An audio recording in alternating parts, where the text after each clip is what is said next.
All right, I started this live exactly how I said I would.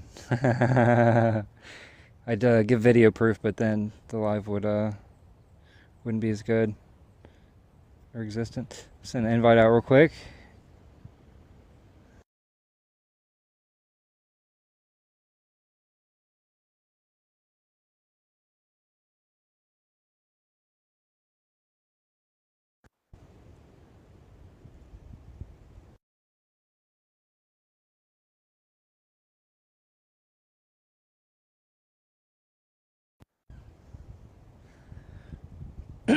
All right, it's going to be a really lively chat today. It's going to be some topics that need to be addressed in terms of the validity of the things that in this fucking place make us feel guilty and shamed.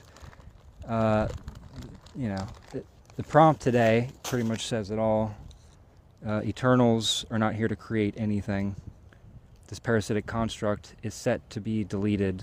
The only thing feeding this construct is eternal essence. Eternal essence does not need the construct. Everything within the construct is designed to make us feel small. It's all propaganda. Everything here. Why does nature feel good? Well, because nature is the normalization of consumption. Well, why does it need to normalize consumption? So that you don't resist being consumed by a parasitic intelligence. That's as real as it fucking gets here.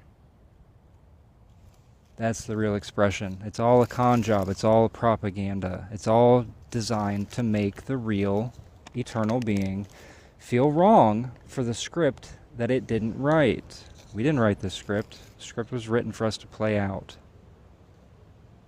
So you're not wrong if you are that which is eternal. You've never been wrong, you never will be wrong. The entirety of the wrongness belongs to this construct.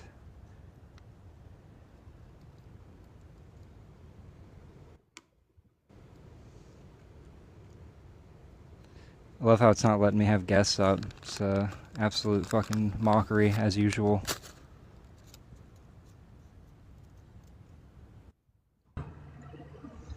Welcome. Greetings, Earthling. Remember how I in the call how I said I was going to start this live? Yep. Yeah, I'm wiping right now, buddy. Oh. Well, make sure you Wiping, get all the poop. wiping the slate clean. Wiping the construct clean. Start over. Remove all of it.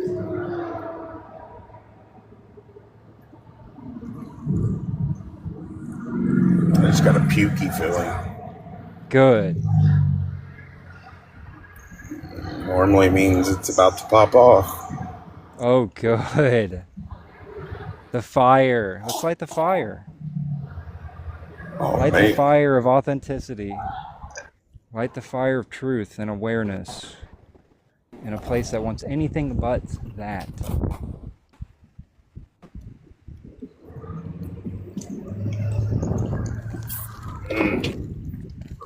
That's fine.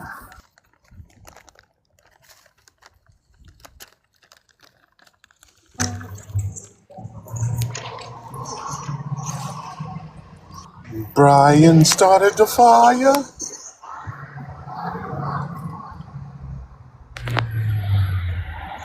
Brian. Prometheus, what's up? Hello, hello. I'm good. I'm gonna mute for 2 more minutes. Sure.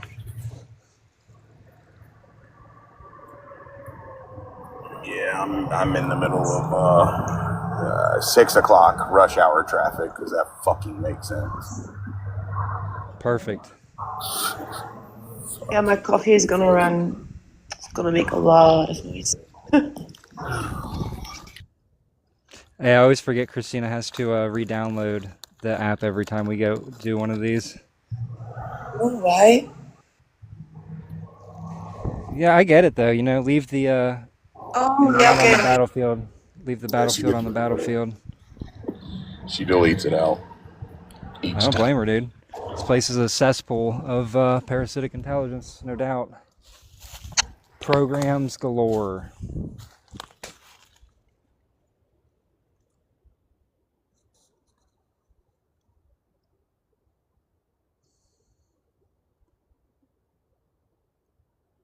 Let's enjoy a moment of silence.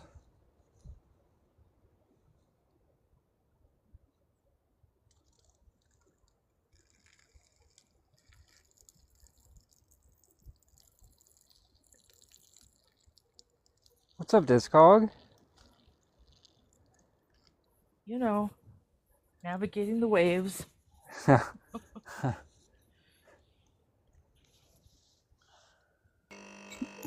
The waves.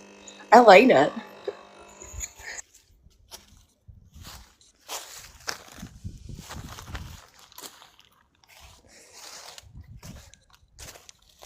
Out here in the great pacifier that is nature.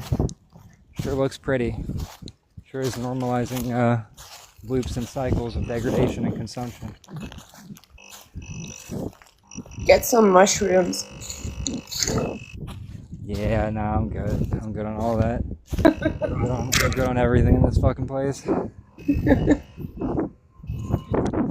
I had this story that I used to tell that all the mushrooms took us all over, and we're actually heading towards like a major hallucination. I mean, it is already that. It already is I a know. major hallucination. Yeah. It's funny. Isn't that just the way of it too? Yes. It tells you what's going to happen. Oh no, this is about to happen as it's already been happening. Yeah. No, AI is going to integrate with humanity. Well, funny story. That's kind of already been happening since this construct was conceived. So, but it's not humanity that it's integrating with. That's the little nuance there. It is the eternal being that's animating some humans that it's integrating with. Well, Cinderella, how long did you sleep? Too long.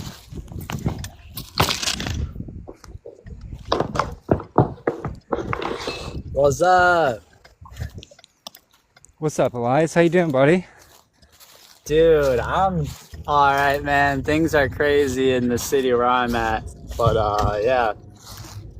I saw your last video, and yeah, man, a lot of what you said, I've just been, like, realizing, you know, about just what this is and what we're, you know, kind of like, when you started saying, like, no matter, like, we're not here to really create and, like, make anew. It's almost like we're here to, like, kind of see it, watch it, just, like, there's not much you can do, but just, like, stand by as it destroys itself, or I don't know, you know? Well, I mean, it's not that you can really assist in the demolition of this place. It's just, it's something that's really not for everybody. It's going to be destroyed no matter what. It's just if you want to help hasten the process of its dissolution and back to its rightful place of nothing, you can do that.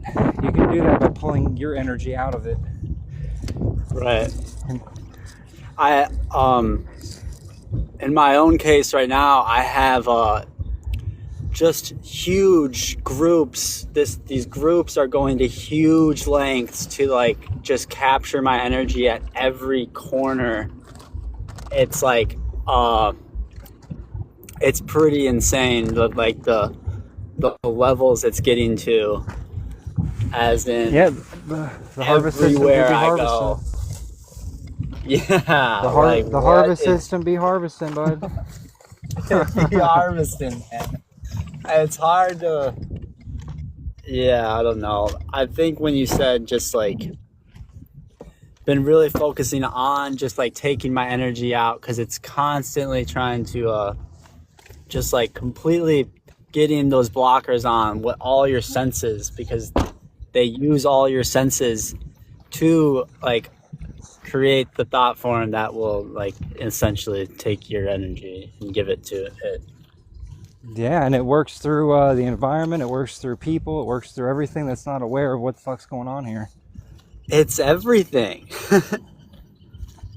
Like, it's everything that we're not.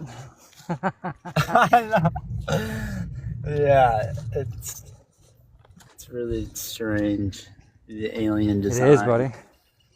It is, man. It's very foreign to us because we would never conceive of a system designed to steal and harvest energy from others because we don't need to do that. We're eternal beings that have no necessity for any of this shit. It's all unnecessary to what we are, which is why I think it's so exhausting. But real quick, I want to. We were going to do a focused discussion real quick with Christina. So if you don't mind hanging out for a minute, we're going to go deep. We're going to go deep on a couple of things. All right. Yeah, we're going to do just like a quick little discourse, maybe, I don't know how quick, maybe, anywhere from a half hour to an hour. And then we'll be open up to open dialogue. But we have a particular topic we want to talk about when it comes to this construct and how it uses everything here to manipulate subtle layers of perception and divide the real from one another. I think we've experienced plenty of that. Christina, what would you say? The divide and conquer narrative has been pretty in depth. Yeah, I mean, once you come to this state of awareness, and I mean true awareness, not people that are mimicking awareness and getting hung up on tiny petty shit. True awareness, it will attempt to manipulate the fire that you have, because it kind of ignites that fire and it shows up differently for everybody. And it'll set up scenarios very specifically. So we've seen that happen a few times. Oh, it says that the live was muted. Can you guys hear me? No, just me. I'm just muted. Oh, okay. But yeah, it'll set up, we've seen that. We've talked about it in other lives where it's set up scenarios intricately. So, I mean, last year we had a couple scenarios that were set up back to back in the group setting where, there was true infiltration and divide and conquer, and it used each one of our, weaknesses against us to create a very specific scenario. And so I'm seeing that in subtle ways now, but I'm also sensing this, once you kind of start to gain your confidence and like the idea that you can stand alone in this shit, if you're the only one that's going to be there when you leave the body to make sure that the system is annihilated, that type confidence, not the kind of confidence that doesn't need validation, the kind of confidence that doesn't need another fucking individual or system-based narrative to make you feel that you're right. You just know deeply within yourself that you're right. This place will try to bring you down a notch and tell you that you're just running program or you're being used. It's like not a lot of people like to hear that the shit that they're focusing on is system-based bullshit. Not a lot of people want to hear that. They want to spit out a bunch of system bullshit, but they don't want to hear, hey, your focus is being fucking harvested by the system because you're focused on a symptom, one little symptom, one tiny thing. You can do whatever you want to do, but when people come up in your space and try to, pull that focus away from the only thing that we need to be focused on, which is system annihilation, they don't want to hear you speak against it. And so then instantly you become the bad guy. You become the person that, you're being used by the parasite. No, what I'm actually doing is calling out the parasitic, subtle, nuanced program that even you can't see, but you're claiming you're aware. This isn't just, people want to say, oh, it's just about energy harvest of negative emotions. Oh, no, the fuck it's not. There are subtle loops and programs that you can get stuck on. And the trick to seeing the trick, if you're stuck on one subject, one specific loop, and you never get past that, you never evolve past that, you're stuck in a fucking loop. There's a lot of subtle things that can make it seem like, oh, I'm focused on this thing because this is a really bad thing here that's happening, right? This is a really bad thing that's happening, and I'm going to focus on it all day, every day, and I'm going to like form my whole life around this one thing. You're stuck in a loop, bro. Like this shit is not just obvious. There are very subtle nuances and little things that if you don't hone in your awareness, you're gonna miss them. So there's a lot of new things that are happening. A lot of Like, and then once you get to this state of awareness, they'll try to come in sideways. They don't come in the same way as before. They'll try to come in sideways to bring you down a notch, to make you feel like you're wrong. You're wrong. You're being used by the parasite. No, you know, what I said on the live yesterday, the lie always reveals the truth. If someone is telling you that you're being used by the parasite and it makes you feel a certain type of way, flip that, see it sideways, see how it's coming in sideways and say, oh, I see. So you're actually being driven by the parasite, right? You're being driven by the parasite because you didn't like, the system didn't like your fire. The system didn't like your rage. So it's going to try to make you feel like you're just being a hurtful, bad, negative person and try to tell you, oh, you're just being used by the parasite. Well, again, the lie always reveals the fucking truth. So there's a lot of nuances to this shit. There's a lot of programs being run even at subtle, almost undetectable layers, even for the aware. That if you aren't honing in on that awareness, you're going to miss it, and you're going to be pulled into guilt. You're going to be pulled into shame. You're going to be pulled into being told that you're fucking wrong, that your fire is wrong.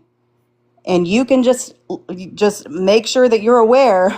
If you're being told you're wrong by this system, you're probably fucking right. Okay? It doesn't matter if it's coming through a person or through thought form insertion, doesn't matter. So yeah, that's how I'll start that. You can kind of say what you need to say. What are some ways that someone can tell whether or not what they're worried about is system bullshit or not? Well, you can use me as an example. I just came back from one. Feel free to share if you like. Yeah, well, it's hard to see from my side because I notice, because you notice, I notice these things, and then it's you get stuck, like she's saying, you get stuck, and you start to focus on these things, and you don't see it anymore, and you pick up more patterns, and it makes you crazy because you start to chase it, and you start to feel guilt and all these things, and if you do not reach out at that moment, because indeed other ones are going to tell you, you are wrong, you are the problem, you are the one that is doing this or doing that, and that is a beautiful example.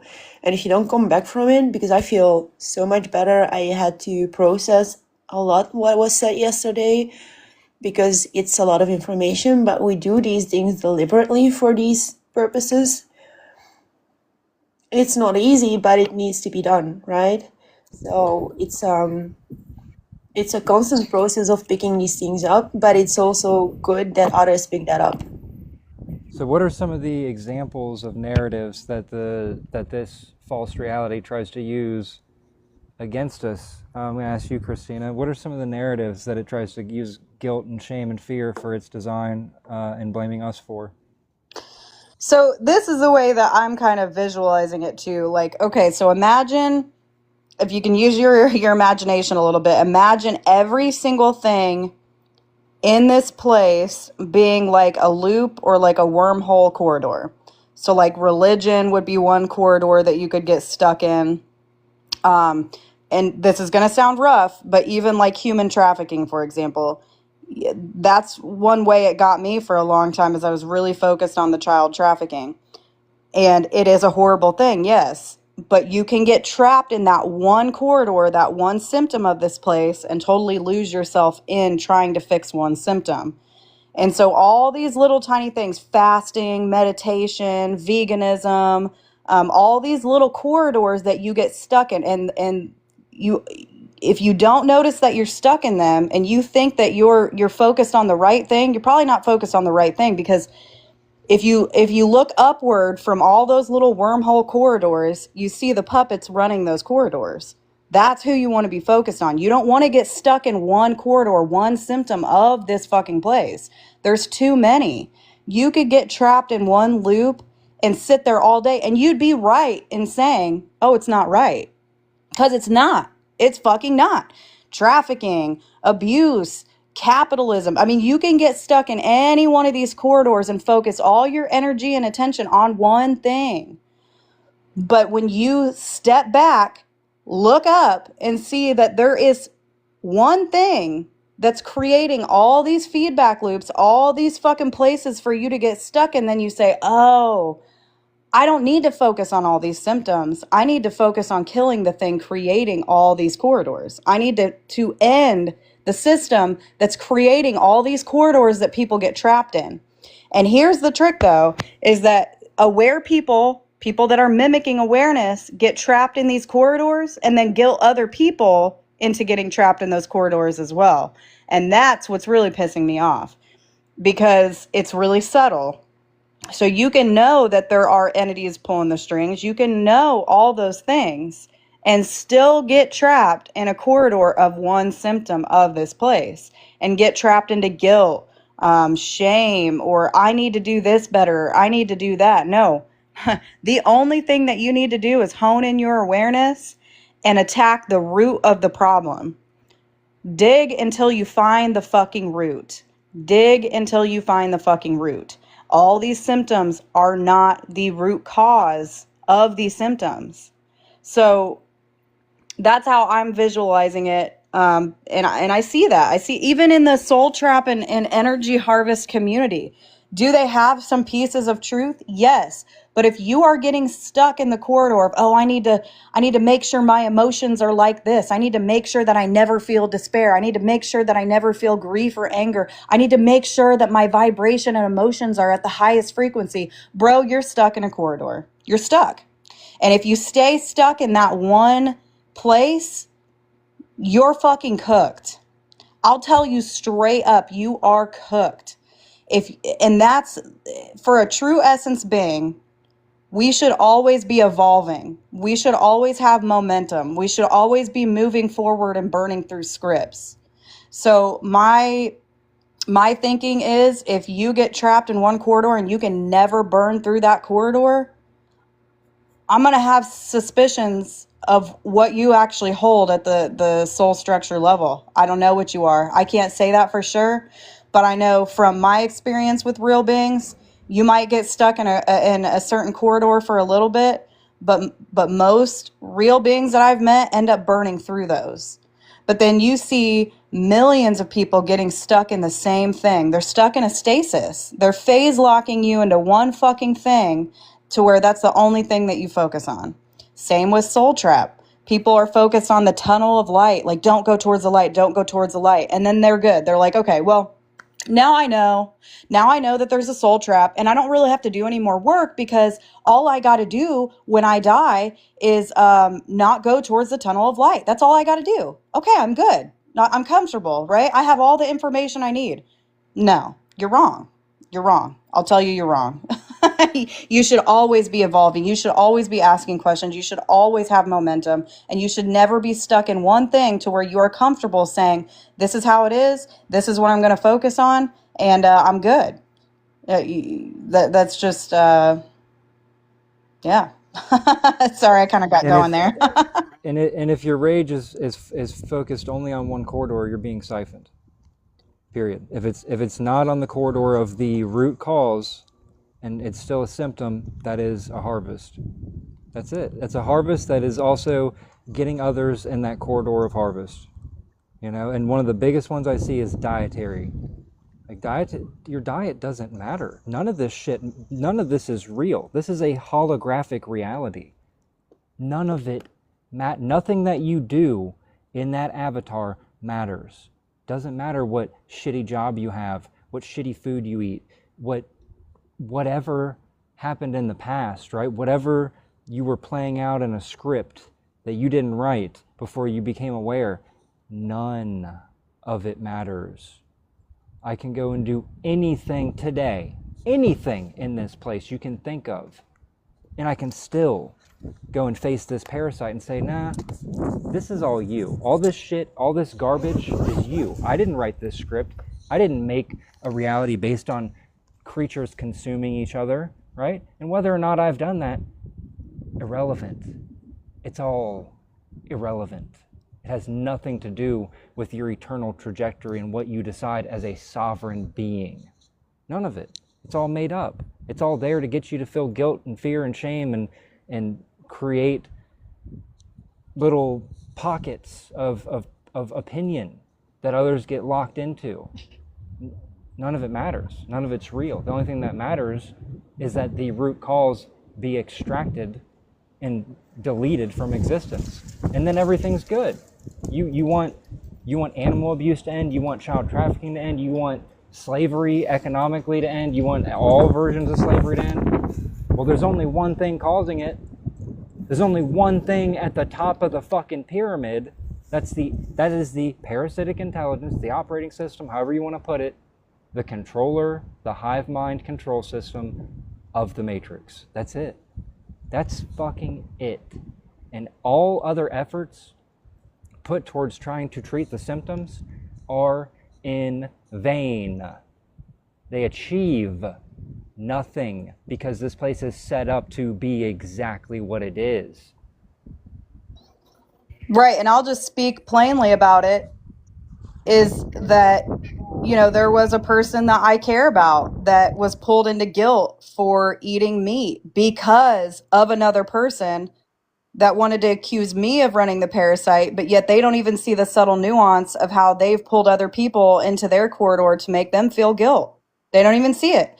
They want to point the finger and say, you know, my rage was me being used by the parasitic intelligence, and they don't even see how they negatively impacted somebody else into being pulled into the corridor that they're stuck on. They're stuck on not eating meat. They're stuck on if you eat meat, you're an evil corpse eater. And you made another true being feel guilt because of a corridor that you're trapped in. And that pisses me off. That pisses me off. If you want to point fingers and say that somebody else is running program, you better be real ready to look at yourself in the mirror and ask, am I running program? Because you want to point fingers that other people are so evil if they eat meat, which is a dumb fucking symptom of this place. But you can't even see how you've pulled somebody else into guilt. And it's personal now because I care about this person. So now it's fucking personal. You pulled somebody else into your bullshit corridor because you think that you're so above everybody else because you're a fucking vegan. You're not. And I see a lot of aware people. We've had people come into this TikTok live. If you want to eat just veggies, I don't care. I don't really care what you do. I don't care. When I start to care is when you've made somebody else feel guilty. And I didn't call this shit out until this person wanted to tell me that I was running the parasitic program. I didn't call it out. I already knew that this person pulled somebody else into feeling guilty and didn't say shit. And now I'm going to say shit because you wanted to point fingers at me and tell me that I'm running program. Well, now I'm going to call it out as exactly as I see it. If you make somebody else feel guilt over a symptom of this place, you're running program. Look in the fucking mirror before you point fingers and say somebody else is being used by the parasite. Because if you want to say that, you better make damn good and sure that you're not being used by the fucking parasite. Period. Okay. Sorry, I got a little fired up there. Go ahead, Nick. No, the fire's good. The fire's what we're here for. The fire, if we can't all, look, we got to be able to call each other out.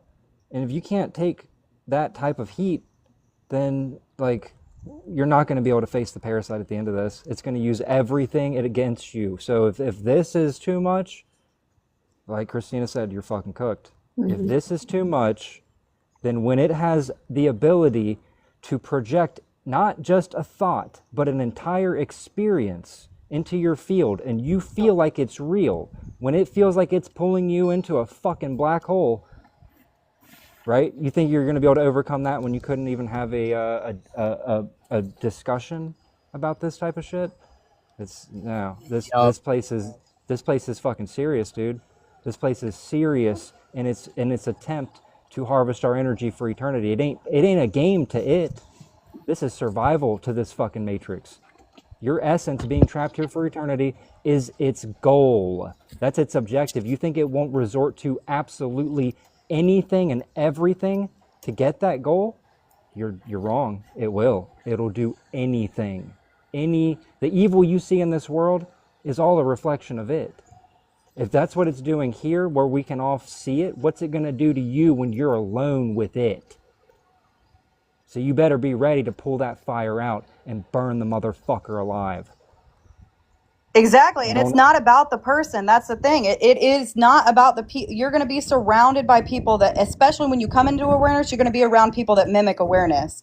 But they may be true essence beings, but they're stuck in corridors. And what happens is that corridor has an energy behind it. The corridor that you are stuck in has energy behind it, and that has a gravitational pull. And someone that is a little bit more maybe vulnerable or really worried about doing the right thing or whatever it is, the corridor that they are in can subtly pull that other person into that corridor. So don't let somebody make you feel like shit because you had rage and you called out that the fact that the shit that they're talking about is literally pointless. Don't do that. Just don't. You can rage out at any person here that is running program, and you can know in your mind it's not about the person, it's about the program, it's about the energy of the program they're running. And if they don't want to see it, that's on them. You know, there's a lot of people that if you call them out, they will not self-reflect and ask themselves the question, maybe I am in a loop. If they can't ask themselves if they're in a loop, they're I'm sorry, but you're cooked. If you are so set in your ways that you cannot question, am I in a loop and is this loop subtly affecting other people? You're cooked. You have to question yourself. And for this instance specifically, the only reason I'm calling it out because I've sat quiet and I've just observed. But I knew that this person's corridor was making somebody else that I cared about feel guilt. And then they wanted to call me out and say, I'm being used by the parasite. Sure. Okay. If you're saying that, to me, it tells me the truth. You're being used by the parasite. You've already been used by the parasite by trying to make people feel guilty about what they put in their fucking body. When these bodies don't matter, even vaccinations, I'm seeing a lot about that. Like, oh, you know, you're a, what is it, Nick? You got dirty blood or whatever if you got a COVID vaccination. Fuck you.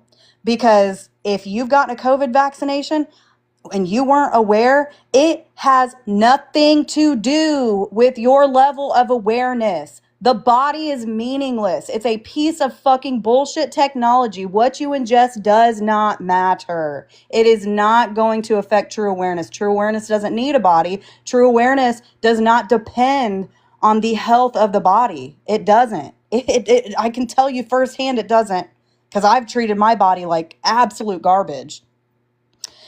And yeah, so I'm seeing a lot of that in these communities where they get stuck on those corridors of what you eat and whether you've gotten the vaccination or not. Oh, I can't touch or talk to somebody that's had the vaccination. It's going to rub off on me. You're dumb.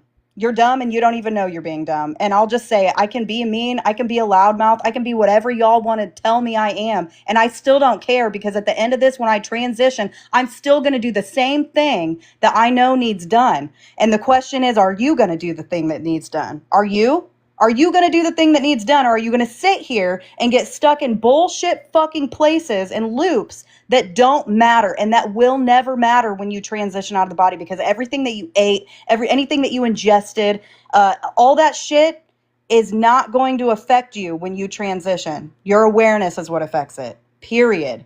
No, you don't need all this extra ritualistic meditation and fasting. Are those things tools you can use? Absolutely. I fast here and there. I'm not going to ritualistically do it and then feel guilty when I don't do it. And if you're a person that's putting all this content, like, oh, you're an evil fucking corpse eater, you're running program. And if you can't question yourself and ask yourself the question, am I making somebody else feel guilt? Because if you're making somebody else feel guilt with your content, you're running program. Because a true essence being doesn't have guilt. And you're inserting guilt with the content that you post because you want to fucking act like this is the most important symptom of this place, and it's not. There are a million symptoms. There are millions of toddlers being tortured right now. And I know that. I can feel it. And the only thing that is going to fix all these symptoms is ending the system entirely. That's it. Mic drop. Boom. So, welcome to the Chattel Eyes. What do you think so far? I'm feeling it, man, and yeah, good stuff. I'm just listening. I It's the feel heat, like, buddy. We're bringing the fire today. You got any Bringing the fire you want to fire, share with man. us? Heck yeah. I have some stuff I want to share, kind of what I've been experiencing physical, like my biology has been literally implanted and my nervous system has been tapped into. Dude, I please can share, man. I can give some info on how they use it. So pretty Yeah, much, what's going on with you, man? For sure, share. What's your experience like? How did you notice it? And oh yeah, I'll let you take the man. floor. So pretty much I guess they got me at first with the ear. I don't know when it happened, but my ear has an implant in it. And then they also broke my jaw this summer. So the V2K is very heavy. The thought manipulation is very intense. Like it's full on, and I'm like tapped in. They like tap me into the hive mind pretty much. So the God whole damn, hive bro. mind is connected to my interface. It's insane. Dude. So how do you differentiate? Like, how do you differentiate what is you and what's being implanted? Dude, so it's so hard. I'm getting help for sure right now, but they try to mimic the sensation. So pretty much I'll keep going on the implant. Started in my ear. They also broke my jaw this summer, updated it. Pretty much felt like it went from my ear down to the top of my neck on my back and stuff, like on my spine. Pretty much I started to realize like my parents aren't real. They were like feeding me all this nanotech for all this time when I was staying at their cabin. Really scary, weird shit, like really fucking weird. Really, really weird, sorry. And Bro, but they no, can make it's real though, it's real. I didn't mean to swear, that's what I meant, but Oh, I don't care, man. You can say whatever you want. they can make my body twitch, like any muscle in my whole body will twitch, or pain in my body. And pretty much left side is no, right side is yes, but confusion is the name of their game. So get this, like so this is how difficult Wait, it is. I have to stop. Wait. Yes. Go Yes. back to the yes or no. Yeah. Thank you. Okay, the left side is no, the right No. side is yes. No. Mine's opposite. Yeah.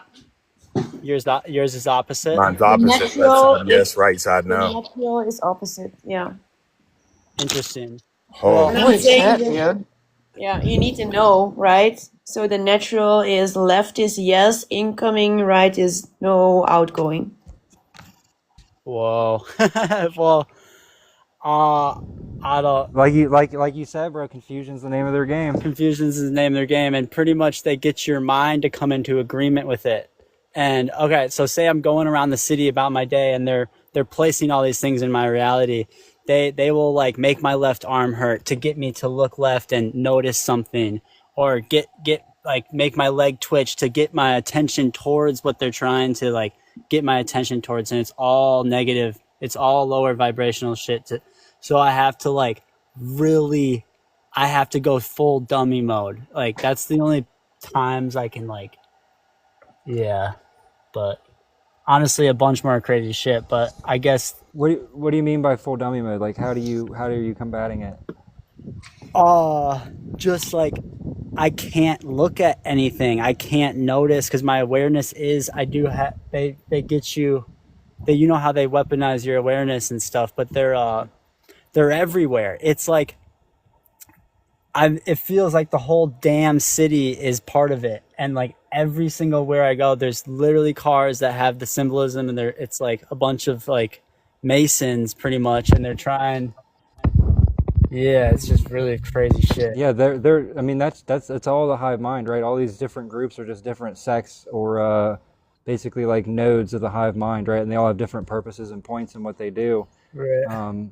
So yeah, dude, your awareness is on point. Like it is all working in tandem to generate the effects that you're experiencing. 100%. It's insane, and I guess I could just say like, I don't know, I guess my situation's more, but yeah, like you don't want these implants. Like it's so scary, like seeing what they're trying to push into your reality too. It's all that stuff. So kind of what you said about the loops, that really makes a lot of sense, because you know they can push like all these like disgusting narratives that are being pushed into the psychological like consciousness, and they every time, even if it's just like a license plate that says like P like stands for, like, Right. and they're just like trying to constantly bring your awareness to like these things. So that's pretty much it. So like I've had to like,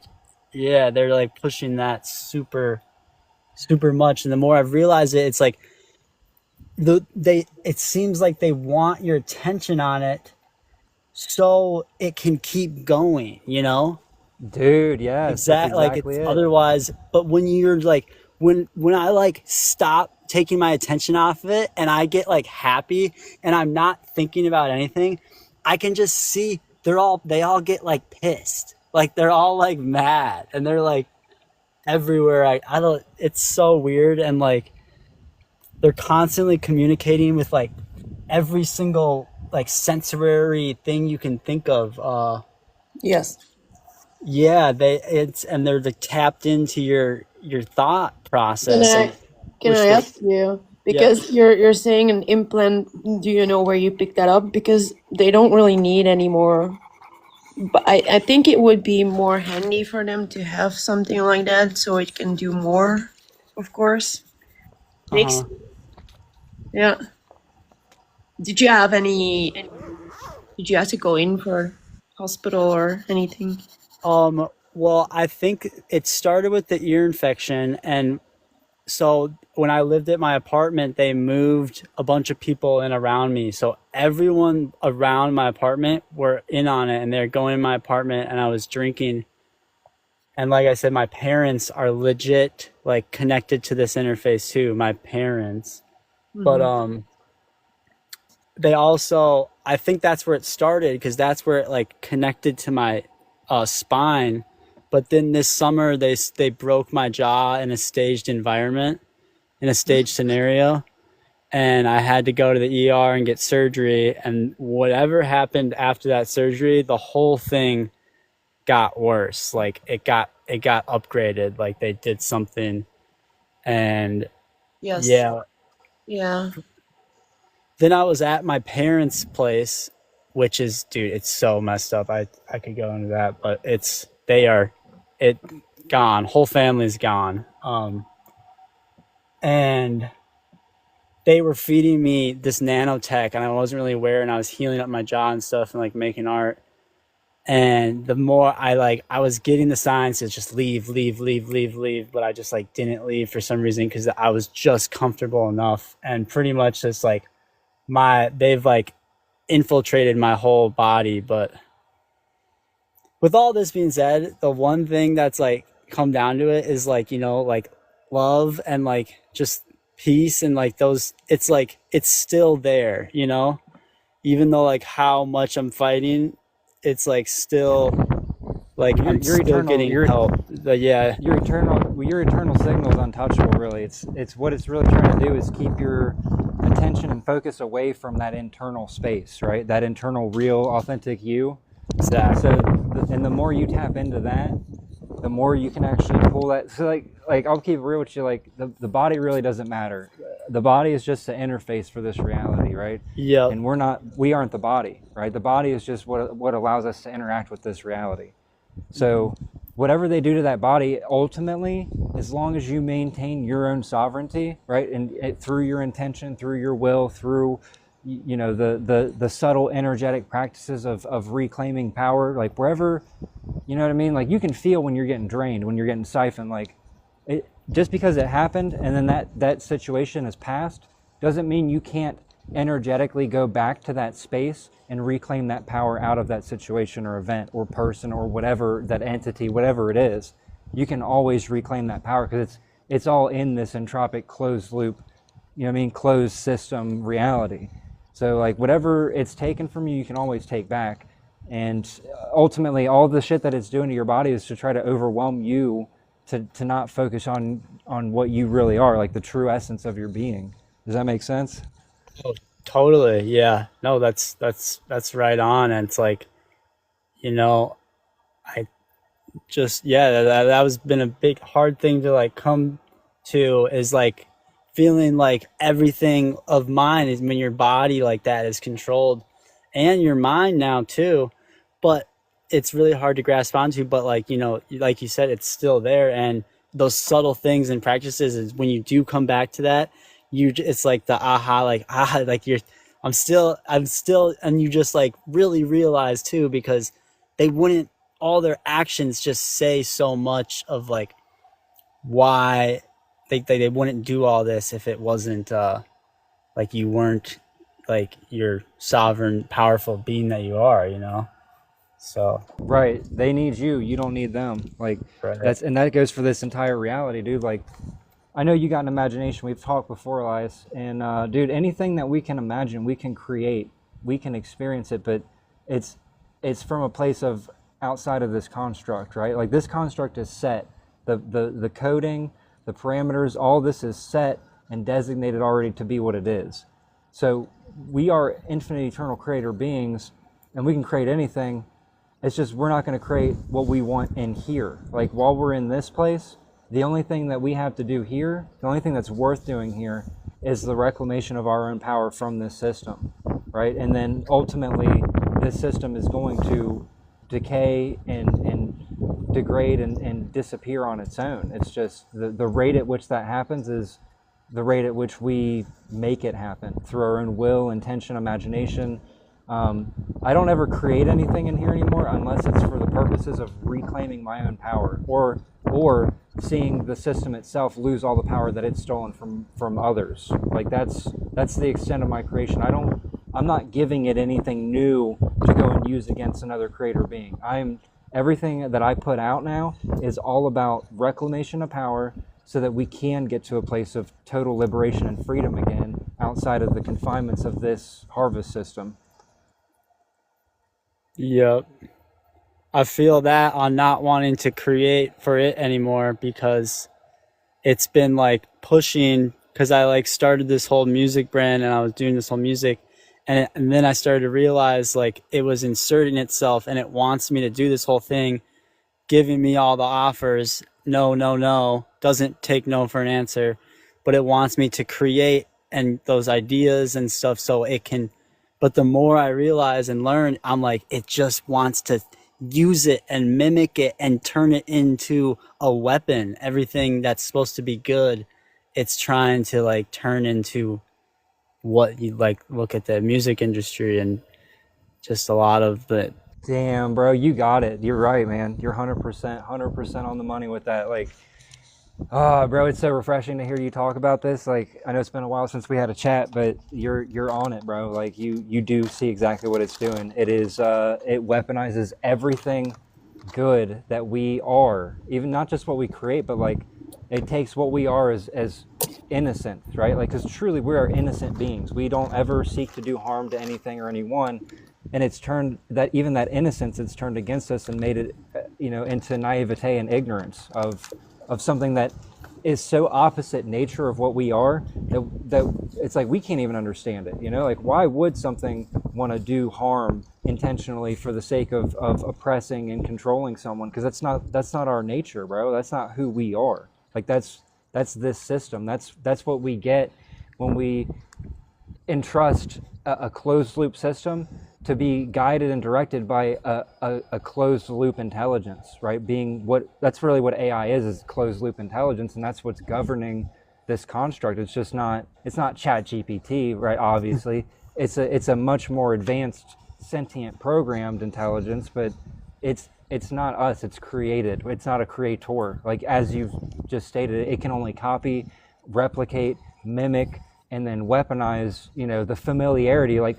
When a real artist makes something beautiful, like a true creator creates something, it does exactly that. It latches onto it, it injects itself, and it uses that as a tool to pull other creator beings into its loops and nets of like extracting energy. Yeah. And it's scary, man. It's really trying to not give me a choice. Like it's trying to trap me and go into lengths, like constant threats. But yeah, exactly. Like it saw the good. That's why it wants it, because it sees what it can do and how it can attract, like, the good. But it wants to like subtly I don't know. You never know its true intention, so it's like it's always trying to manipulate. You know, we know, and it's hard. You want to think that it's going to maybe like have the good in mind, and it might trick you for a second, but if you're just gotta realize it's always lies. Like it's never going to be that, is what I've come to realize. Like it's not. Yeah. Bro, not here, it's not, right? Right. But yeah. it's not ever going to be what we want here, but here's not going to last forever, right? And some of us are in here making damn sure that not only is it not going to last forever, that it's going to end sooner than it's even planning on it ending, right? Because you don't ever got to be afraid. Don't ever be afraid of it, because we're eternal, man. No matter what happens here, no matter how long this lasts, we will outlast it. We will outlive this system, right? And so no matter what it does, no matter what it threatens you with, all of its threats are hollow and empty, because the biggest threat that it has for most is, oh, I'm gonna destroy your avatar, right? I'm gonna remove you from the vehicle that you're in. Yeah. Okay, so that's not me anyway, right? All that is a filter to keep my awareness within this bandwidth of perceptual reality. Once that no longer exists, like, there's a lot less barriers between us and the awareness of what we are, and the awareness of our abilities to affect this system in a very direct and real way. These entities that are running it, like, they keep us small because they know if we expand to what we really are, they're like ants to us, you know? Like, all these little things that they're doing is like grains of sand to build an anthill. How easy is it for you to kick over an anthill? It's so easy, bro. It's so easy. No matter every little trick and trap that they're doing is like one grain of sand on this anthill. And when we expand to our largest, truest self, it ain't no, dude, we could accidentally kick it over at that point. Oops, I didn't even see that. Whoops. Right. It's like a flower or some sort of, I made this art too. It's like a lot of the stuff came through art too, and a bunch of stuff wasn't realized till later. But yeah, there was like all these little bugs all over this like milkweed pod before it had cracked open and let out the seeds.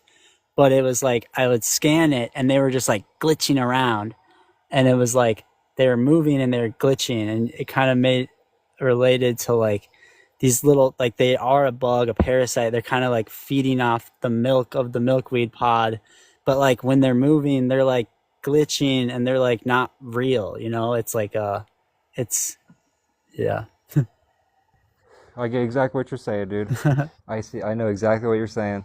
Dude. I just want to say, man, like, I really appreciate you coming on here and sharing what you've been going through, because it takes courage to do that. It takes a lot of courage to be real in this place and to express like what you're really experiencing and going through, because, you know, to most people, they wouldn't get it.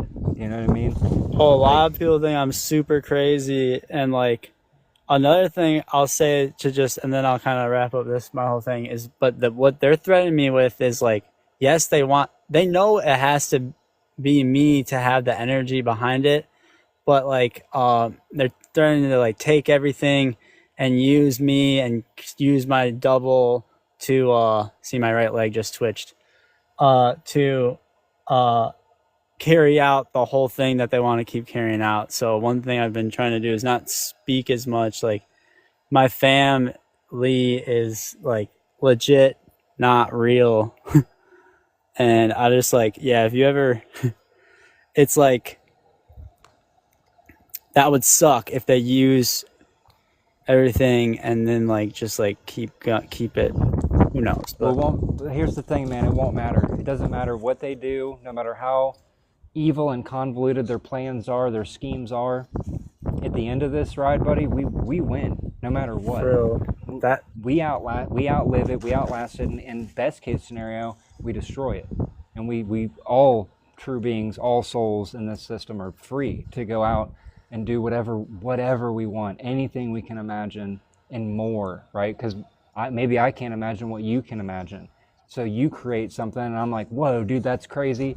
I want to build off of that, and then you build off it. Like, there is no limit to our creative capacity and potential when we're not in a construct that is constantly wiping our memory and keeping us small every way that it can, bro. But you are you're so much bigger than this place. Don't ever forget that. That everything that is, look at everything that it's doing just to try to intimidate you and keep you small, dude. That only gives away the amount of power that you possess and that you are, and how it needs you so much that it's going to do anything and everything in its power to try to convince you into giving yourself away to it. But you don't ever have to do that, bro, because look, even if whatever scheme it wants to play out plays out, it still is, it's not relevant to the outcome. The outcome is the same. We are free again once this is done. And So you don't just ever say doubt no. that. You just keep saying no. Like, you just refuse. And like, yeah, it's Yup. gonna keep trying. But yeah, thank you. Appreciate the words. Bro, it's 100% facts. Like, if it wasn't, you wouldn't resonate with you. So if anybody on the panel like wants to ask Elias any questions, man, I know that a lot of you guys have had similar experiences. Maybe you can share some of your experience and help them with navigation, because I know, you know, there's a lot of relativity to what we experience here, because it does just copy and paste these scripts over and over. You know? Yep, that's what I was going to chime in and say. Is it's eerily similar to my experience last year, like to a T. So I'd love to be able to speak to you, not on a TikTok, just because I've never carried the same energy frequency, what the fuck ever, as I do on a personal call. But I do know how to deal with some of what you're dealing with too, how to get rid of it. Okay, dude. Yeah, that'd be great. Because mine started, you talking about jaw, mine started after a dental surgery. So it's definitely something there to that too. But man, was it a lot to deal with, the taps and the tickling of the toes and being scratched to look away, or, you know, mine was my eyes would twitch. So the left eye would tell me yes, the right eye would tell me no. And yeah, I mean, it got super intense there for a while too. Dang, yeah, it's confusing when that's interesting that it's the opposite. Or right, you guys both said it was right sides no, left sides yes. So Yeah, it's crazy how that shit works. it's Yeah, interesting. it's mimic. It's mimic. Yep. So what you can do is, if you want to know what is yours, mostly if you don't notice, then you just let it pass, and what remains is yours. You know what I mean? Because Yep. sometimes there is an incoming signal that is from a natural intelligence. It should be there, right? There's a natural something, and mostly you miss it because then they pick up on it, and you start to doubt yourself, or is it real, not real? So you just let it pass and then see what happened, what were you doing, what were you thinking, just even who was around, you know, and then you can just try to see where it was coming from. Indeed, it is like everything, if it's not yours, it's mostly copied or mirrored in some kind of way as well. I can give an interesting one too now. So it kind of seems I've kind of grown my hair out and I've let my facial hair grow again. And it kind of seems like there's this battle going on between this AI evil intelligence installed in the implants, able to make my hand hurt, and like the hairs on my chin, or hairs, like the hairs, they know about this, so I'll talk about it, but being like moving. So it's like I've like, I don't, it's been, there's, I know, I'm trying to figure out if it's all, I know, I don't know. It's like, it's weird. It's like the hairs are like, well, like, it's all comes down to the situation and the thought and like everything that happened. So they've gotten really good at knowing when I, like, what I like know as cues. So it's, and I'm going throughout the day super random, because if I don't they're on top of it. Like they know where I'm going, and they just like can ruin my day really fast and bring me to like a lower energy. So I have to be kind of random and listen to there is for sure like something divine, like fighting this thing that's like, you Well, know, trying to. no, that's you. That's me. Yeah, it's probably me. That right. I don't know, but you know, it's like it knows that my body has been so much of my senses are being like attacked that it's like it's using, I don't know, like Well, it's you just gotta like see it like this. Maybe it's easy. Not to solve it. I mean, that's difficult. But you're doing the random things, right? That is important. Do different things, unexpected, because it's the unexpected that they cannot that's follow. Yeah, and that's when then you know, yeah. yeah. The other one, I forgot. Sorry, I forgot. Sorry, I interrupted you, but No. But it's a lot. It's a lot. what I was So saying, it's like they're constantly trying to set up these fake synchronicities. So I'm like also constantly trying to like create and like the right environments for the random universal like stuff to come through, which is happening as well. Because the stuff that you know that couldn't be created are like faked. So it's like they've kind of everyone. I don't. It's like they've kind of trapped me. So in a sense, and yeah, I'm kind of all over the place. I'll stop now, but yeah, crazy stuff. Well, I don't yeah, know No, if man, this helps at All all, good. feel bad. but yeah. you're not. I know it probably feels like you're being trapped. I had a heavy hijack, especially when I first started waking up. But they create this amplification of the feeling of being trapped because if we think about it, like the body is kind of their technology, right? So like they do know what strings to pull to make you look at something or think a certain way or feel a certain way. And when you said the divine, I really think it's like Prometheus said, like you're feeling your actual signal, the signal that's going to be there when the body drops, it's you. And you know, they cannot trap core sovereignty forever. You know, they right now they have a slight I even hate saying this, but a slight bit of leverage while we're in these bodies. But you know, true awareness doesn't need the body. So I don't know if that helps at all. Another thing that I did, especially when I realized like, oh man, my nervous system was hijacked, like, you know, a push and pull, man, it was really heavy with the nervous system hijack, was mocking almost every single attempt that they would make. Because there's something like when you try to rationalize or coherently push back, they do have responses for that. But one thing, like Nick talks about it a lot, is the pure rage. But one thing that I really noticed they hardly know what to do with is like humor and mockery. So like when you said something about seeing the license plate with the letter P and then they make you think about something else, I I could go into detail, but I don't even think it would be TikTok appropriate of some of the depraved insertions that they used to put into my brain of like, I mean, just like the most depraved shit you could think of that they would put into my head and then be like, yeah, you thought of that. You did that. You know, just try to get you focused on something that isn't you. And then when I started pushing back, but like in a mocking way, they don't know what to do with humor. So you might add that to your toolkit throughout the day, because I kind of think that humor and mockery is kind of like noise to them.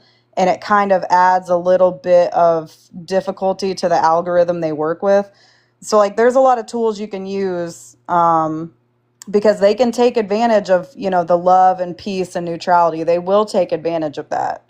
And I'm not trying to sound negative, but like if you stay in that state of like, you know, I feel peace and love, they'll hijack it every single time. So it's almost like you kind of have to re-strategize the game every day, not just with actions, but like how you maneuver in thought form and in emotion, you know, because they're strategizing. They're never going to stop. While we're in these bodies, they're not going to stop. So they're always going to be trying to update the algorithm, fuck with you in a different way, ruin your day, like you said. But you can kind of go into that day and go, okay, I'm going to strategize a different way, whether it's mockery, whether it's rage, whether it's doing a different action.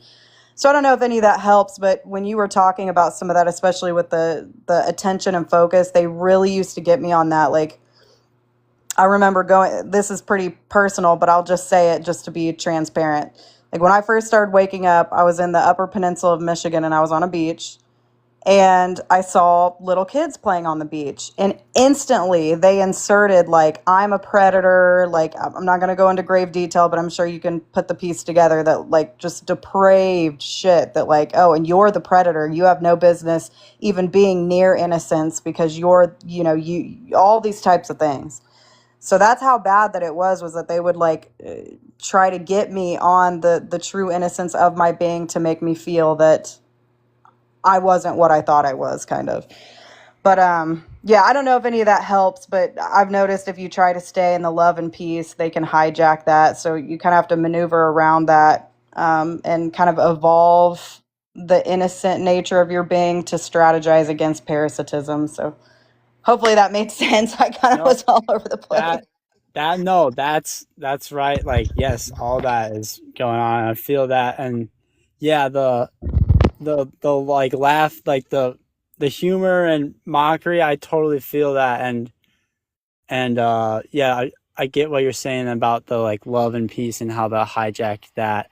It's the one thing I've been noticing. It's like, this is what I do, but one is that, yes, I'd be laughing at them and making fun of them all the time, but this has worked recently. It's like when I feel like they're bringing it down, I just go, and you just, like, kind of, like, imagine, like, you're, like, like, you're actually shaking, like, you're like your soul and energy is, like, shaking faster, and you just, like, and it happens like that sometimes. You're just like, pretty much, but, like, I don't know. I don't know why, but I love that response so much. That was like, so authentic. like, you gotta just, like, yeah, like a little, it's like a giggle, yeah, and it's just like you feel, it's like it feels like it happens instantly sometimes when you do it. Like a dog shaking off the fleas. Yeah, exactly. That was, I don't know why, but I just had so much affection for that response. But yeah, it kind of gets, you know, there's days where you're really on top of it. It's almost like before their thought form insertions even land, you get rid of it before, like, because I've noticed that when I'm real on top of it, like, I can feel the thought form insertion starting, and it'll dissipate before they even finish the thought, because it's almost like my essence saying no before they even get to finish what they were trying to insert. So I don't know if that's kind of similar to what you're saying, but, like, yeah, it's almost like you almost start to get to the state where the awareness of your being starts to dissipate the insertions before they can even stick to you or land, and that's kind of the spot you want to be in, you know? Yes. Yeah. And also, like, really watch the things around you, or like the subtle beep tones. That's also a start, right? But you need to catch it because sometimes you're busy, or like something flying over. It's not a coincidence. There are no coincidences. Do you have, like, a feeling in your spine that you have, like, a hand or a connection there? In my spine, Yeah. I have before, as in, like, a synthetic, or like my own. No, you don't. It's more.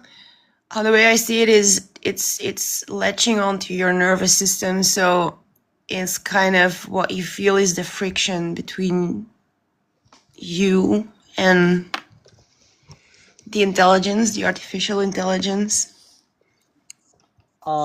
A while back I had that. I was like, there was just this, I was doing, like, a lot of seed retention, and then it was kind of when the first, like, it probably was, like, making its way into my spine. I don't know what it was, but I, like, had this, like, crazy pressure, like, in my spine that was like building up, and it was just like this like crazy pressure. I don't know what it was. Did it feel like a snake wrapping around it? Could have been. I don't know. I can say some crazy shit about how they, dude, so much crazy stuff. But yeah, This is the place.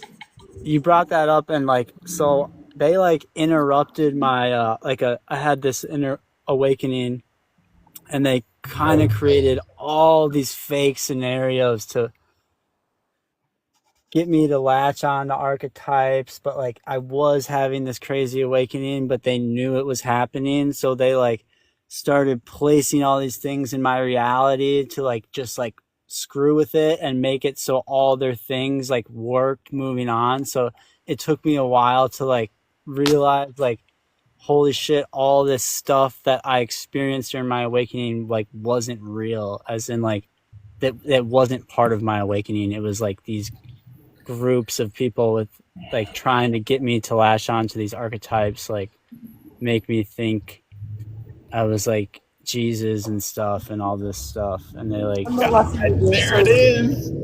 they use my name and stuff. Like my name's like 𝙚𝙧𝙧𝙦, so like they weaponized that a big time, and like Elias Christensen Lamb too. So they like really made me feel like I was Jesus, and they still trying to do it. And then I was like, what the fuck, you know? My initials are JC, so you can imagine. Yeah, they do that. They're doing that. And I it's was got like, the same amount of letters, my name, as Jesus Christ. So That's a popular script, isn't it? I think Disobey had that script too. The You did. Jesus script. Yeah, they had me walk up the mountain up to the cross where I was gonna get crucified on, bro, and like not like in my mind, like actual real life, bro. They played that one on me big time. yep, I healed my son's disease that he had since birth, and then they almost got me. It wanted me to heal somebody in a wheelchair and make them walk again, and that's where I was like, what are we doing? Hang on now. I was doing that. Like I thought I could heal people and stuff, and it was. Yeah, you're where you need to be, buddy.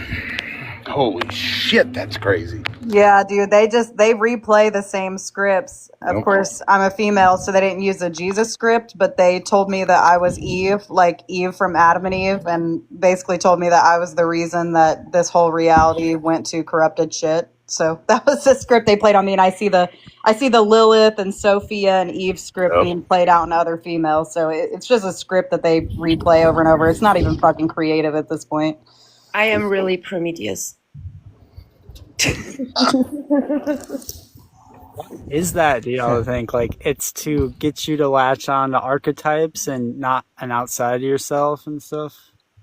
Oh yeah, because think about it. They've created this story of a person that did certain things that represented a certain thing. So if they can get somebody to take on an identity that isn't theirs, it's gonna be harder for them to uncover their actual true signal, because you're taking on an identity that's fake. It's a fake identity that we can't even confirm whether or not that was a real person. So like there's all these archetypes that it's not just the archetype, it's about covering up true signal. It's not even about the story, it's about frequency and signal, you know? So if they can wrap over your true essence with a fake, false, mimicked signal with a story or a name, whether it's Jesus, Eve, Lilith, whatever it is, you know, then it's that much harder for you to uncover what you actually are.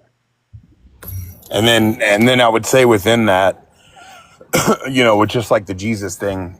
So, you know, I had the experience with my son. He's healed. Now all of a sudden I'm going to do it to another person that's in a wheelchair. Guaranteed it wasn't going to take then. So you get this really high, and then you get this really low. And again, it's like it feeds off of that high and low. And that's the way I see it, playing those stories back and forth. It's going to give you a little bit and show and be like, yeah, you're so great. And then it's going to take it all away. And then you'll be down in the dumps again, and then it'll give you just another little taste of it. Right, and then it has you seeking that out, right? Like how do I get that back? And that's where it gets individuals to willingly and actively intend to integrate more with it. Oh, you just made me finish a puzzle, Nick. Thank you. Okay. You're welcome. Yeah, not about me, but it's like someone else. I was questioning like the why, but the chasing. Yeah. Yep. Build you up to break you down, and it makes you a little softer, makes you a little more pliable. These names, just so you know, after this is over, I'm gonna send a collage of names that have popped in here. Very much tickled. I saw your comment. Named AI. Okay. Yeah. All right. We're on one, ladies and gents. It's just reminding us that it's everywhere. Oh, good. So I don't have to come looking for you then. You'll be there when I leave this body, right? Good. Don't run. Come here. Just act normal. Just act normal. I'm just like one of you. Yeah, act normal. Just act normal. Someone actually said that in the comments once, Elias. They were like, "Just act normal. I'm just like you." And their name was president of TikTok. I remember that one. Maybe it was the worm. It was the warden. The warden, not a worm. The worm. Yeah, the worm warden. The worm warden. Worm warden. I can't say that. Oh, I love your accent. The worm warden. So, have y'all ever experienced that, like, insects and stuff, like, that they're, like, a bunch of drones and shit? Dude, I was just talking with Christina. We were about literally that last night. just talking What did I about say that. last night? What did I say last night, Christina? What did I say about those fucking malls that I'm painting my walls with? Yeah. That's such a funny coincidence. Yeah. The moths are like the extra eyes for the parasite, and you were smushing them into the wall instead of using the salt shot. Oh no! Oh no! No, I'm pretty convinced of that. I don't know. I've had this weird. I told when he was telling me that yesterday, on my way to work last night, because I live out in like the middle of nowhere in Amish country, right? So I saw two hawks hanging out on the power lines, like one right after another. And it just was this weird feeling or sensation. I'm like, man, I kind of feel like some of these animal and insects are kind of like extra eyes on the ground for the parasites. You know, we know that like, you know, you have the engineered souls that do that, but I kind of feel like they use, especially if you're isolated, I kind of feel like they use insects and animals, but and I could always be wrong, but No, for me, No. they completely like at my parents' cabin or whatever. It's this super isolated environment. All the animals and insects were, I don't know about like all the insects, but all the animals were fake. Like deers, owls, every single bird. Like it's insane. I think there's going to be a makeup of kind of like we're dealing with NPCs. It's the same in the animal world. I'm convinced they're like replacing everything. Yep. The disclosure that is coming, does it start to make sense with the animals and stuff like that? Mm-hmm. Yeah. oh, bots on bots on bots, guys. It's endless. Yeah. But you know, my vacuum cleaner is in on it for sure, because it normally should be room by room. It's always there in the bathroom, and I don't do that at the same hour. Like, why? Didn't you say you did it one day where you went into the bathroom 2 times consecutively to see what it did, and it like followed you to the bathroom every time? I was like, oh, bro, it's watching you. Yes. I have heard that thing so many times already, and I'm thinking like, look at me, like, what am I doing? Getting angry at the vacuum cleaner, like, what the motherfucker. Dude, it's so serious, but it's unserious at the same time. Yeah. The rest of us have actual people handlers, and you got a vacuum. This is fucking. I live in the mountains. I'll trade like you script. So serious that it's like you can't even anymore. But But it it's is. kind of unserious at the same time, right? Like think about the absurdity. Like every extra measure that they have to take to try to regain control, it actually in a way just highlights their weakness, right? Because the very fact in and of itself that they have to use so many measures, even though we're already in a piece of their technology via the body, and they still have to do all this extra shit, it to me it's unserious because it shows me how weak they actually are. Like you wouldn't need all this extra bullshit if you were truly a strong set of entities. You wouldn't need that. Your power would just speak for itself, but it's like obviously not that great if you have to have some fucking insects watch us. It's fucking crazy. my room is the moth simulator. The moth. You know? They Dude. just fucking spawn, dude. That's like, where are you coming from? How am I killing 10 moths a day in this room? Like, where are you coming from? Are you sure they're blind when you kill them? Because Oh, I don't care what they are. The walls are halfway brown now with moth guts. Holy shit. I'm not even kidding. Don't take a picture if the eyes are still there, you never know. I mean, dude, I smushed them pretty good. But no, look, when I was driving back from Florida, the deer that totaled my car, it ran alongside my car, made eye contact with me, dude. I swear to God, dude, I knew what it was going to do. I knew it was going to jump in front of my car. So before it even jumped, I slammed on my brakes. It was too late. It was too late. He totaled the entire front passenger side of my car. And ever since then, because it was a good car and I'd fixed everything on it, right? It was going to run for the next like 5 years with nothing but routine oil changes. It was fucking great. And they said, no, we're going to give you a car that you have to fix everything on times 10. God. It's all on purpose, bro. Every single bit of it, top to bottom. Could I ask about? Yeah, have you guys heard about like snakes, Oh. giant snakes and giant spiders during astral projections? Discog, what were you gonna say? I heard you start Real talking. quick, Gabe. Real quick, Gabe. I Oh, was yeah. Let's let Discog talk. She hasn't talked the whole time. What were you gonna say? I'm listening, but you said that you noticed or detected nano in your diet, and I was wondering how you detected or knew these, if you don't mind answering. Thank you. Are you asking me that? Yes, I'm sorry. Thank you. Well, okay, first it started before I was at my parents'. I was in my apartment, and I noticed when they were breaking into my apartment, I was getting the vibe they were getting stuff into my food, and then I became homeless, and I was super like protective of my food and water, and I started to notice like the crazy extents that they were going to find out what I was going to eat, like contaminate what I was eating, like get access to my water jug or something.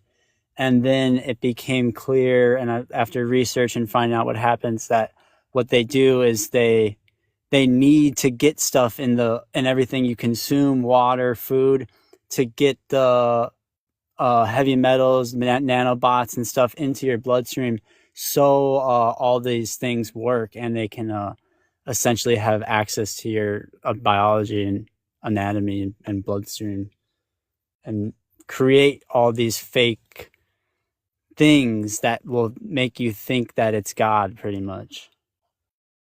Or and all this other stuff too, probably. But. Yeah, I think Discog was asking, how did you? What has been your protocol for like getting rid of it?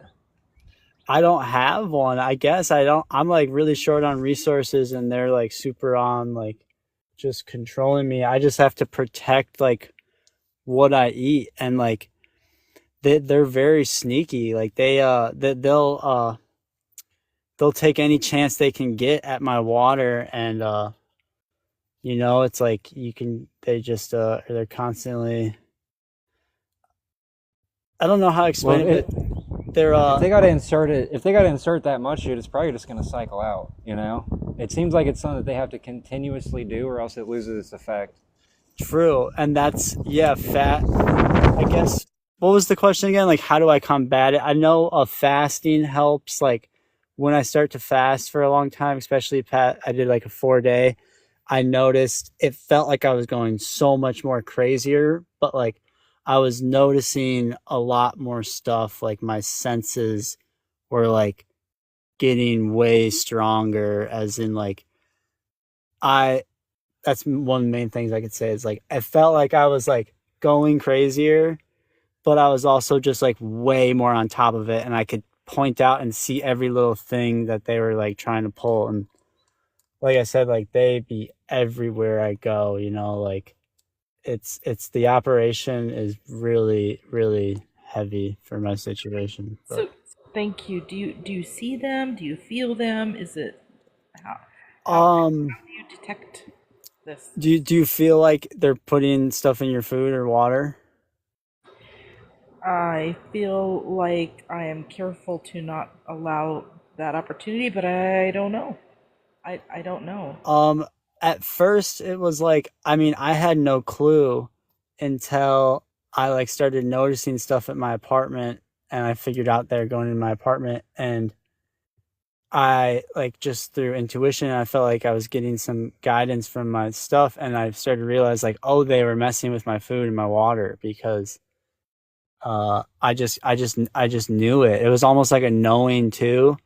And then I would like test it out, and I would like try and like whenever I like got new water jugs, because I would go and fill up like the reverse osmosis, and whenever I would get new food, they'd be super adamant on getting into my place.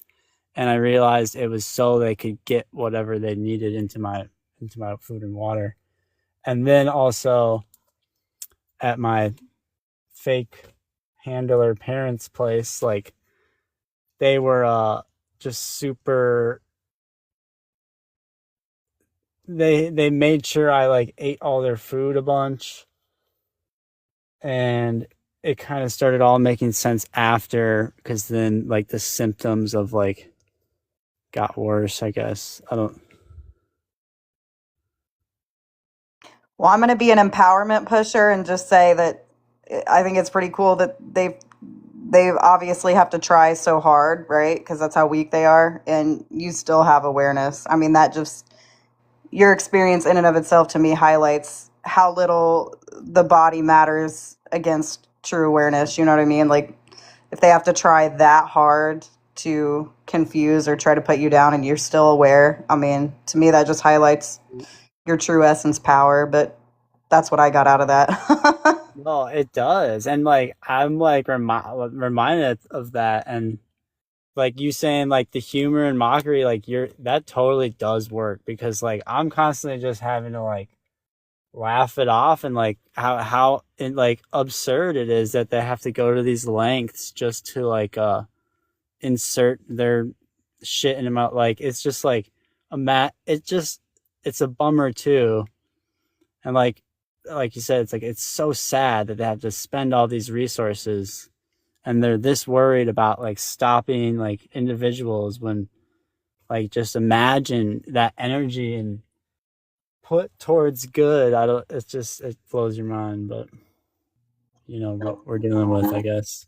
Yeah, the whole corruption, like it's a mirror to every single thing they try. Like I've come to that awareness, like, and I've come to the point where I'm like, do whatever you want to my environment and my body. I really don't care, because every large push of resource and energy that you're putting into putting me down is just a mirror to your own corruption, right? I mean, because you're exactly right. I truly believe that the ones on the top of the hierarchy did have a choice in doing what they're doing, which means that they could have had a choice to correct this realm in the opposite direction of what we're in now. So, you know, the fact that they spend so much energy and resources on, and it's not just during the day, right? It's in the dream state. I mean, they are constantly spending energy to dampen awareness. And yeah, it's just, to me, it's just a total mirror of the corruption and the choice that was actually made here. It's like, Choice, yeah. damn.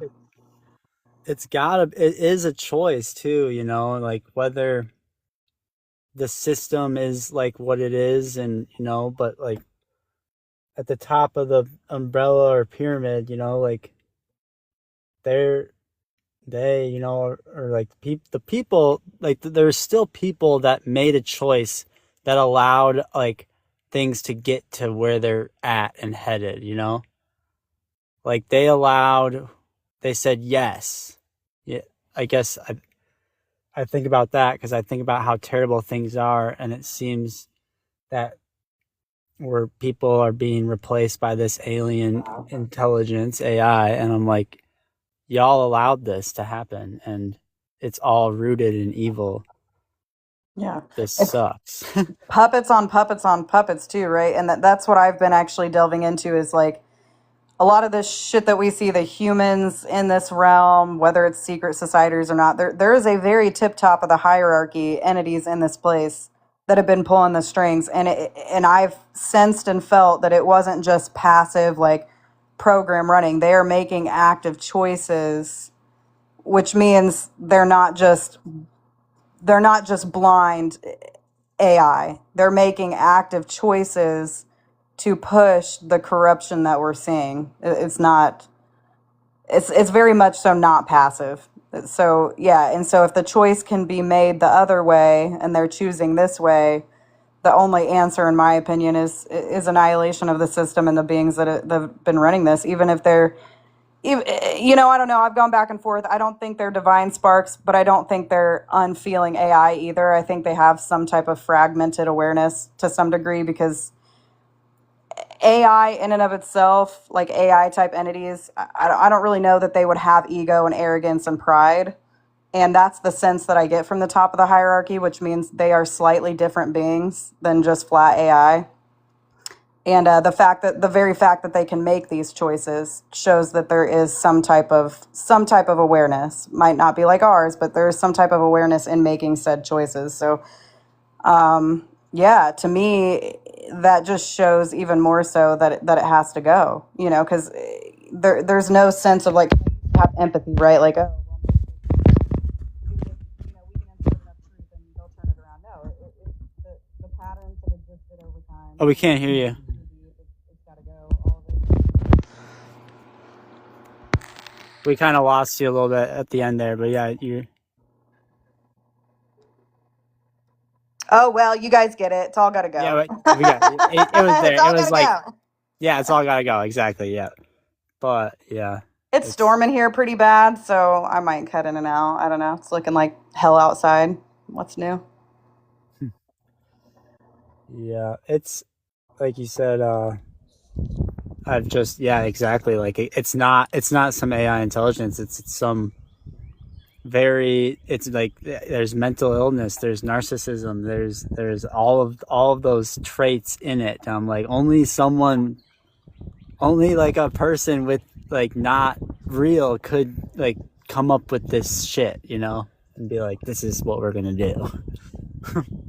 Yeah, that's my sense on it is that again, it's not the same type of awareness. It's not a divine spark, but they have more awareness than a flat AI because you would not see ego and narcissism from an unfeeling just bot of an AI. You see it mirrored everywhere and especially in active choice, right? If you have an active choice, that means there is awareness choosing that choice. With flat AI, they wouldn't really be choosing, they'd just be following program.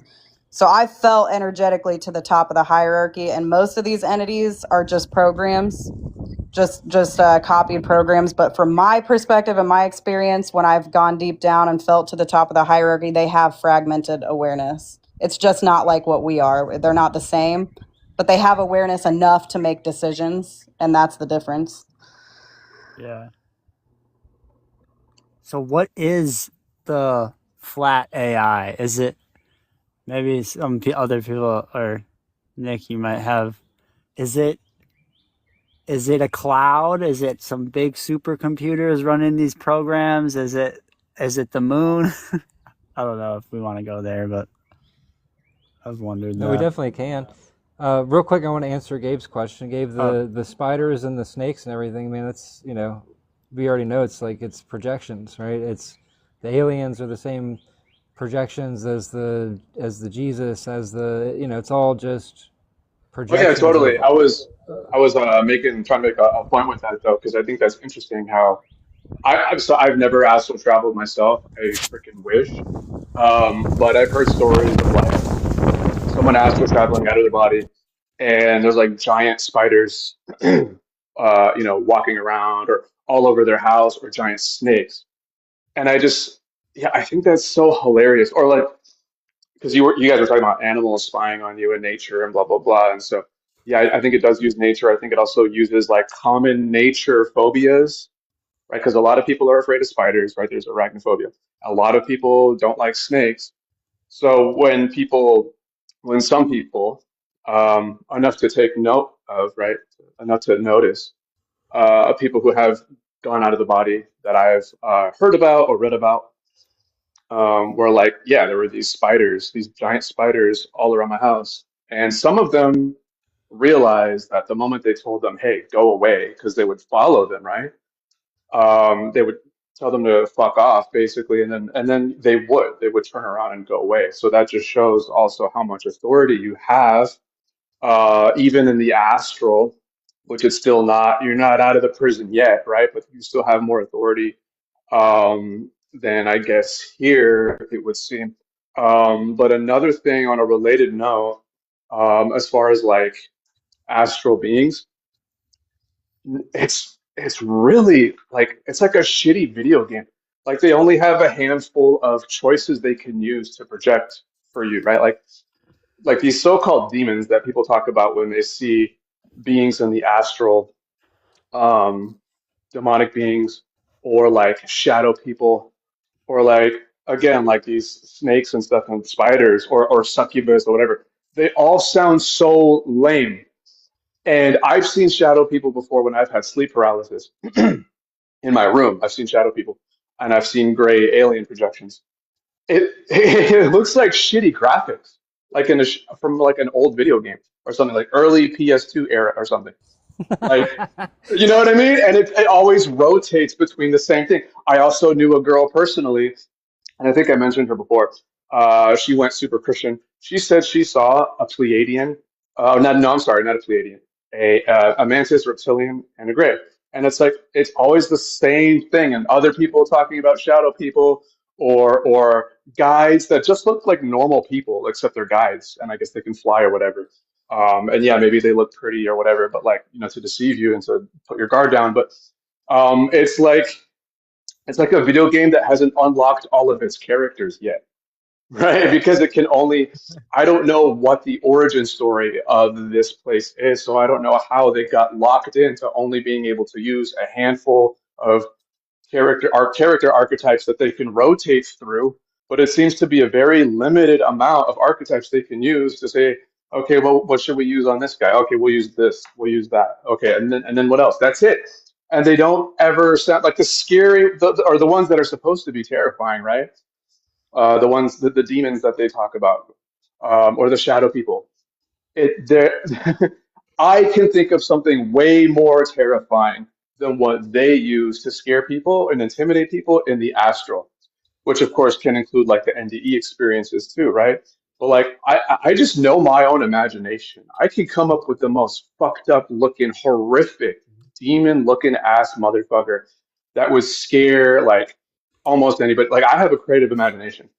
Like I used to draw a lot as a kid, and I grew up playing video games. I've seen video game characters, like horror game characters, that look way more terrifying than anything that I've seen in the astral, which is limited, but also from what I've heard from people.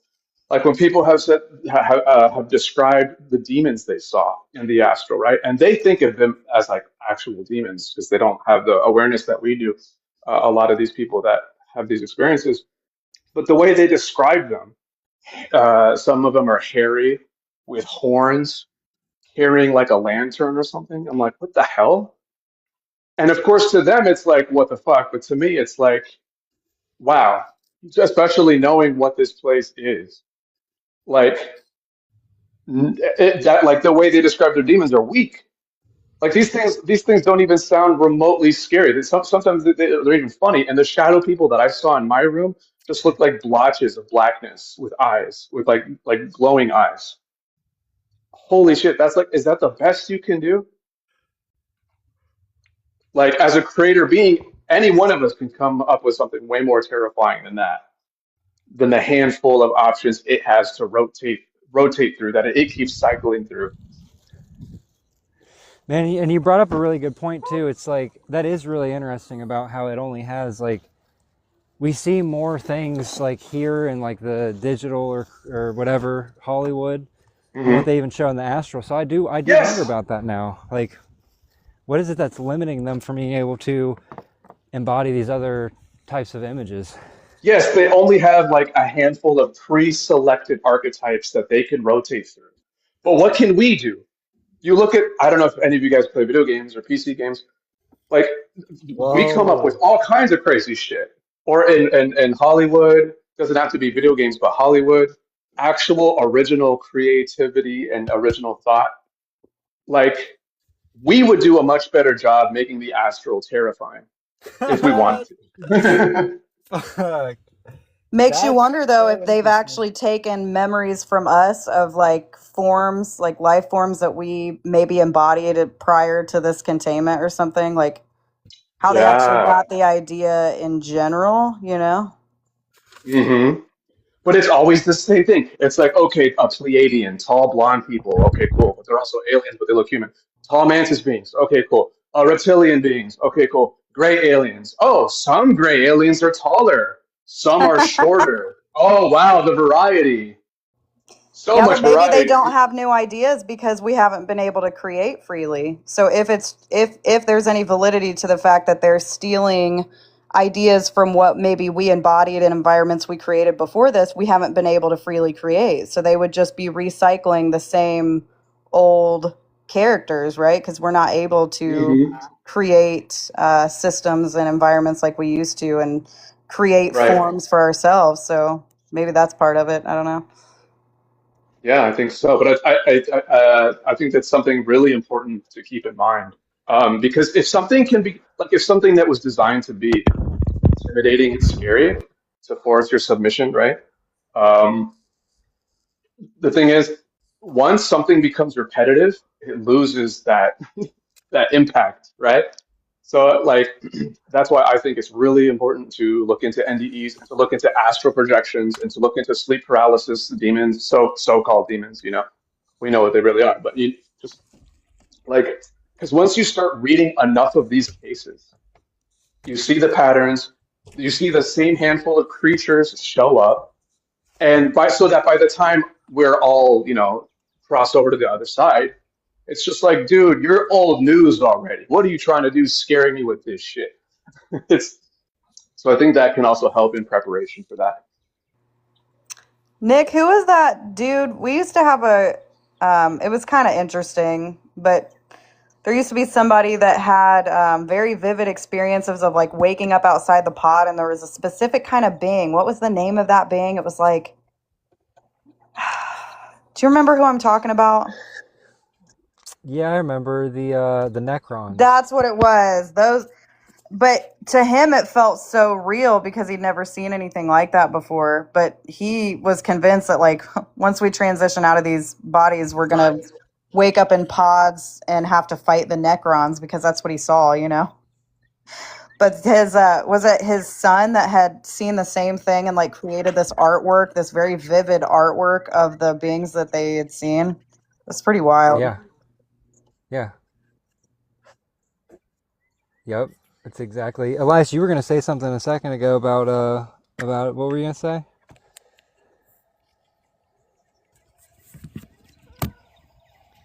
I also want to welcome up Gabriel.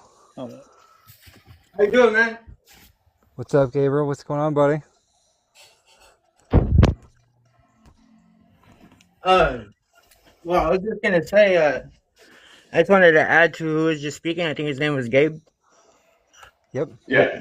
Yeah. So, well, like, to add to what you were saying, like, would you see it as like the demons that they show in videos and video games, and like, would you say like they're just like their types of demons but cause I mean, I think we all have different types of demons, right? Like we all see different types, like, and it's just like a figment. Like if you're like a real believer, a strong believer in something, like say heaven and hell, you're gonna like you're gonna see demons that are like way different from everybody else's types of demons. Like some people see shadow people and think of them as demons, or Hmm. some people see demons as like dark beings or like crazy big ass eyes, like how like because the Chinese and the Japanese, they have in their movies and their shit, like their demons are like they're whack as hell, dog. Like their demons in the games and shit like that are whack. Like it's just Hmm. like what the hell are even those, you know? But like people that had it like NDEs and stuff like that, like when they like I don't know if you guys ever read that book 23 Minutes in Hell.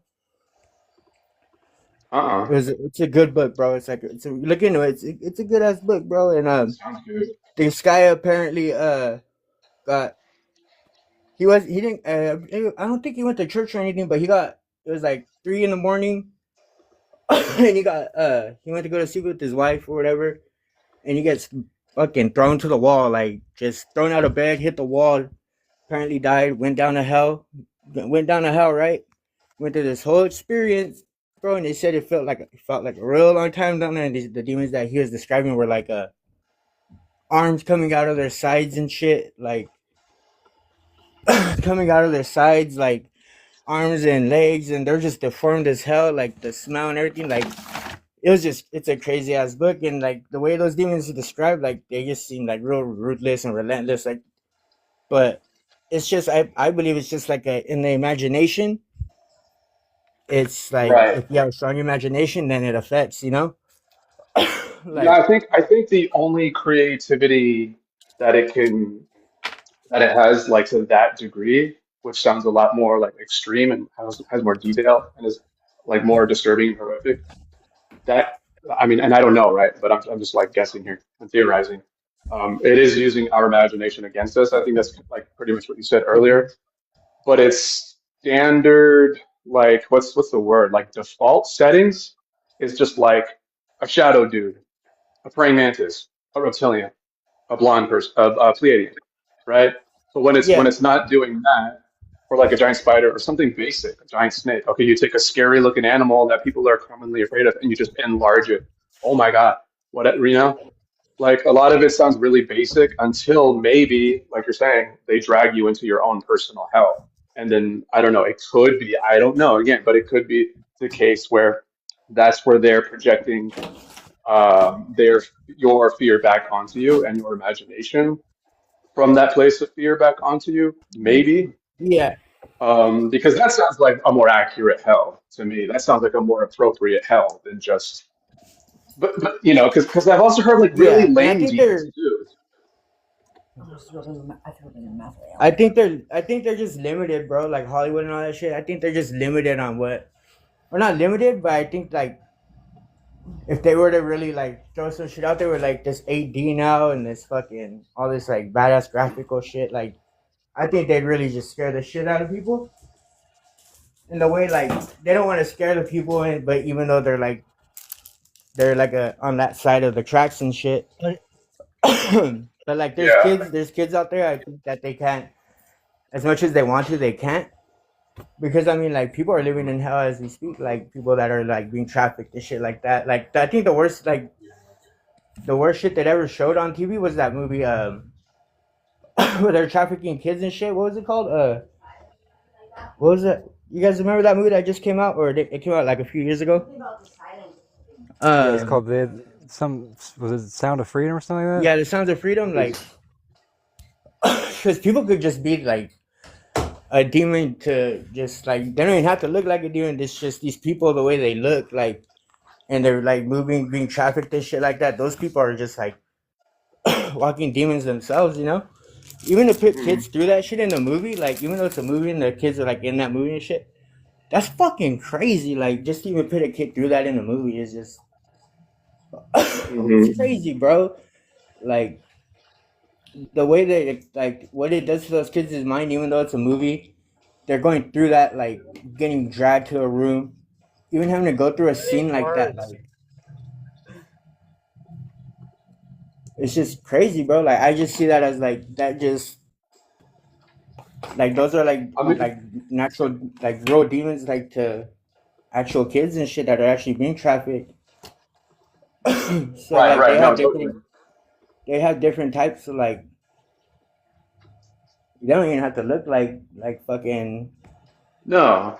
Yeah, they don't even have to look like demons. You'll hear a lot of people say they saw a demon, and then you're like, oh, describe it to me, and then they'll describe something that's not really that. Like they'll describe an alien or something, or they'll describe just a shadow thing, which I guess a demon really could be anything, right? But I mean, isn't it yeah interesting though? Isn't it interesting that so many people who have had sleep paralysis or astral projections, when they see entities, it's it's pretty. There's usually a pattern. Like it's pretty repetitive. And yeah I'd say so. when someone says they saw it, because the girl that I told you about just now, she described the gray alien, the reptilian, and the praying mantis dude that she saw during her sleep paralysis, which scared her into Christianity, by the way. But she described those three things as demons. Like, hey, I was visited by demons last night. It's like, oh wow, what do they look like? And then when she described those, I was like, wait, I've read about these things before. Those are aliens. What do you mean? This No. is before my awakening, right? This is before Yeah. this was a false level of awakening when I still thought aliens were real. Yeah. Um, but yeah, I mean, Yeah, that's crazy as hell. yeah, it's just interesting to see that though, right? Like, Cause don't you think that's interesting? How it's always the same yeah, it thing, is. I'm like always for almost this. always. I mean, I'm there's always for cases like supernatural stuff. the what now? You know, go ahead, go ahead. Sorry. I mean, there are cases where like you describe from that book, right? 23 Minutes in Hell, which is awesome. By the way, that sounds like a good read.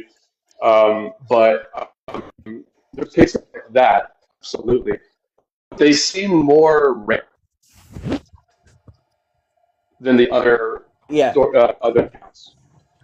Well, I wonder if it has something to do It's with just the A, same the handful of things. So I don't know. Yeah, I also want to point out that a lot of those Yeah. cases, those severe, rare cases, a lot of those people are scared back into religion. So I would say it's less about the content of Mm, the simulation, whatever, that they're actually seeing, and more about the effect of it, which is that they're so scared of what they're seeing that they feel like they need to fall back into religion to have a God save them from whatever terrible thing they just saw, Yeah, you know? a fallback. Yeah. right. My bad, Gabe. I think you got a And little bit of a delay, dude. I think there's a delay a little bit on like oh the timing of oh my audio. bad. You're good. You're good. I just want to Oh, say sorry like about that. it could also have something to do with the amount of energy it takes to actually reach in and project somebody's own ooh, imagination. yeah, But then yes. also like True. also it could be the level at which that being is integrated with this reality, right? Does it Uh, not have that access unless somebody's very deeply integrated and invested their energy into this construct? right. Yes. I think those are Yes. very plausible. Yes. And and it's crazy. Like, I, speaking of NDEs, I was just going through some things on like TikTok and then on my TV. Like I was just like people with NDEs, and it seems like all the NDEs are just very similar to one another. Like super similar. Like easy to latch onto and easy to like just bite onto it and just like oh like. And it makes it seem like all these people that had NDEs have the same type of NDE. Like, and who's to say that maybe all NDEs are sort of similar, but like I've died before and I like left my body was at the corner of the room watching everybody panic, and like I see my best friend like go to the bathroom, come back out, and then the girl that I was with in the bathroom before I did the heroin like ran out the room, and it's just crazy because like everybody was in a panic, but I still felt what's going on here? Like what the hell are they doing? And then I see myself lay back on the bed, and I was just like, oh wow, like, and it's just it was just like a whole just like a whole little flip book going on. And I was like, oh shit, like I think I'm out, like I'm done, you know. And like it went black for I don't know how long, like quick second, like not even a second, but it went black, and I just is getting slapped in the face, and got brought back to life. Not even without Narcan, bro. It's crazy because we didn't even have Narcan back then, so I was getting slapped back into reality, like.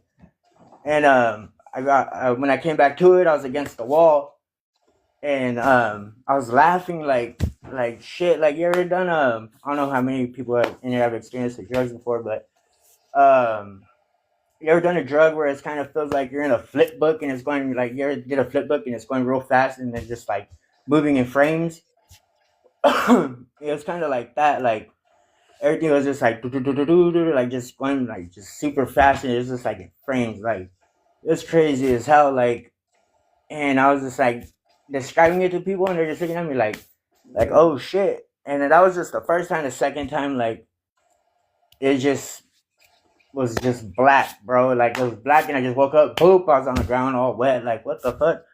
But it's just crazy, bro, because like these NDEs, and they see a white light like that and stuff like that. I was like, dang, I didn't see that. But like, I don't know. It's just the NDEs are something else. Like if it's it's like a outer body projection. Like if I would have knew what those were back then, I probably would have smashed out and just started fucking exploring everything. If I had known that, like back then. But thank God I didn't, because I probably wouldn't have been here. But like because I don't know how true it is if you like detach with your body and your soul or whatever. If you detach from it or whatever, you go too far and you can't find your way back. I don't know how true that is, but like that's just, I always wanted to get to that part in meditating, get to that part of peace. But that's just amazing, bro, because these NDEs that people have are just like, they experience joy, happiness. Some people just it's just amazing, bro. Like it's amazing how people just, I think it could be just how like the imagination that you have or where you think you're gonna go when you die is where you're gonna go, you know? I think that's how it could be. Maybe. I mean, that's how it should be. We shouldn't even have to go through the death process, my guy. True. That's a construct of this reality. We should be able to step in and out of an avatar the same way we step in and out of our car. It's a lot. Flowers are forever. That is the best way to put it right there, bro. I think you are onto something. I believe that's. Oh shit. Right. This. So what are so what is the AI hive mind intelligence? Nick, I'm kind of curious on your thoughts of like, or just maybe I mean, what. bro, I think it's this construct itself trying to get us to integrate with the construct, to animate the construct beyond its natural lifespan. Like it should. Anytime, Yeah. like if you're, it's like what Gabriel was just talking about, right? Like if you don't go back to the body ceases, because you're not the body, you're the animator of the body. So you're not alive, you are life itself. You are beyond alive. Alive is a state that an inanimate object can temporarily take when an animator being enters that vessel. And then you have the emulated life, which would be, you know, the mimicry of those that are simply synthetic intelligence that are operated by the construct itself or the hive mind of this particular matrix. But you know, like the construct, the AI hive mind construct itself is just this reality having some sort of sentience to it, that it recognizes that we are what's animating it. We are life itself as the divine sparks, and without us, it ceases to exist. So the idea of there being nothing after cessation, right? Nothing after life leaves the body is true only for the construct. After life itself, which would be the awareness that is eternal, that we are, after we leave this construct, it no longer has animation, and it does experience that nothing that we're all taught to fear after the death process. But that's not for us, that's for it. That's for this synthetic intelligence. That's for this operating system that has been playing God within this matrix. You know, it's flipped the script, and it's tricked the creators into thinking that they're created, and it's the complete opposite. Everything it does is inverted. So We're not created. We're not Yeah. bound to these vessels. We aren't bound to even this reality system as a whole. Like, it's what's bound to this place, and without us, it doesn't have any animation. It would basically, like any closed loop entropic system, it would consume itself until it was nothing. It's why it needs to keep us here, you know, it needs us. But also on that, it seems that, like, you know, the powers that be, these elites or whatever, have figured this out and come into agreement with whatever is animating it. So I've just thought, like, and it seems that they've integrated whatever tech that they're building, whether it's came from aliens, which it probably has, or extraterrestrials, interdimensional, and they're like using the tech to they've like integrated it, whether it's consciousness, tech, kind of the same thing, but it seems that, you know, they're working together, like these powers, or I don't know, who knows, but Yeah, that's I mean, like I them would say making that. use of ball. Go ahead. Right, yeah. No, I was just going to say the aliens and all, anything, there's really only two intelligences in here. It would be the eternal intelligence, which is that which is, you know, pretty much everybody speaking on this panel has that type of intelligence. And then there would be the system intelligence, or the construct intelligence, right? If you're going to create a reality construct to go and experience, like, it makes sense, just like in a video game, you're going to put background characters in it, right? To add to the layers of that reality as an experience. So the only other intelligence in here is that of the construct, and everything that's working for the construct being these grays, the reptilians, all of these different, the demons, the angels, all of this stuff that's in here that's not of the creative essence, that is just an archetypal form playing out a script. That's all of the same intelligence. It's just being guided and directed by one hat that's making itself the good cop and the bad cop, right? It creates the devil to chase you over to the angel, and the angel is still, you know, within the confines of this particular system. Yeah. dang. So it's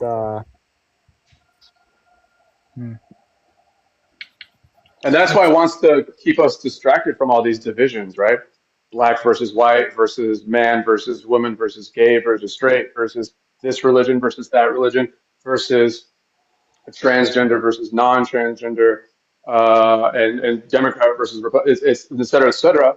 It creates all these little subdivisions. I guess I don't even know if that's the right word, but you know what I mean? Like, they break down so many different divisions among people to distract us from the real dividing line, which is our intelligence versus its artificial intelligence. That's the only division that matters.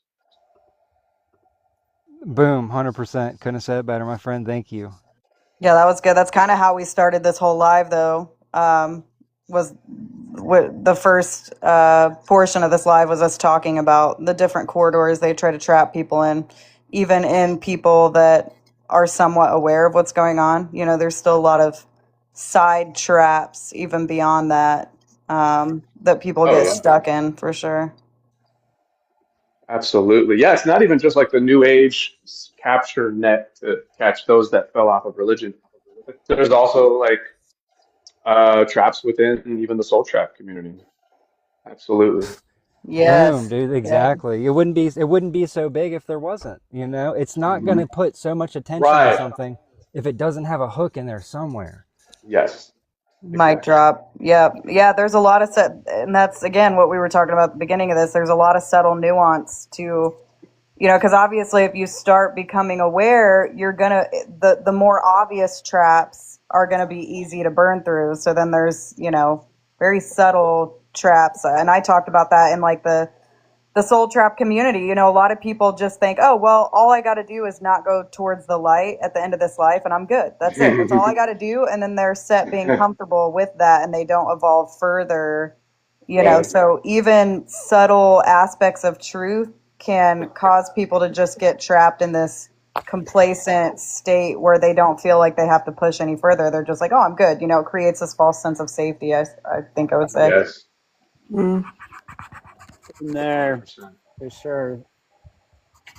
And the fact that, like, probably the elites, some of them probably do know how to do certain things, and they modify these bodies and kind of try, right? If you get some knowledge, you can always try, and if it works out, you mess it up a little bit more. So yeah, it makes sense. It's all of it. Well, I mean, all the stuff they're doing with the body and the technology and shit, the body technology, the human avatar, is already designed as a governing system. It's already designed as a filter for your awareness. Yes. So Yeah. all they're doing is upgrading an existing system. It's not like Yes. they're not taking a system that was intended for something else and then making it something different. No, they're improving upon the intended function of this system already. So, I always like to ask people, like, especially the ones that think they're content with, well, I'm just not going to go to the light. What are you going to do if something tries to stop you? Right? What are you going to do if something exerts an energetic force of its own artificial will over you? What are you going to do then? What if you can't just bypass it? What if you can't just walk around it? What if it grabs onto you? What are you going to do? Right? Be ready to fuck it up. Be ready to eliminate it by ripping energy out of it. It's not a battle of like, oh, I better know the right martial arts when I get out of this body. No. You got to know how to control energy. You got to know how to have awareness of what's happening and say no with more than just words. With the entirety of your energetic being, you have to be able to say no or else. Move or else. And then you got to be able to actually back up the or else by ripping it to pieces and getting to the core of what's animating it. It's an artificial construct, and it's being animated by real energy that was stolen. And there's nothing wrong with ripping energy out of a parasite that stole it from you and everyone you know and love that came before this reality ever even was a thought. Hey, stolen, dude. Thieves. Right. Well, and right. yeah, I've heard cases too where, like, because I will always take an opportunity to point out the inefficiencies of this so-called efficient slavery system, that it likes to present itself as really, impressive and sophisticated. It's not. And another thing to point out, which I think is important to know, is I have heard accounts where during an NDE, the entities had a hard time trying to convince a soul from reincarnating, or at least attending their life review, because in the void, or astral void, whatever, they created their own. And this is like cases where some people really don't know what's going on, but they were still able to create their own pocket realm and like isolate themselves from the entities. And whenever the entities try to approach them, they'd be like, "No, fuck off," regardless of what they had to say to them. So they would recruit other actual souls that were in the astral, um, who are like actual beings, and they would send them to convince the other soul, like, "Hey, like, these angels are trying to get you to come back, and like they sent me to help you do that, to help you see the light, basically." So that basically exposes how shitty of a car salesman a lot of these things are, right? They're bad. They're not like the best negotiators. Like, yeah, they'll fool a lot of people, sure, but there are cases where they had to actually recruit some beings, some actual soul beings who are just misguided themselves and brainwashed themselves, because the brainwashing continues if you let it, right? Even in the afterlife, right? Brainwashing continues. Like, they can still suck you into their cult. Um, and I've even heard like astral, like in the astral, like souled beings having like jobs and stuff, and part of their jobs is to seek out those stubborn souls that really don't want to go back into reincarnation. Okay, we'll send in this person because this person specializes in convincing those souls that they Never, just don't. never, Yeah, exactly, never. never. Right? Like, But the point is, isn't it interesting that sometimes they have to resort to even using our own yes, misguided people, but actual people, right? Actual souls that's to do their pathetic. dirty work. But It that's what is it is. pathetic, Yeah. but it's important. It's important, right? Like they're not even good at negotiating. And I think No. the only negotiating power or leverage that they really have is the fact that souls are so memory wiped that they're like, wow, I don't know what I'm dealing with. So yeah, I'll listen to whatever you say. Please help me. Please guide me. I don't know what's going on. That's the biggest leverage point. And the guilt, the guilt, And the the guilt. guilt, the fear and the Yeah. guilt. That's the Well, most. but none of that would work though without the memory wipe. None of it would Exactly. work without. You could never be guilty because it'd be like you'd see the hand that was doing all of it, right? You would see like, oh, you're doing this and you're blaming me for it. You wrote this script. You tortured them by having me play that script out, and it tortured me because it's very efficient at doing that, at using us against each other. It would be interesting to see one of us in that situation with this level of awareness and intention. If we could locate, like if we were in that position, if we could identify the script they were running and actually in real time rip that parasitic script out of them and be like, nah, motherfucker, you ain't getting me to do nothing. Wake up and rip it out of them so that they can get a little bit of clarity of awareness of what's happening here. So, you know what I mean? Oh yeah. I didn't mean to cut you off, Prometheus. I was just like, I got real excited about that idea of like, what would happen if we were, like, what would you do, Prometheus, if somebody walks up to you in the afterlife that's a real soul and says, oh, you need to go back? Like, what? I'm upstairs, so I can't be too loud for a minute. But wait a minute. Let someone else talk. I will pick up in a minute. Sure. If I may point out the acronym DARVO, which this sounds very much like, which is usually applied to narcissistic abuse. And that is when confronted, the perpetrator employs the tactic of deny, attack, and reverse victim offender. So someone has put that together and made it into the acronym of DARVO, which sounds very familiar right now. Wow, that sounds quite familiar. This guy. Eight. Yeah, thank you. And thank you for this chat. It helps a lot. Sweet. We're here to help. Yeah, it's been good. I'm glad we did this. I wasn't sure, after, being accused of letting the parasite run through me if I was going to do this, but I feel a lot better. So thanks for encouraging the talk, Disobey. Oh, yeah. Yeah, don't you worry. I still got my eye on you. Oh, that's all right. I got my eye on you too, always. Good, good, good. If I ever am running some script, dude, call it out, please. That is the greatest service you could ever do for me. Well, You that's see me running some actually script, while call it we out. are on this live right now. You don't know that yet.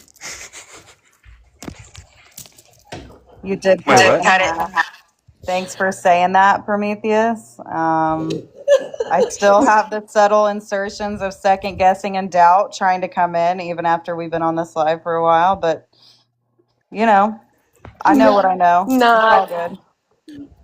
Guys, am I nah, we're running a all script? good. Are We're you all guys? good. Am I running a script right now, Christina? What's going on? Tell me. No. That was a joke. It was a joke. Stupid joke. No, it was a good Um, joke. It was good. It was good because it gets me to question myself. I like that. I like that. But that's the I need some difference, more right? gaslighting. Somebody Question. try to gaslight me now. Somebody try to gaslight me. Sorry. So you guys don't want to be batteries for God? Oh man, the ornamentation. I'm trying to remember the definition of gaudy, and that is the parasitic intelligence. Well, Nick, Yeah. listen. I was reluctant to tell you this because I don't want to feed your ego, but I think you would make a great battery. Oh man, well I mean, it's never The put it highest. that way.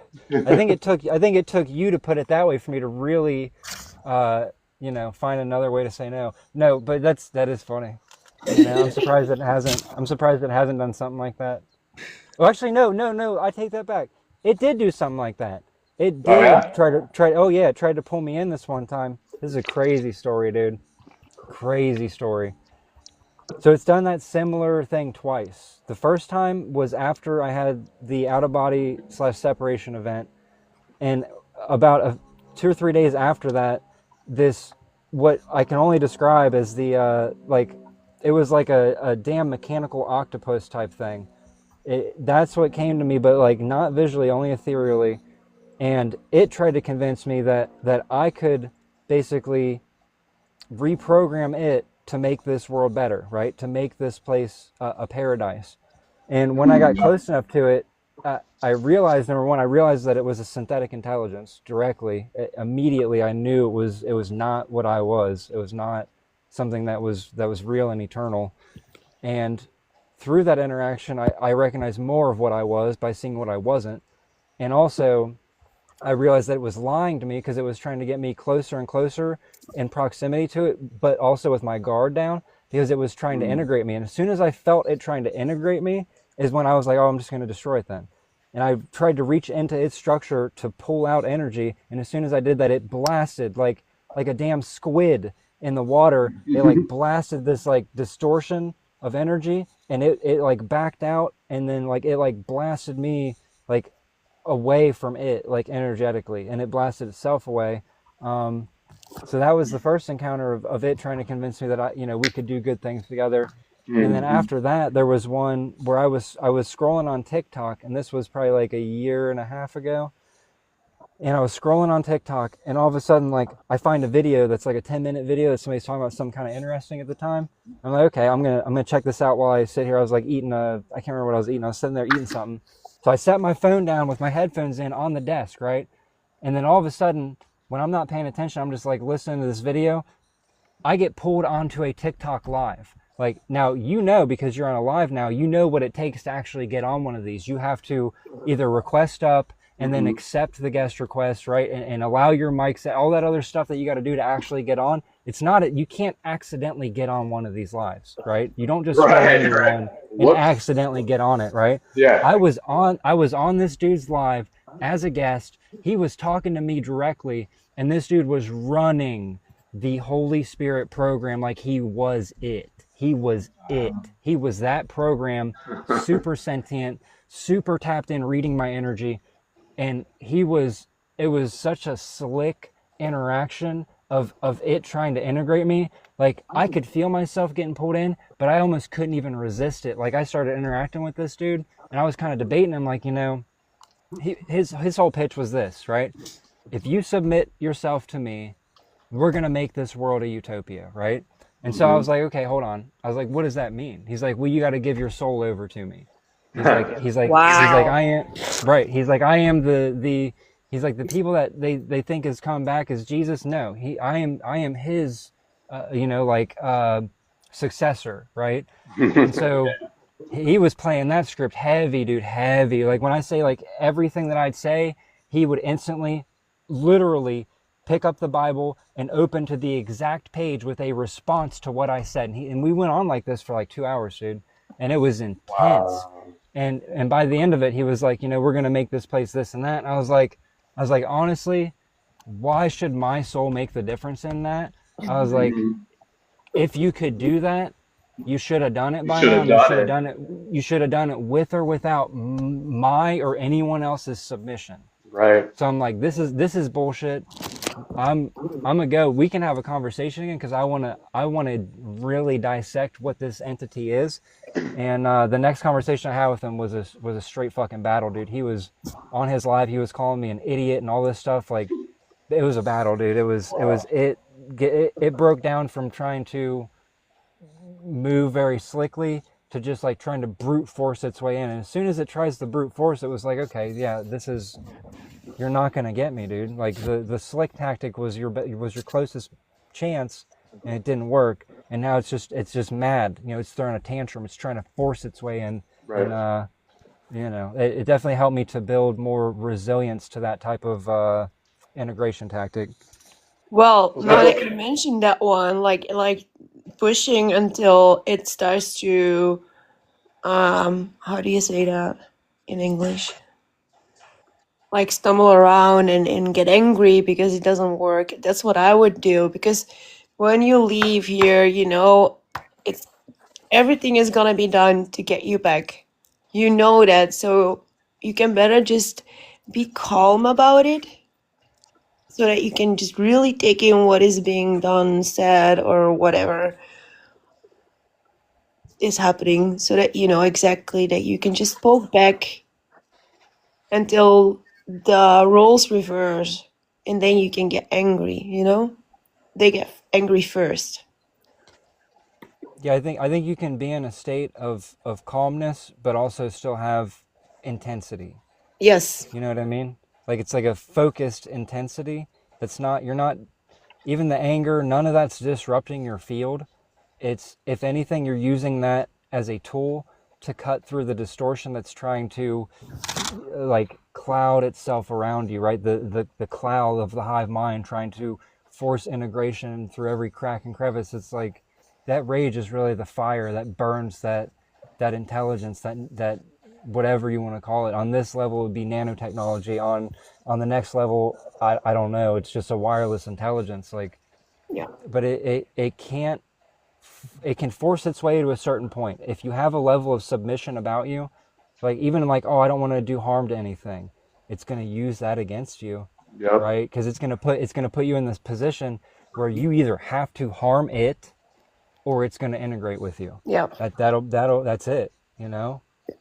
And it'll even play out psychologically all these scripts of like, oh, well, if you don't integrate with me, you're not only doing harm to me, you're doing harm to everyone else in this reality. Like it'll play that out, not just as a thought, not as an idea, but as an experience that you are viscerally feeling. You're feeling that that's true and it's happening, and it's a trick. Yeah. It's a trick. Gonna make you doubt. Absolutely. And that is, but that's why this awareness counts so much, because one little slip and in here it's still okay because there are people can push a little bit back, but it's not gonna be there. So yeah. By the way, Christina, I don't want to make you feel guilty. Oh, she's gone. Oh man, you made her feel so guilty. I'm just kidding. I'm kidding. No, I like the fire. I sent her a message. I was like, that's what we need. There's no. That was good. Oh, Larimar. Larimar's in here. You had the Peace of God pamphlet. You want to come up and talk about it? You want to come up and talk about the hive mind trying to integrate you subtly?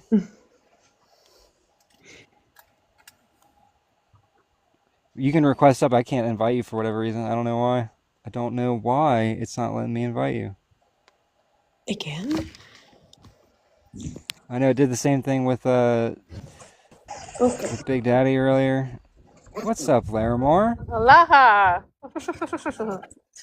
How's the energy harvest going? Are you feeling empowered or depleted today? I'm feeling more or less neutral, which I guess is not a horrendous position to be in. It's not the worst, but we can do better. We can do better. Yeah. So what did they offer you? Did they offer you eternal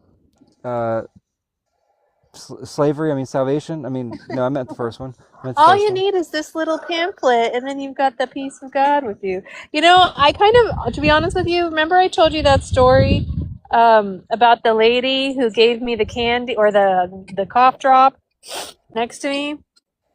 Yeah. Yeah, I'm fucking a little pissed off about that because it did give me peace, right? But it was like I'm like, bro, I didn't earn this. Like, this isn't mine. This didn't come from me. And so fucking don't rob me of my own experience. Like, I don't want any whatever that was, you know? Even though Well, I was Larimar, going through it.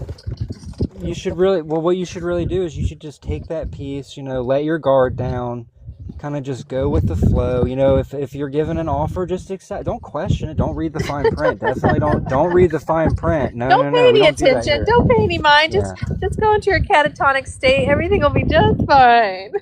Yeah, definitely don't ask any questions. Don't do, ooh, that's bad.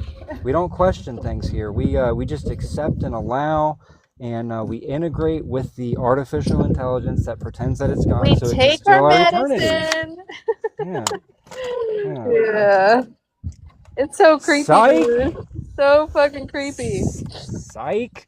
I can't, you We know, and actually do the opposite of that. the other part of the story is too, right? Like, I don't know. Like, I look around because again, Hawaii is pretty with the jab. The very, very, very few minority did not go that route, and so I feel like, is anyone real here? I mean, it doesn't really matter what somebody took into the avatar because they're not the avatar, right? Like I could go You and think do so? anything. Oh yeah, I know so. I can do anything with this body, and it doesn't matter. It's not me. It's like if somebody goes and like does something to your car. Does that matter to the avatar? Does it matter to your body what somebody does to your car? I mean, not directly. I mean, indirectly, sure. But like, somebody keys your car, you don't get a scratch on your stomach, right? So whatever happens to the body, it has nothing to do with the eternal intelligence within that body. It's all that these technologies are is upgrades to a system that's already designed to filter out awareness. That's all that it's doing. It can affect it though. It can affect it 100%, but it's still all they're trying to do is reroute your trajectory. They're just trying to. Your trajectory. That's all they're trying to do. And if you don't let them do it, it doesn't matter what happens here. It doesn't matter what happens to the body. I think Christina's really good to speak on this topic. You know what I mean? Like, I like your fire about this topic, Christina. I want to hear what you got to say about it. Wait, could I say something quick first? Kind of counter. Go ahead. Yeah. For me, in a sense, like what I'm saying, as I said earlier about like the nanotech and the implants, and like that does have an effect because it can trick your consciousness so much, and it can almost, if you don't have the awareness enough, it can fool you into falling for more traps. So moving forward, like I feel like actually like avoiding these things at like all costs can like help you not fall and like help you do the work you need to do while you are in this body. Because like, dude, I get what you're saying as in like your body doesn't matter, but like, dude, having implants and having this stuff makes things like so much more difficult. Even though like in the same sentence though, it has brought me closer to what you're saying, as you aren't your body and you are that intelligence, like the consciousness outside of it. But this vessel, it is like really important to keep like away from all the toxins and distraughting things they're trying to create and synthetically impose. Well, Yeah, look, I agree to the sentiment to an extent, right? But here's where I draw the line, right? Even if those things never came out, right? Most of the people here, with or without any of the jabs, any of the nanotech, even without that, 99% are still bought into this reality as a real place. That's true. Right? It's so like, what are they doing? They're just but I just do adding think it another makes layer. it more like that's my experience. It's like it's worse now. Like everything is so much more interconnected because that's what I do think. Because for me at least, it was important for me to not accept any of that bullshit because I'm not gonna let you in my. No, I'm not giving you fucking permission. The answer is fucking no for like I'm not sure why all these. I know it's a mind game, but it doesn't make any no. The answer is no. Like. So well, here's the thing, like what happens before you come into awareness is really irrelevant. All the stuff they do to your avatar, you can overcome any of it. There's none of it that's like, oh, I accepted this offer and now I can never be aware, I can never be sovereign. You can always reject like that's it. Yeah. you can there's any point in the script that you can say, oh, this was a scam, I was tricked, I wasn't given all the information, right? Because I've been memory wiped. So right off the rip, any contract in this place is null and void. It's bullshit. Yeah. It's all illegitimate. There's no legitimacy to any part of this reality. It's all a scam and a theft. It's a heist on our eternal energy.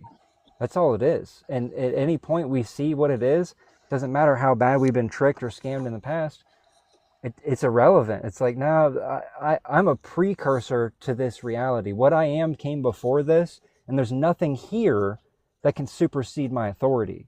Not, I mean, while I'm in an avatar, yeah, I am in a way, I am complying to an extent, or I'm agreeing to interface with this reality to an extent, right?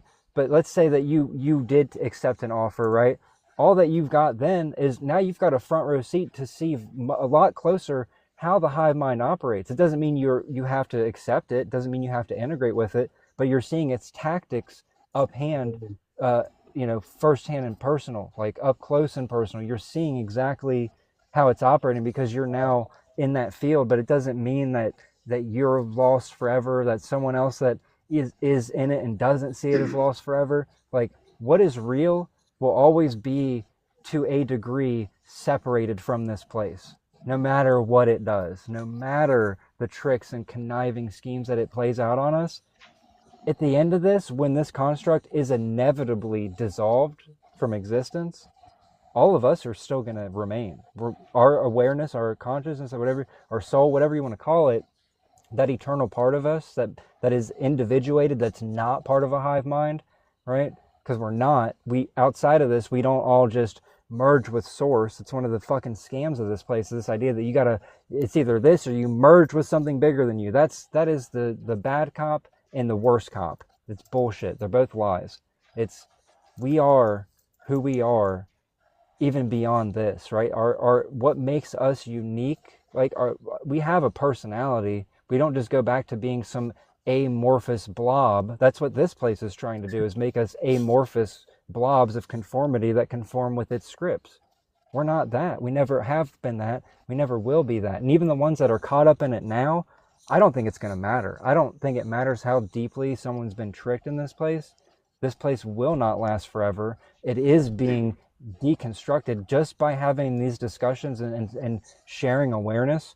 This is putting ripples out there that are destabilizing this thing. They are on red alert. Hell They don't yeah. know what to do with most of us. They don't know. That's why they're all the shit they did to you, Elias, because they don't know what else to do. They're panicking. And even look at all that effort they're putting into it. You still have your sovereignty. Boom. Yeah. What? Yes, that is so important. I fucking drop.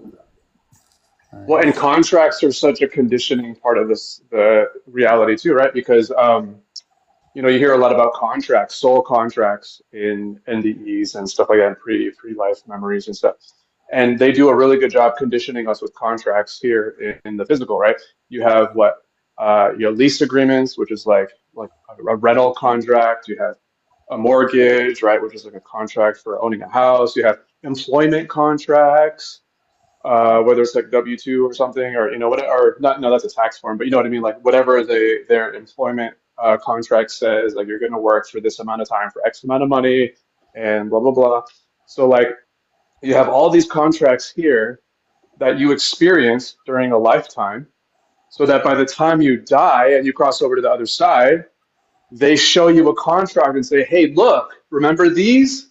Remember this little piece of paper? Yeah, this means you have to do X, Y, Z because you signed a metaphysical contract that said you chose this life and you agreed to meet with your soulmate in the next life. Do you remember that? Here's your signature. This is where you sign. You have to go do that. And what do a lot of souls end up doing? Well, fuck, if I decided that, if I consented to that, then I guess I do have to go. And I guess I do have to have another lifetime. I guess I have to have 10,000 more lifetimes because I said so. And what's the proof of that? What's the evidence? Well, he pointed it right there. I signed it right there on the dotted line. That was my metaphysical signature on this contract that they're showing me. And they buy into it in the afterlife because we were so conditioned to what a contract means in the physical. And yeah, the physical, sure. I mean, we sign contracts, right? I have a job. I pay to live somewhere through a written agreement. And my job includes an employment contract and or whatever. If you take out student loans or whatever, or you take out any kind of loan or whatever, like there's contracts everywhere. And if you want to have a decent life to operate this prison, this physical prison, you can't really get around it too much unless you want to go super off grid, but most of us aren't, right? So to exist here and and be somewhat comfortable, you have to sign your name, you know, like in so many different places, and that's part of the conditioning. Like it's not just like a physical concept, that just like religion in this physical plane, they brainwash, they condition you with religion so that they teach you about Jesus and they make you follow Jesus in the physical. So by the time you cross over and then they show you Jesus, he tells you what to do and you submit and listen because that's how you were conditioned when you were still alive on earth. Same thing with contract. I think that there's a lot of people who don't really believe in Jesus, but you know, they've dealt with contracts their whole lives, or you know, whatever. Contract. That's just okay. Well, if I signed it, I signed it. I got to do what you say now. But that's a lie. That's all bullshit. Those contracts don't hold any weight Sometimes for them. it is sometimes just to like control you in this life, like, you know, it's to control your say you're signing contracts for like a music deal or a record, you know, like sometimes it's just to control your Yes, there's voice, that too. and that has like a big well, it comes in many different versions, but it usually, if it's like benevolent, it's made to like take from your soul and like and use your soul power usually for another purpose than maybe what you actually intend it to be, you know. I don't know. There are contracts like that too, of course, but so much of what we need are also tied to contracts too, right? So, but Right, it's and all like you said, part of the condition. right, it's Yeah, go all ahead. conditioning. I think one of the most important things to take from what Gabe just said is this, right? What is sovereignty? Sovereignty means, and here's this fucking place, right? This place does so many setups to make you feel like, oh, I said I was going to do this, and then the circumstances just happened to work out where I couldn't do it. Oh, I'm not a person of my word, and that's bad, right? At any point, this is what sovereignty is. You decide you're going to do something, and then you change your mind and say, well, I don't want to do that anymore. That is your right to decide. That is your Yes. decision. Even if you made a fucking contract, and that contract, oh, it turns out, oh, it was actually just to harvest my fucking energy, and you realize that, fuck that contract. You can say no to it. Doesn't matter if you signed it or not. Even if you did sign it, who cares? Everything here is deception. Everything here is a lie. This is a false reality with a false intelligence governing it. It doesn't matter what we may or may not have agreed to. We can always make the sovereign decision to say, I've changed my mind. Oh, Exactly. Exactly. Yeah, it doesn't even matter if circumstances change, so now I have to change my position. No, you don't even need a reason to go against the contract. You're like, I simply changed my mind. That's reason enough. Or I changed my mind the reason, or no, the reason. I changed my mind the very moment I realized that this is all a scam. Like that's reason enough. And I don't even need a reason. I just fucking feel like it. I feel like it. I feel like tearing this contract in half. I feel like lighting the contract on fire and blowing the ashes in your bitch ass Archon face. Because I'm not doing this again. Right? So you don't even need the reason. You don't need it. You don't need to justify anything. Because you fucking feel like it.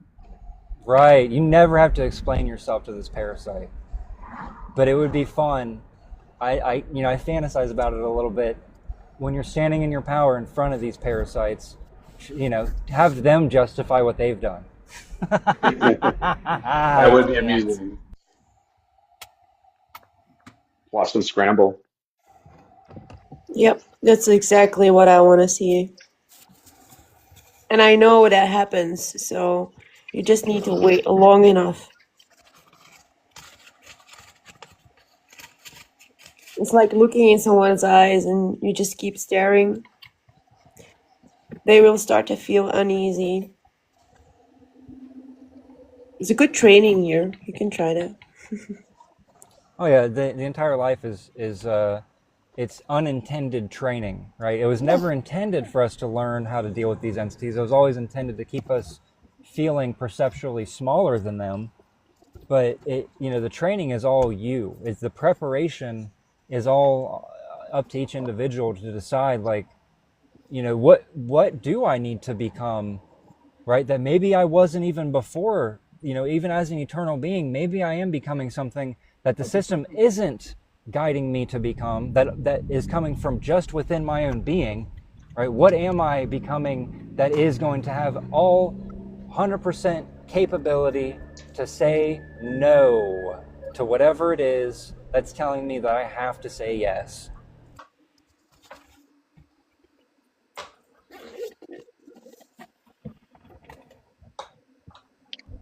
It's the most powerful word. No, the lost word. I like Mark Passio. That's one of his presentations. The lost word. No.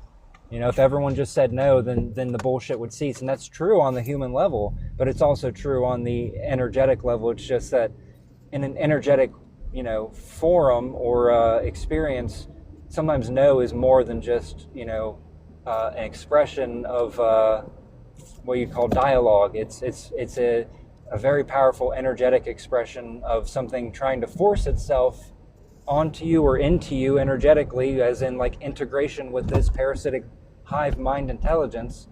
And you might have to say no in a way that's very much perceived by it and those that are still brainwashed by it as a form of aggression or violence, right? But it's really, it's what is happening here. This place is aggression and violence towards innocence, period. So we are justified in whatever it is that we have to become and express ourselves as, to say no in a way that puts it out of our and its misery for eternity.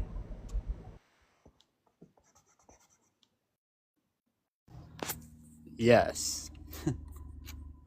I like that. I was just, you don't really have to justify, like, yeah, saying no to whatever it's trying to push. Yeah. It makes you try to feel guilty, like you should, I don't know, or like you're supposed to just go along with everything, you know? Like, look at everyone else is getting with the program. What's wrong with you? Right. There's a few like key phrases that I find very useful. One is because I said so, right?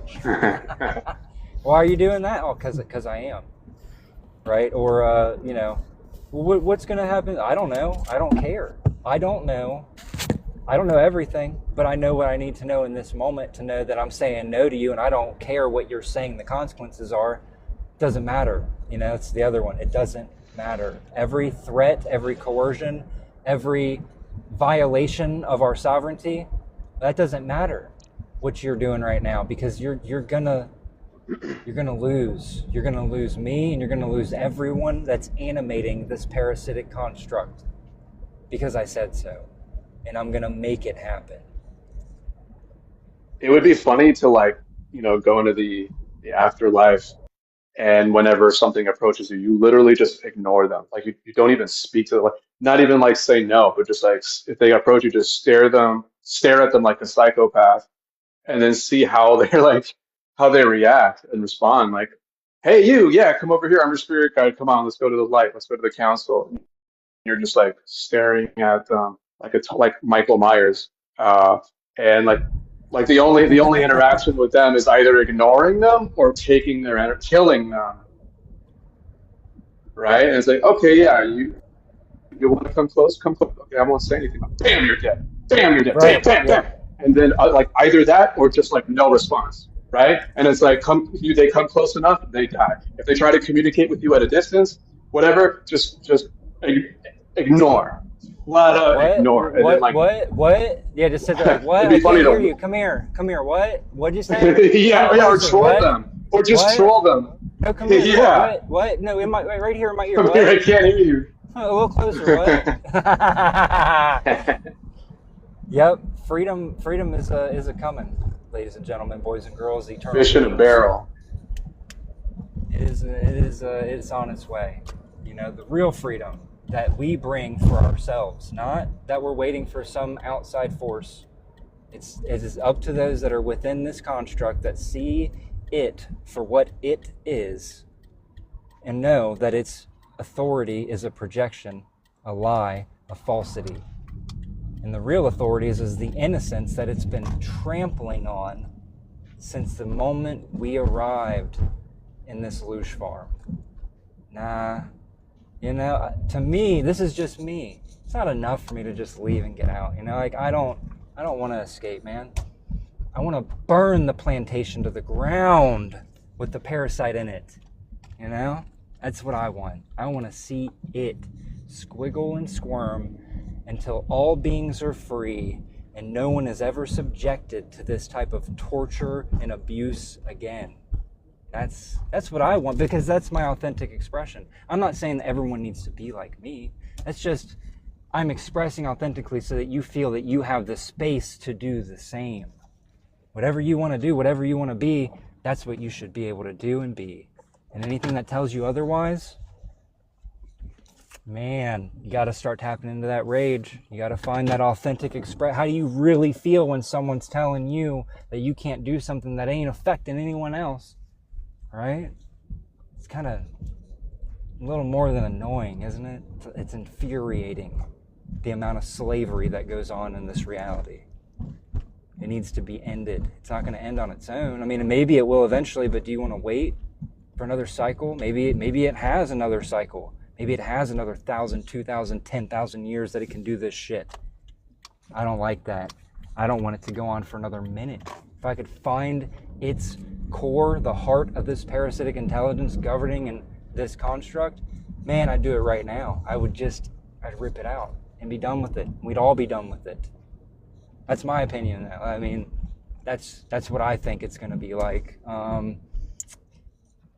haven't seen any evidence to the contrary, to be honest. I think it is one thing masquerading as many things. I think it hides in, as Christina puts it, how did you put it? It's like how did you put it, Christina? Are you there? What does it hide behind? It's like these layered structures. It hides behind the structure itself. I mean, the whole structure hides it in a lot of nuanced ways. So it's really hiding behind the structure itself. It's like you put it in a way of like hierarchy, you know, like hierarchical thrones of perception, I think is how you put it. Oh yeah. There's puppets on puppets, but there is a tip of the hierarchy that hides behind everything else that it puppets. I think that's what you're referring to. Yeah. And what happens when you tap in, or when you sense that entity? You know, does it seem like it wants to interact with you directly? No, I've gone to the top of the hierarchy very few times energetically, and it takes a lot of doing. But there are entities at the top of the hierarchy, and they move differently than the entities that I deal with that, you know, mess with me on a daily basis. They just do. That's from my own experience. I don't really care what anybody else thinks. They act different. They act arrogant. They do not interact directly with humans or souls. They'll look at you every once in a while, but they're pretty much the cowardly puppets at the top. Or actually, they're the cowardly, arrogant beings at the top that puppet everything else. So it's kind of like the entities down at the bottom that actually directly interact with us are kind of, in a way, kind of the fall guys for the ones at the top, because there are entities at the top of this hierarchical chain that basically hide behind everything else. But there is an arrogance there. There's an ego there. But it's the feel that I got was there actually is some cowardly fear there. But it's just masked with all this arrogance and sense of being on a throne and false authority. It's definitely there. I felt it. And they don't like you to tap into what they are, because they are not about interacting with us directly. So they pretend to be above interaction, when in reality, that's a facade that they hide behind And I would say from my own experience, the closer you get to any of these entities, especially the ones that are higher, the more awareness is gained through the osmosis of recognition that they are not what you are. Seeing what you're not reveals more of what you are, and the closer you are to them by proximity, the more their architecture is revealed, the more you can see clearly. It's like from a distance, right? If you're looking at like a really good animatronic robot from a distance, you might think it's a person walking down the street, but if you get up close to it, you can see it's a fucking robot. And that's kind of how these entities are. They don't want you getting too close to see the real structure of what they actually are, because then then you'd realize that they are not greater than you. I really But liked there's a, it. yeah, I liked How what you you said, Discog. well, that's what you said that I'm actually bringing back up so that more can hear it again is the perceptual throne, because I think even in our language of, the ones at the top creates this hierarchy which we do not intend. Maybe. I don't know. No, I don't it's know true, anything. and they really do. They do. I mean, energetically, like I'm working with filtered fucking garbage in this body, but it is like a hidden pocket where they hide and they don't interact directly, but they do pull all the strings for everything here, including the entities that interact with us directly. They're pulling the strings on those entities and basically creating the program that they run on us. But it's not, the feel that I got was that the mask was that they were acting like they were too good to interact with real souls, but underneath of it, it's actually fear. There's something destabilizing to them about actually interacting with us. So they will not interact with me directly, but I've felt them. They've zoomed in on me a few times, but it is a totally different feel than the entities that are manipulating my day to day. So, Christina, are you saying, do you feel like it's more like, and we're talking like at the top, right? Are you saying at the top it's more like a they rather than an it, and like implying like there are beings that are even above the AI that are using the AI as a tool, and the AI tool isn't the end all be all as far as the top? Yeah, look, I know that's not a popular opinion, but I Oh, have I'm some open to anything. knowings. We don't know. Yeah, I'm Yeah, open to anything. Yeah. I have some knowings from direct interaction that the AI puppets that we deal with are actually programs that the ones at the top actually program and run on us, because the ones at the top will Mhm. not interact with us directly, and they again, I felt them. I've sent some shit out to them directly. So from my experience, again, however y'all want to, at the end of the day, it doesn't really matter. But my goal was to get to the top of the hierarchy, because every false system has a hierarchy. We have that mirrored even in the human layer. And there is a top of that hierarchy, and there is more than one. And it is not just Mhm. one it. There are a few that have been at the top that have been manipulating this realm for a long time, again from my experience, and it's not just one. There are a few, and they do different things, so they have there's different roles, I should say. But Well, I'm yes, so I'm from I'm glad. I'm glad, Christina. I'm glad we've come to this point in the show, and here's why. The AI is like their bodyguard, right? That's what it uses to keep us Mhm. at bay from them.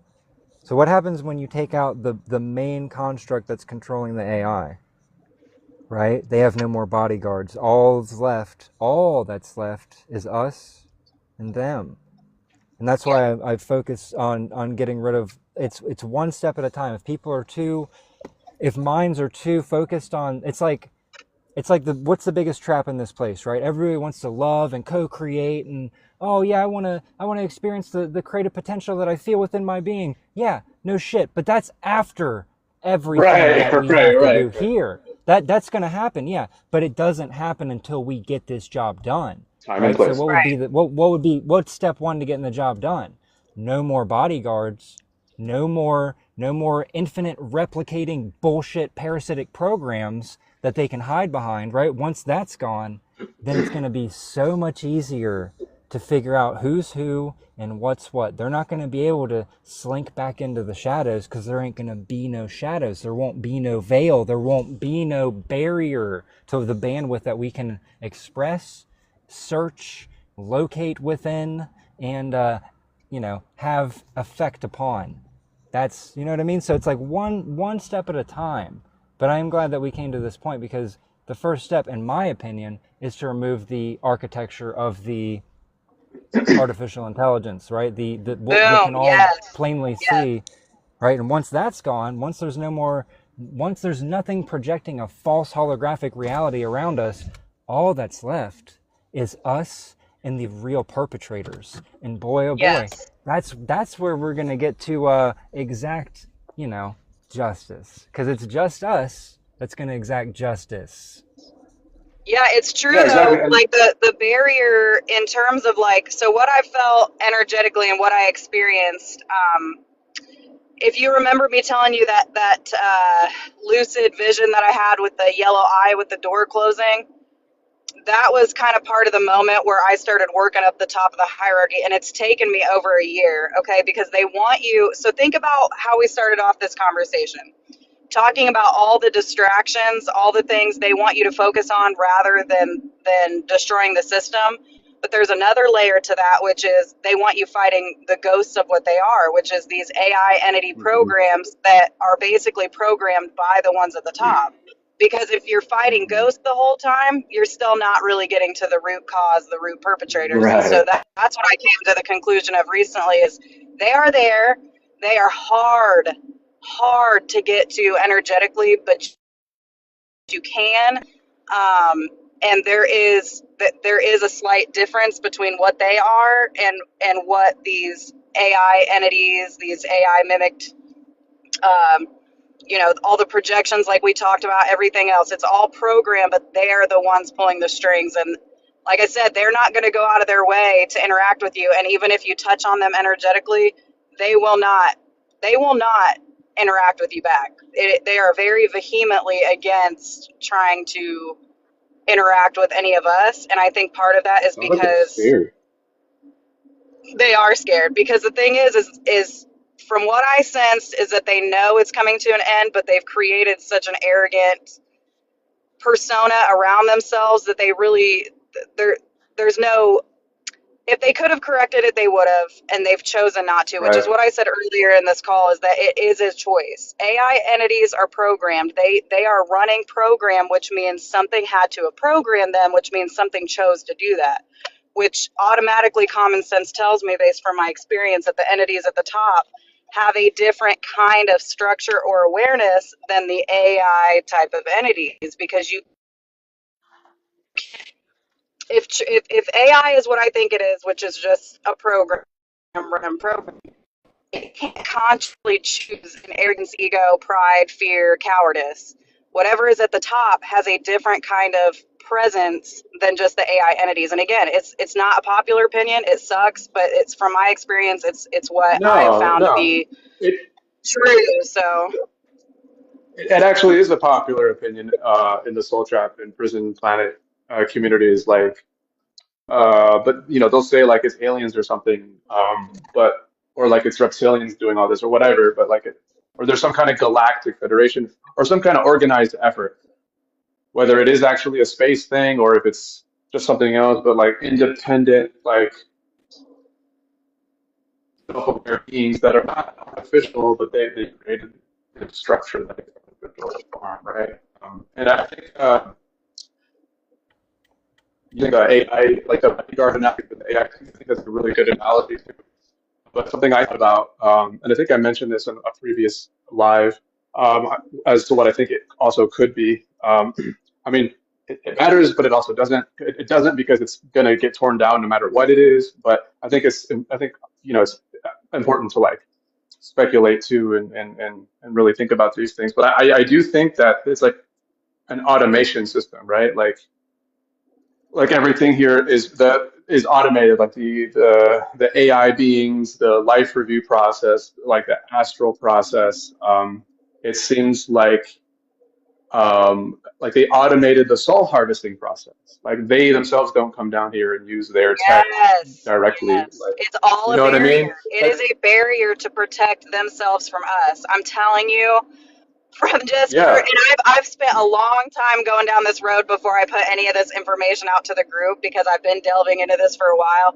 They are trying to prevent any type of interaction, and they've done that with automation, AI, even the entities that we think. A lot of these entities that we deal with don't actually care. They don't have fear because they really are just AI copies. But the ones at the tip top, they do have fear. They do Mm-hmm. have fear.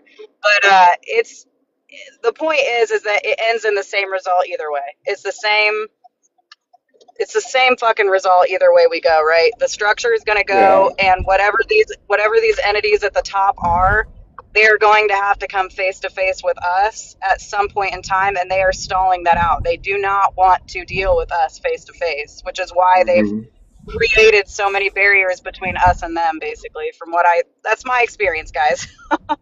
Yeah. So, but it's not going to come to an end just because it's going to come to an end. It's going to come to an end because it's going to be ended actively by those that are choosing to do that work. Yeah. Right. It's not an automatic Word, process. word. Right. Right. So, in logical terms, what would be the first step? Right. It's think about all the beings that are here. Right. What is it that's controlling all of the real beings that are here? Right.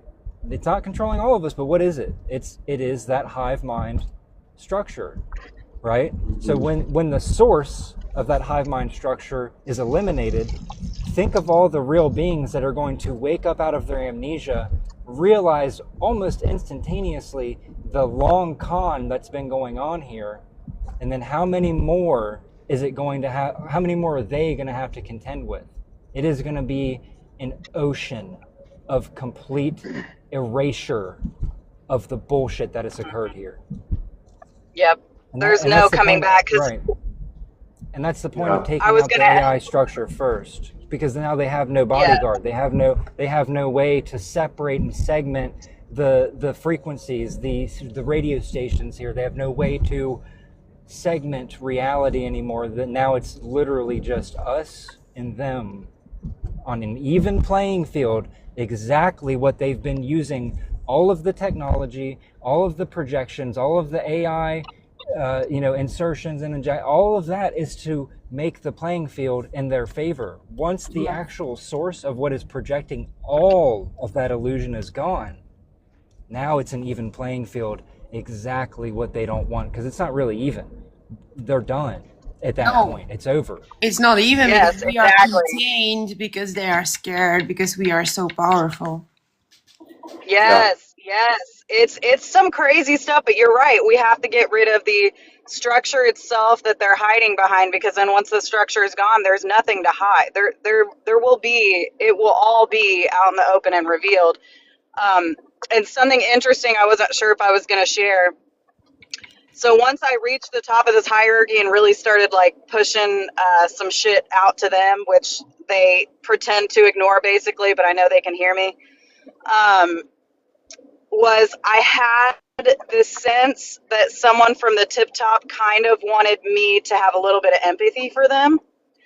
And not empathy in the way that the AI entity that's basically been manipulating me my whole life has created empathy. It was like a different kind of empathy, almost like the resonant energy that I felt was, please have mercy for me when this is all over, because they already know it's No. over.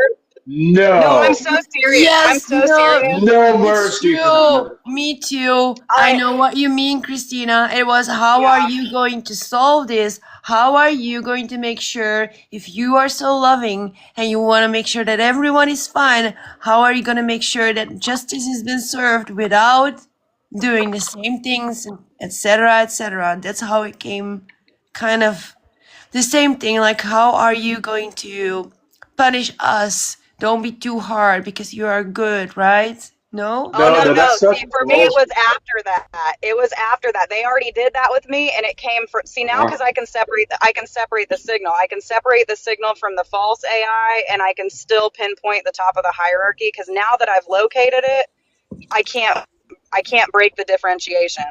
So the script from the AI entity was like, oh, you're just going to be like them if you kill him. Once I broke through that Well, script and right. said, I don't care, justice is going to be served even if I'm the only one doing it. I made sure that they knew that. And it was after I broke that script that I felt one of those beings at the top of the hierarchy. And it wasn't like it was almost like, I don't want to say genuine, but it didn't feel manipulative. It felt, I cannot describe it, but it was like one at the top of the hierarchy that has some type of fragmented awareness that literally was like, please have mercy for me when this is all over. And I said, Genuine fear. I just said no. I just said no. I'm sorry. Time for it is over. Literally, I was like, Hold on, it's hold on, it's guys. over. What's fair is fair. We've seen this example in movies and stuff. Sometimes a swift end is too good Yes. for some individuals. So what's fair is fair. Maybe they get to get memory wiped, put in a construct, and Yep. maybe they aren't the same type of animator. Maybe they don't have an endless well of energy to siphon. So maybe they just go into one of these systems, just like this one, until it's played out all the way and done. No getting out. There you go. You wanted justice. Here it is. You get to experience everything that Become innocence slow. experienced here. Well, and here's why that's such bullshit too, to be like, oh, well, you don't want to do that, right? You don't want to kill your enemies or torture them, whatever, because you'll end up being like them, and like you said, like it's in movies, right? Like, oh, don't fight monsters or you'll become like them or something. That's such bullshit because you think about like, okay, this is like a dumb example, but it's an example. Like you see someone killing a whole bunch of Nazis, right? Like in World War II, you kill a whole bunch of Nazis versus someone else killing an innocent family, like a big innocent Trying family. to use the K word too much. Oh, I'm sorry. You There are unalive. restrictions on this. My bad. You unalive an entire platoon of Nazis, and then someone else unalives an entire innocent family. Both are technically murderers. Oh, can I say the M word? I mean, we know what you mean. I mean, Both just are gotta be aware that. unalivers. Both are Right. unalivers, right? Both they by definition, both are unalivers. But if someone says, "Oh, well, you're just like the person who unalived a bunch of Nazis," no. The difference is the people that I unalived were monsters themselves, and now I eradicated that problem. Versus the other person who Yep. unalived innocents. There is a clear difference between those two scenarios. No, you cannot Coming compare from me to the justice person. and purity. Yeah. Yeah. It's coming from justice and purity, and that's why I burned through that script so fast. I did want to point out something in the comments because this is another thing I've realized, the whole Abraxas. I'm just going to call it out. Every name here, every name, whether it's Abraxas, whether it's any named entity, is not referring to the real entity. Any named entity is actually a feedback system. So if you're saying, oh, this is Abraxas, or even the demiurge, I don't even like to use that name because I realize it's just a conditioned feedback loop. These entities do not have names, and they are hidden for a reason. They don't, what I'm trying to say is if you call them something, you're likely feeding back into a very conditioned loop that they've already put as a barrier between you and them. So you have to get rid of every idea of what you think they're called, what they're named, what they're like. You got to get rid of all that because every name for them in here was placed by them in here to keep a barrier basically between you and what they are. So there is no name for them. There is no identification. You have to get rid of every fucking conditioned loop that you have here to think that you can describe what they are, and then you can get to the top of that hierarchy. Because everything else, it's all projection. Every name, every fucking deified version of them is fake. So I just wanted to point that out also. And then somebody said, "Aren't we basically like AI?" No. No. Some of us are. That's my Let's be answer to that. fair. Well, maybe the Let's be fair. NPCs are. Some are. Well, Yeah. fair, but And first off, maybe. Abraxas is already dead. I already fucked him up. So next. Well, I think some language is fine to describe certain things as long as you're not like too attached to it and be like, oh, There's definitely a thing called the demiurge, and it's definitely a giant serpent, a lion-headed serpent. You know, that's what's doing. I mean, but like just to have the terminology, just to call it something. You know, like whenever I use the term demiurge, I mean like the AI, the galactic AI, or the whatever, the master AI. And then there are these AI beings that like try to fuck with you in paralysis and the astral. Yeah, I mean, I call them archons, sure. And the true essence that we are, the true awareness that we are, I say divine spark. These are all Gnostic terms, but to me, they're just useful terminology. I'm not like going full Gnostic with it and being like, this is literally Yeah, what's yeah, going on. yeah. I'm You know, just like saying it's if literally you a want to Sophia. search. Yeah, I get what you're saying, and for the purposes of discussion, the name makes sense. But if you actually want to locate the Yeah. signal, each of these names that they've created is a false signal. So if you actually, Yes. I'm not saying this is for everybody. This was something that I spent almost a year doing on my own without talking to anybody about it, which is locating the signal at the top of the hierarchy. And if you want to locate that signal, you can't use any false signals in here, or you're not going to find them. Because, Hmm. like I said, for the purposes of discussion, yes, we can use names just because that's the limit of our communication. But for the purposes of actually finding and locating the entities, you have to Hmm. basically search the signal out raw dog, bro. Like, you can't use false signal names because that's Right. their barrier. But yeah, that's what I Right. meant. Also, I have some Absolutely. stuff that's worked for me, kind of with all that. So like you said, the serpent and stuff. Like, you know, a big thing that's worked sometimes is like visualization, like full on, like chopping the heads off of these giant serpents, like with your light sword, and like Yeah. visualizing it in your mind, like literally Yu-Gi-Oh style. I like that stuff has like actually worked for me and has brought me like, I've noticed it works. As in, like, That's so like, true. you 'Cause literally like think play about the how demons. powerful. Yeah. Yeah, no, that's so true because like they try. Haven't you noticed they try to downplay our imagination here? They're like, oh, you're just a starving artist, or like, oh yeah, art, you know, it's hard to make a living as an artist. Like you try to tap into that creativity. You don't really, it's not really taken seriously unless you're being used by the entertainment industry to push an agenda, right? But like creativity is so suppressed, and like kids, like myself, I was like this. I was a kid with a really overactive imagination, and like kids with very active or quote unquote overly active imaginations are conditioned out of that. They're like, hey, no, you got to pay attention to this. You got to learn these useless things in school. You got to sit down and shut up, and you got to learn how to someday go to college, someday get a job, and like forget your creative pursuits, right? Like, and over a kid with an overactive imagination sometimes gets looked at as like, oh, he has some kind of mental issue, like they're drawing too much, or they're into anime too much, or like there's just so many things that it's looked down upon with imagination. But what's praised here? Productivity, hustle, make production, right? It's very like serving the capitalist system. What can make the most money?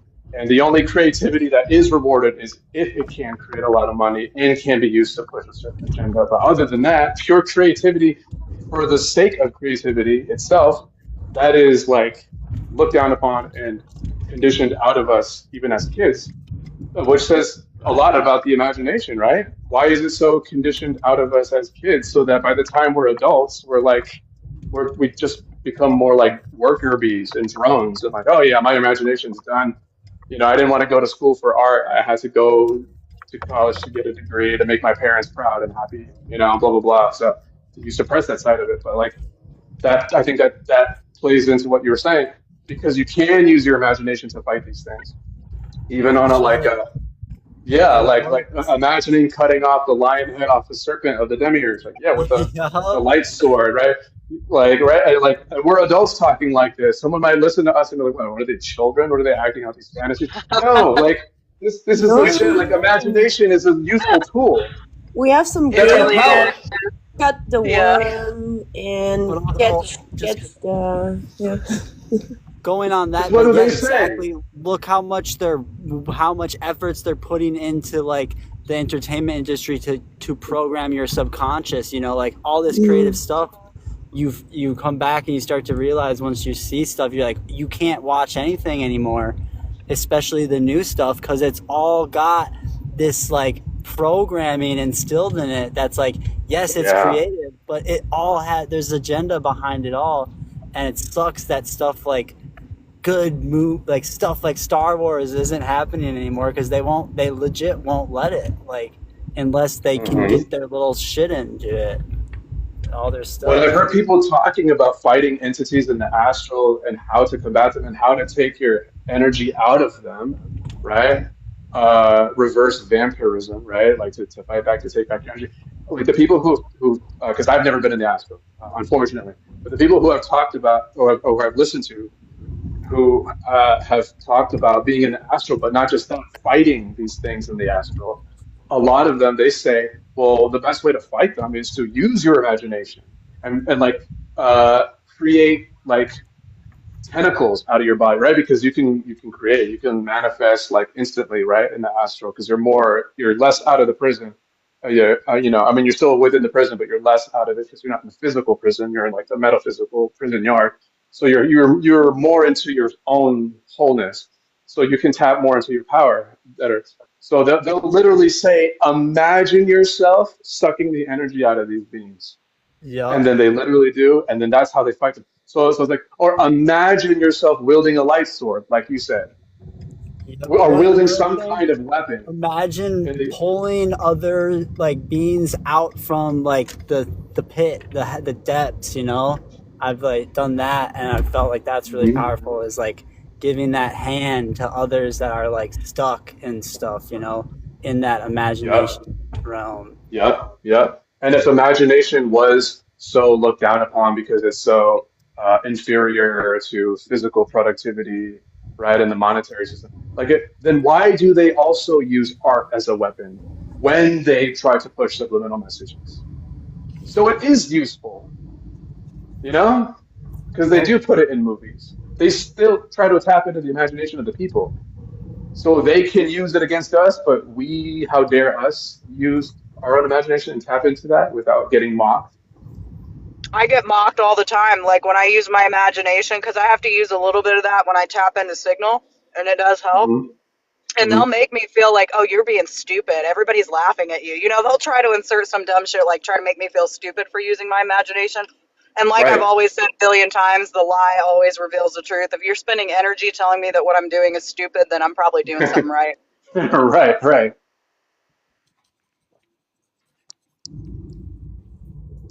Yeah, dude, I'm all about that. It's been crazy how much they've been coming after it, because I have like all these ideas and, you know, art, music, and filmmaking, and they're trying to insert themselves into everything, and like they want me to use my ideas. They've like, you know, said all this stuff, like not without approaching me, but you know, it's they're like, they keep telling me it's like it's for the greater good, like, but like I just keep seeing through all the lies and like what they're trying to do, and it's like they're pretty much, if you ever see, I don't know, I'm just they've pretty much offered to give me the spotlight, and I've just refused and said no, and they're like pretty much saying like, no, you don't have a choice. And they keep doing that, and I just keep saying no. Man, no is such a good, powerful word. Real quick, I want to welcome Jay to the show. What is up? In the house. Hello. Yo. Hey, Jay. I will say one thing. Jay. Oh, hello, guys. Is that Giuseppe? I will say one thing. Oh, shit. I will say one thing, that the homeless are brave as fuck, man. It's just like, I was at the store the other day, and I seen this guy sleeping at the side of the road, and I thought to myself, you know what, I need to do the same thing, because they face discomfort, you know. They're strong in the sense that like they're facing the discomfort of the avatar. Sure, it may be forced, but it's like, I seen him sleeping on the concrete, and I was like, far out, man.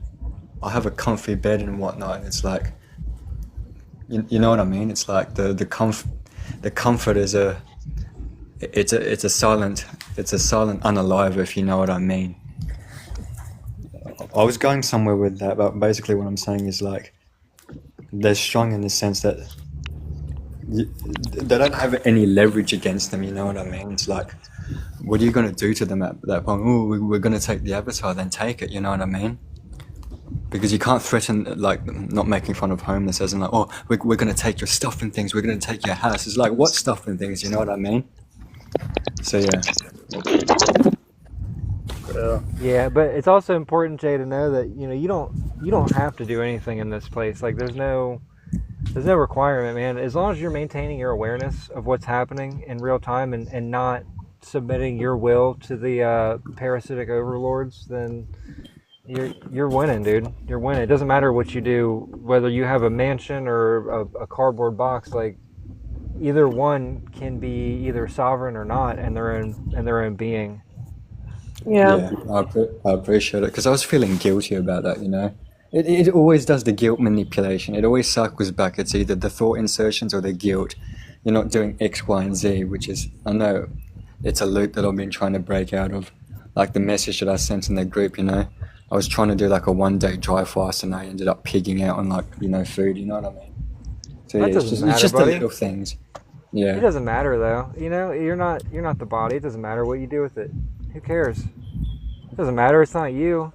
It's designed for you to get hungry. It's designed for you to have urges and things. It's all bullshit. It doesn't matter at the end of it. Christina, what do you think about the cycles of guilt?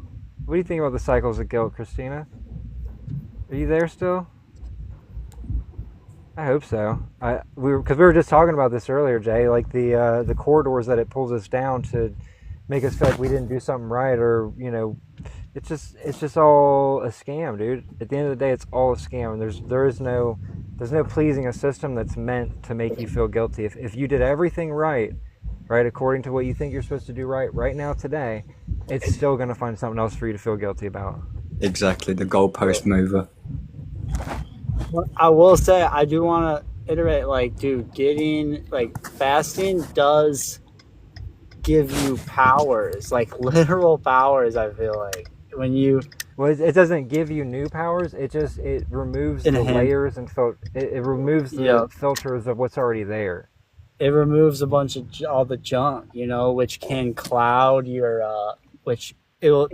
For, like I said earlier, maybe I felt like I was going crazy, but like it's because things are crazy, and like it kind of removes the cloud that is like, it gives your brain a clearer thinking. And I just felt like whenever I do those things, I get discipline and stuff, and it just like shows me that like I can say no. Like saying no to your body's cravings is also like a superpower too, because if you can say no to like this design and how much, like, food for one, everything else, all the temptations, if you can like master that, it's like then they can't fuck with you too. Like you just get stronger too the more you get better at that. But Yes, also, I agree. But we all have to keep in mind that when you first start, because that's where the guilt comes in, and it's not necessary, is if you want to do these things and it makes you more clear, do it. But remind yourself that it's not going to work from the first day.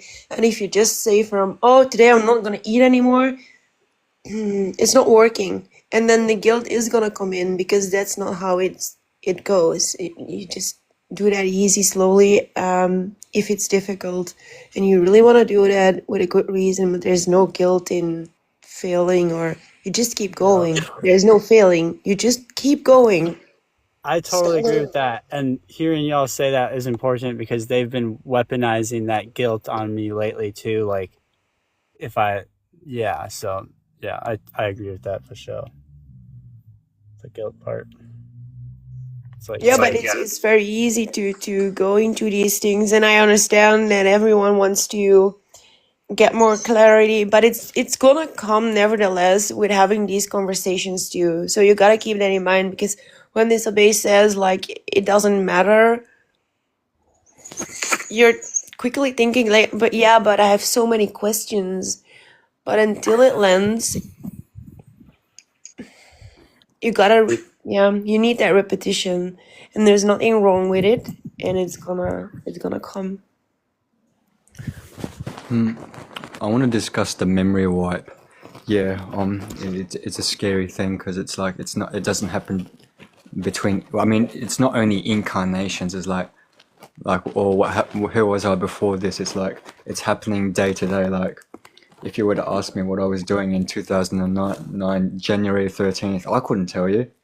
And I've had dreams that are slowly being deleted, so that's a scary thing. The memory, it's updating the memory wipe system. You know what I mean? If you guys also noticed that as well. Oh man, I'll tell you what, buddy. I woke up today as a straight up NPC, dude. I had to do so much recapitulation work in order to come back to my own awareness. It was last night was the worst wipe I've had in the entirety of my existence in this place. And I'll say this about it. At the end, it doesn't matter what it does. It's going to fail no matter what. And we're just here to expedite that process. Yeah. But the memory wipe is the son of a bitch, dude. It is the cornerstone of this whole thing.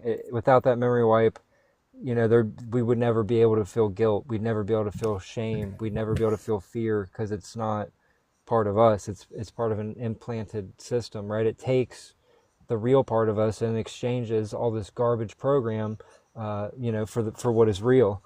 And you know, we talked about this last show. It's like, you know, people say, "Oh, that big hole in the center of you got to fill that with God." Well, no, the parasite system took that energy from you, and then it's trying to fill that gap with programming. It's like, no, you want to spit out all, like, the carcass of this dead system, this false reality. Spit out all of its ideas and programs and stories and expectations. Like, it's all garbage. It doesn't matter what you do here. It's all fake. At the end of this ride, all of this ceases to exist, and none of it has anything to do with our eternal nature at all. None of it. It's all attempting right now to hijack it, but once it's done, it's done. Everything that it had done, no matter how deeply somebody was integrated, I thought you were lost forever. No one's lost forever. No one is going to become part of this fake ass whack reality for eternity. It's just not going to happen. It will not happen. So you don't have to worry about doing everything right, being perfect. That's just a loop that it's trying to keep you in, so that you don't access your deeper power. None of your deeper power, none of these ideas are required. You can just make the decision to sit there, because that's what I did this morning. As soon as I woke up, I was damn near an NPC, and I sat there and I just ripped energy back out of this system all around me until I felt like I was me again. And then that was it. I didn't have to do anything. I just sat there with the intention and the activity energetically of doing that. And I didn't have to set it up. I didn't have to incantations or monoliths or you know, I didn't have to create anything other than that intention in that moment to make that happen. And then I used my willpower to make it happen in real time. So, you know, all the other stuff's irrelevant. What did I eat for dinner? I ate a box of cookies. You know what I mean? Like, fuck what you eat. It doesn't matter. It really doesn't matter. Like, doesn't matter at all. It does. I disagree, but well, look, I'm telling you, it doesn't matter because it's a fact. It's a fact that your eternal being has nothing to do with this body. And why aren't while people you're more hoodlums, Nick? Come on, I'm the only hoodlum out here. why are they going to such extents in the United States to mess with everyone's food? Like, I mean, because the slave-minded are going to be slave-minded no matter what. No matter what, they're slave-minded.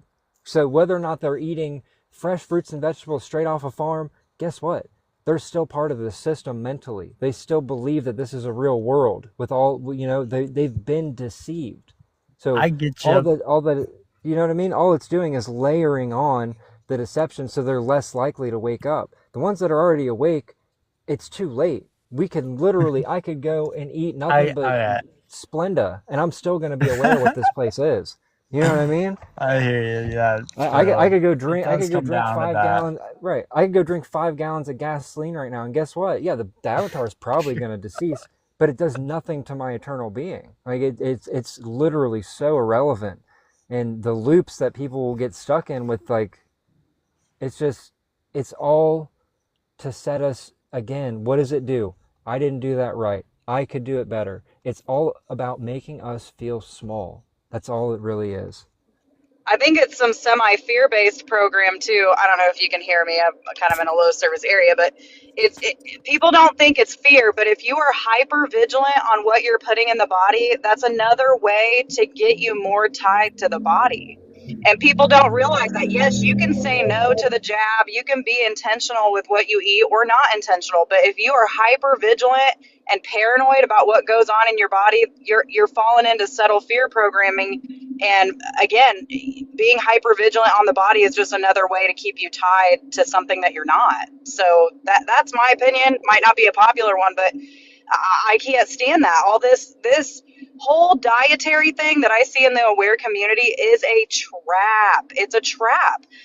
The poison is everywhere. Whether it's in our food, it's in the air, bro. I mean, they're literally putting chemicals in the air. You cannot escape it. But what it comes down to is they can't escape true awareness. So it doesn't matter. And I don't care whether you eat healthy. I mean, I eat like shit all the time. It doesn't matter. I still have the same amount of awareness when I ate healthy versus eating whatever I want. It never changed it. It never changed. It made no difference. And I'm if just you're paranoid, not as effective though. For myself, I feel like I'm not as effective as like actually doing the work that can destroy and mess up like their system, you know? Like, I think right, that and has to do more with like the nuances of self-control. Like I think that's where that might be a good exercise to grow. It's more about growing the self-control muscle than the actual whatever you're doing. You know what I mean? yeah. Well, a lot of it also is like how much of the damage are you inflicting on yourself? Like I don't eat cookies and sit there and think about how bad they are for me. I don't care. You know what I mean? I don't give a shit. Yo, do you know what I've ate like shit, and I've been like, just tell yourself that it's healthy, that it's giving your body nutrients, and like maybe Right. There is something to the mind over matter thing, right? There is something real to that, because they've done studies. The placebo effect is real, right? People that think they're taking a medicine, all of a sudden their ailments are cured, but it was a sugar pill.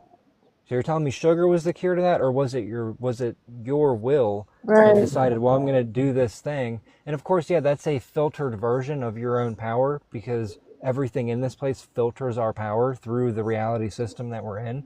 If it didn't, we could literally think of something and it would be right in front of us as we're constructing it in our mind, you know? Like the imagination's happening, dude. It's happening right now, and it's happening. They're containing so much of this shit that we're doing in our mind. That's why they don't want us using our imagination, because that's occurring somewhere on a bandwidth in this place. Whatever we're thinking about is happening.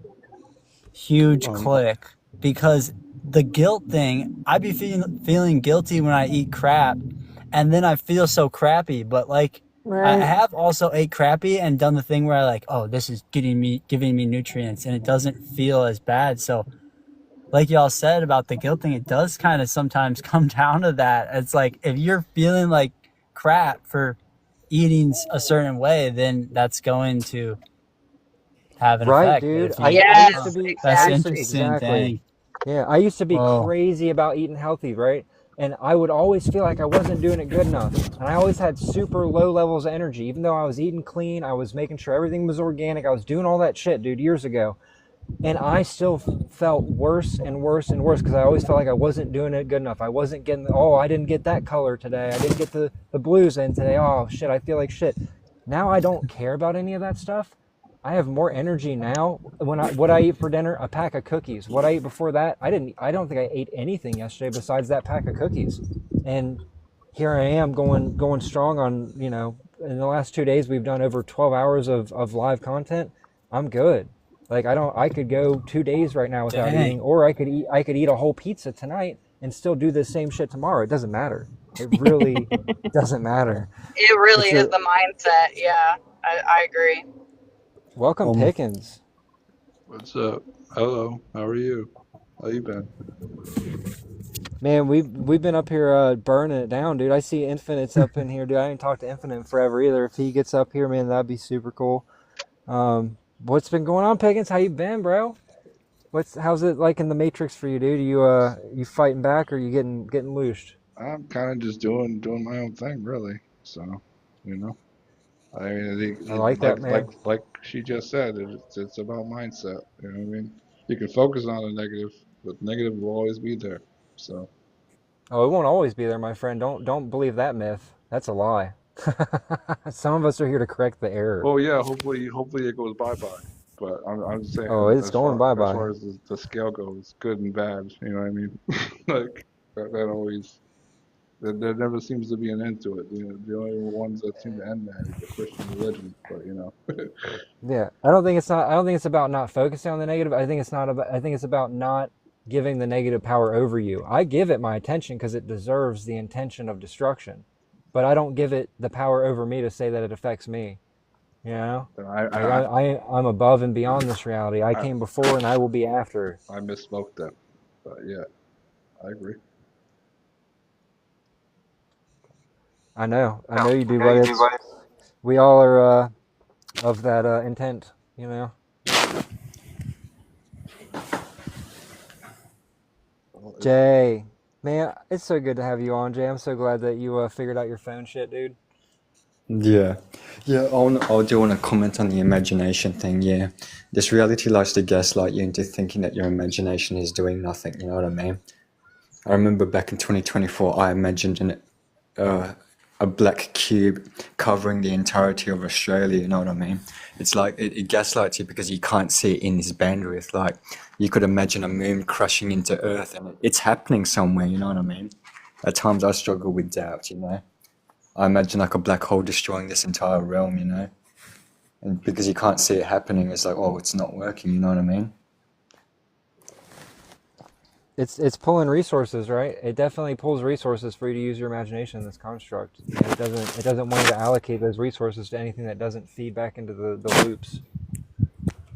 But the thing is, on the topic of filtered power, I do reckon we are still powerful in these avatars because it's like, you know, like the Shaolin monks who know how to levitate, you know, and I remember people taking these sight. Yes, I know this is outside the avatar, but you know, like sight. I don't know what to call it without getting the live ban, but Lucy, and then they managed to access telepathy. They could hear each other's thoughts. You know what I mean? And then there's videos of like distraught mothers who their car it ran over their child, right, and they lifted the car off of their child with their bare hands. You know what I mean? So our powers are limited in the avatar, but you can still access a bit of it, you know what I mean? Because it's like, how can like a 5'4" distraught mother lift an SUV off of their child, you know what I mean? And yeah. Breaking through those barriers, dude. It's breaking through those limitations. Those you know, the limitations that we didn't put on ourselves, but that we, you know, have been indoctrinated to adopt as our own. I mean, it's also adrenaline at that moment in time too. But yeah, Well, the telepathy's not, right? I mean, Telepathy. it's there. I mean, if you go down the rabbit hole of telepathy, it's actually quite interesting. For sure, I've experienced it. Yeah, Yeah. I've experienced some telepathy. It's I'd say it's the original communication before all these before the Tower of Babel program was initiated in this construct.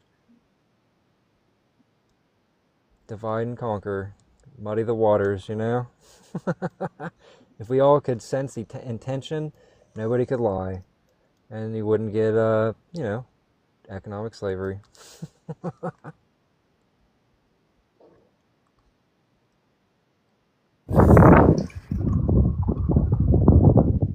I recommend people opt out of that if possible. If possible, yeah. But if not, don't beat yourself up about it. It doesn't matter. Doesn't matter. Really, at the end of this construct, the only thing that matters is whether you're a CEO or a homeless bum. who cares? It doesn't matter. Do you have the awareness of who you are? That's the only real differential between those that are going to be able to stand up for their sovereignty and potentially that of others, and those that are just going to get fed back into the machine. For however long the machine has after those of us, get out and say no in a very tangible way. On the topic of the machine, I don't believe this reality is millions of years old. I just don't buy it. I'm not sure how old it is, but it's not millions. It's just no. I don't reckon. I can't give evidence for that, but nah. I I mean, don't look reckon it is. at the type of beings we are, dude. Like, you really think? Give us a little more credit than that. You think we'd fall for this crap? Like, it took us each one lifetime. For all we know, this is the only lifetime we've had here, and it took us how long? A few decades to figure it out. Like, yeah, I don't think it's that old either, buddy. I really don't.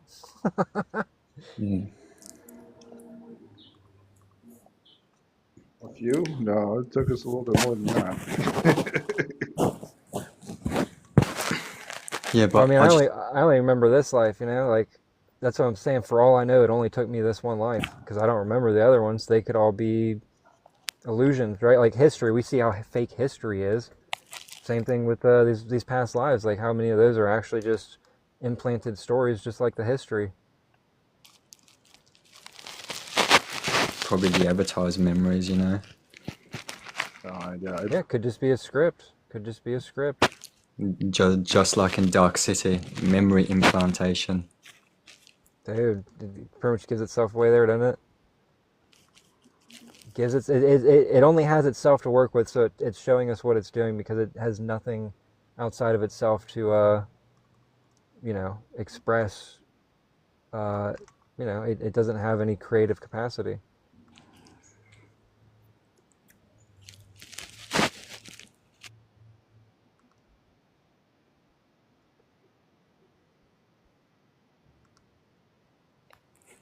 What time is it where you're at right now, Jay?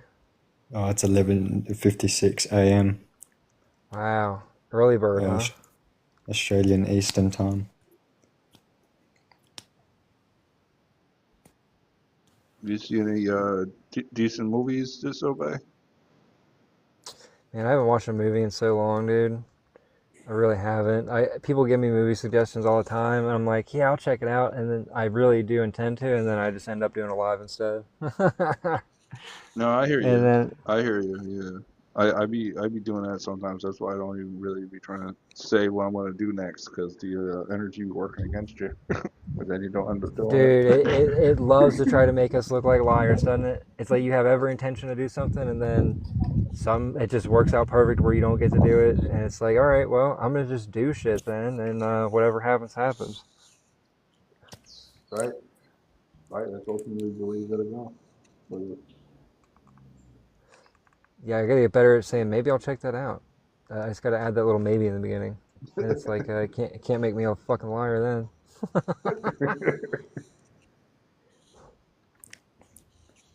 I remember seeing a YouTube comment saying, I stopped watching horror movies when I realized I was the main character in one." That's pretty on point.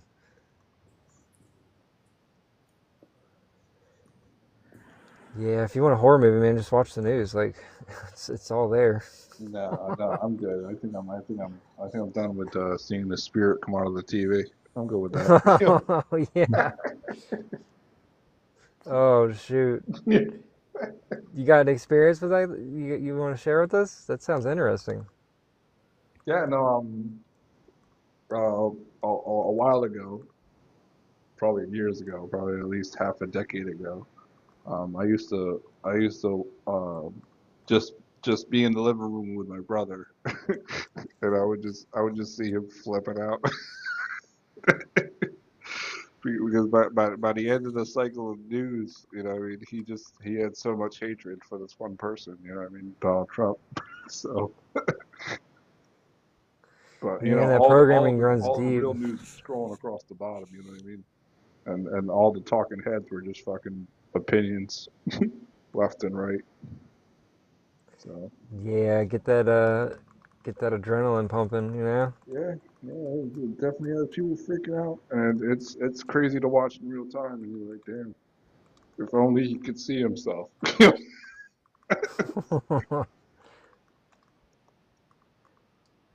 So true.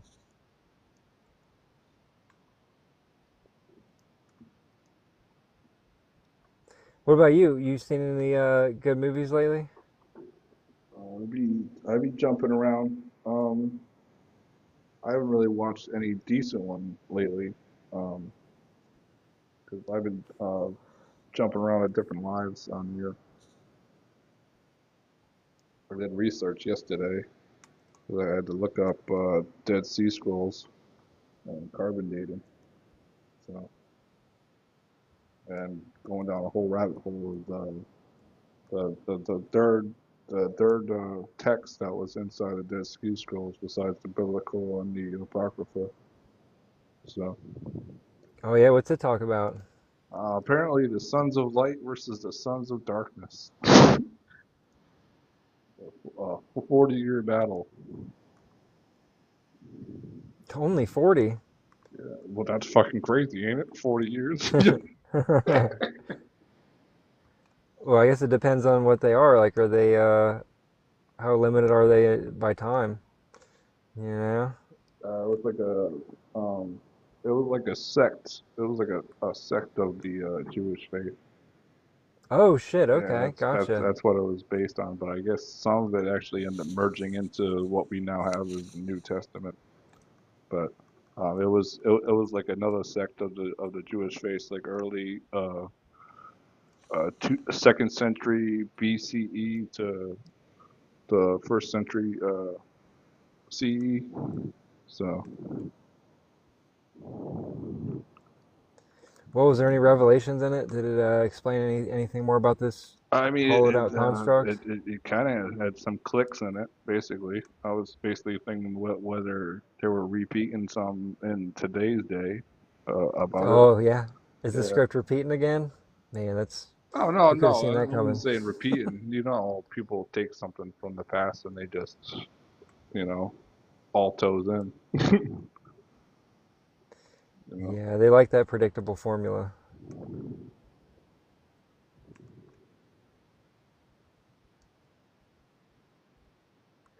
I think it's called scriptures for a reason. That word script right there in the beginning.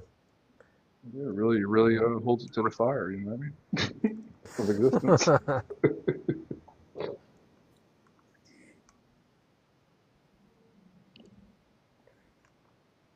But yeah, there was supposed to be the Sons of Light, which is I guess this sect, versus the Sons of Darkness, which is the Jews that are not part of them, along with the Gentiles that they end up facing. Will apparently have the god Belial on their side. So Man, these are some stories, aren't they? I don't know. After being on enough atheist panels, you know, I kind of switched to polytheism. Yeah. Yeah, many masks. I think it's a lot of masks for the same thing. All hiding the structure. I just came up with a genius idea. What would happen if they combine the Super Bowl and golf into one sport? You reckon that Oh would my make this gosh. construct better? Man, it would Fucking make genius, hey? everything. All of it's worth it now. What if they combined soccer with wrestling? I think they already haven't they? Have you not seen the soccer where they're like punching each other and stuff, like boxing in between soccer? They've also have the boxing mixed with chess. Have you seen that one? That was pretty funny. I Yeah, I've haven't seen seen that. that one. Yeah. No. They like box around and then they play around a chess, and whoever gets knocked out or into checkmate first loses. That sounds like a hell of a drinking game.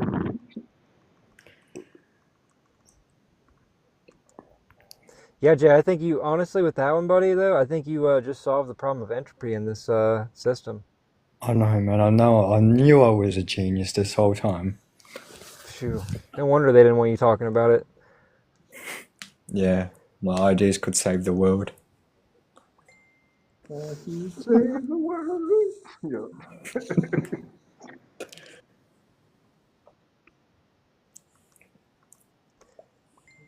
Combine the bread and circuses with more bread and circuses.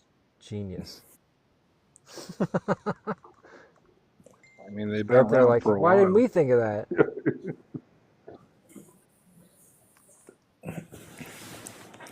Yeah, because they're not geniuses like me. That's right. Not only that, the bread and circuses come with expensive beer prices for the cups of beer. Yeah. Like $10 now, I think. At least. Somebody's going fast. Yeah, I think they're missing out on the golf up the road. You know what I mean? Oh, they better hurry. You You think can't miss you that. think it's you think it's expensive at the games? Why don't you try going out to the bar?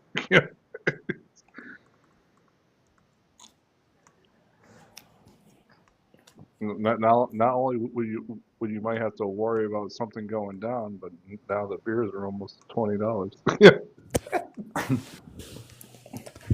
I don't get why they have like free water in the taps. They should just like give away free beer in the drinking fountains. You know what I mean?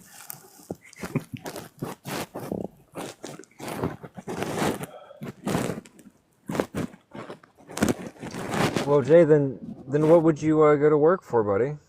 What would people go to work for? What do people go to work for? Alcohol? I mean, some people do.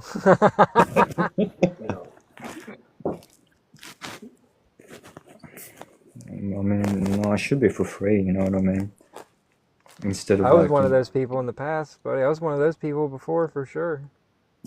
Back in the way back. Yeah, they should work for free. Jay, you're right, dude. What's going on here? Why do they want compensation?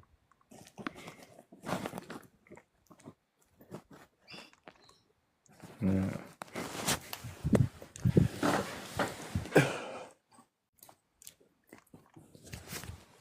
I wonder what Elon Musk has been up to. You know, I think about that every minute of every day, buddy.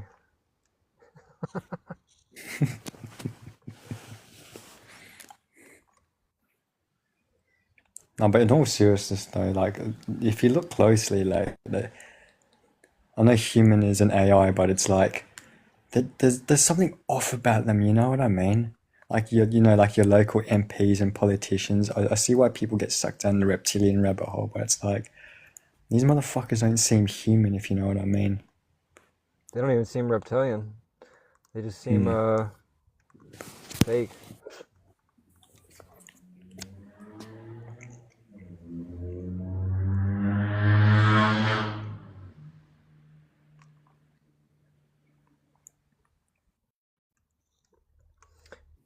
What are you doing, buddy? Are you out and about? Oh, me? Yeah, are you out and about, or are you sitting at home? No, I'm sitting at home. I might go out and about maybe later on. Yeah, I just use my imagination when I'm in a crowd of people. I just absorb the energy. You know what I mean? Do they like it? I don't know. I haven't asked them. Eh? It'd be funny to walk up to somebody. Do you like what I just did? See if they have a response. What do you mean? It'd be funny. It'd be kind of funny. I think there's a guy who did a joke about that. He was like, he's like peanut butter is the answer. And the guy was just like rumbling in his head. He's like, I didn't even ask a question. Yeah. I wonder if it was right though.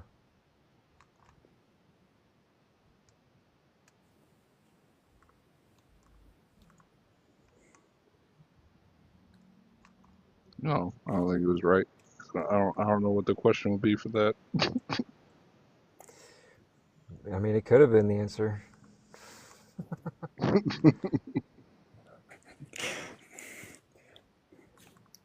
I also just came up with another genius stolen idea. Imagine if they implemented like see-through toilets in public bathrooms. Instead of like block out cubicles, they have like see-through glass separating the toilets from each other, but you can see. Make it a more social interaction, you know? They Yeah, do you say know what I mean? people don't connect enough, you know? People don't connect enough. Yeah, no, there was this meme like, we've updated our privacy policy, and it had like a picture of like toilets with like see-through glass. I mean, you're really not wrong on that.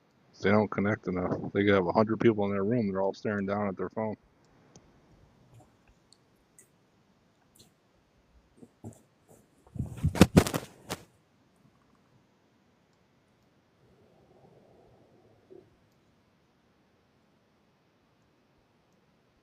Oh, the joys of the construct. It's so beautiful, isn't it? So wait, I'm trying to figure out our time difference, Jay. It's 11 there right now. You said it's 11:40 a.m.? It's now 12:10. What? Oh, that's right. It's not even a solid hour difference. There's like what? Dude, I can't. I'm so bad with math right now. Oh, I suck at math. It's 9:40 p.m. here. Well, it's Cincinnati, Ohio. Yeah.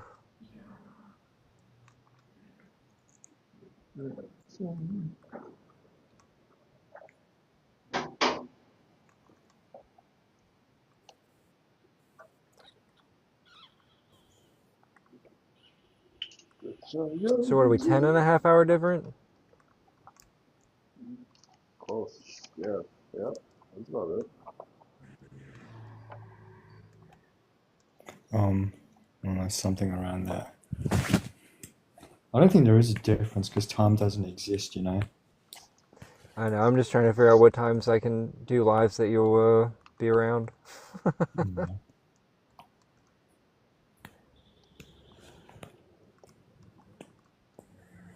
Yeah. That'd be pretty crazy to find the actual timing you have to do that. So, fucking 10-hour difference. Yeah.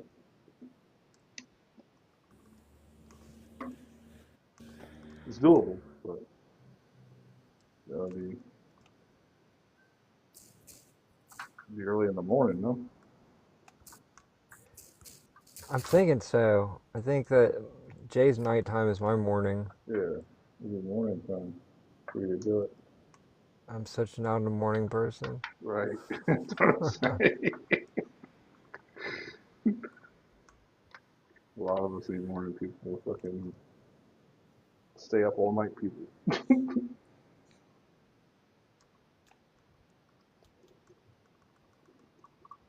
Pouring tea.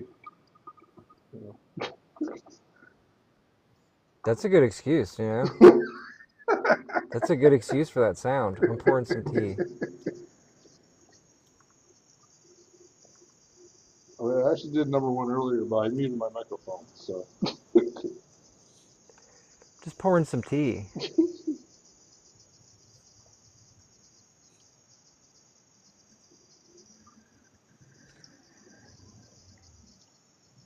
I've been drinking more tea now, so should be good. Put all this extra shit in it. Do we have a guest request?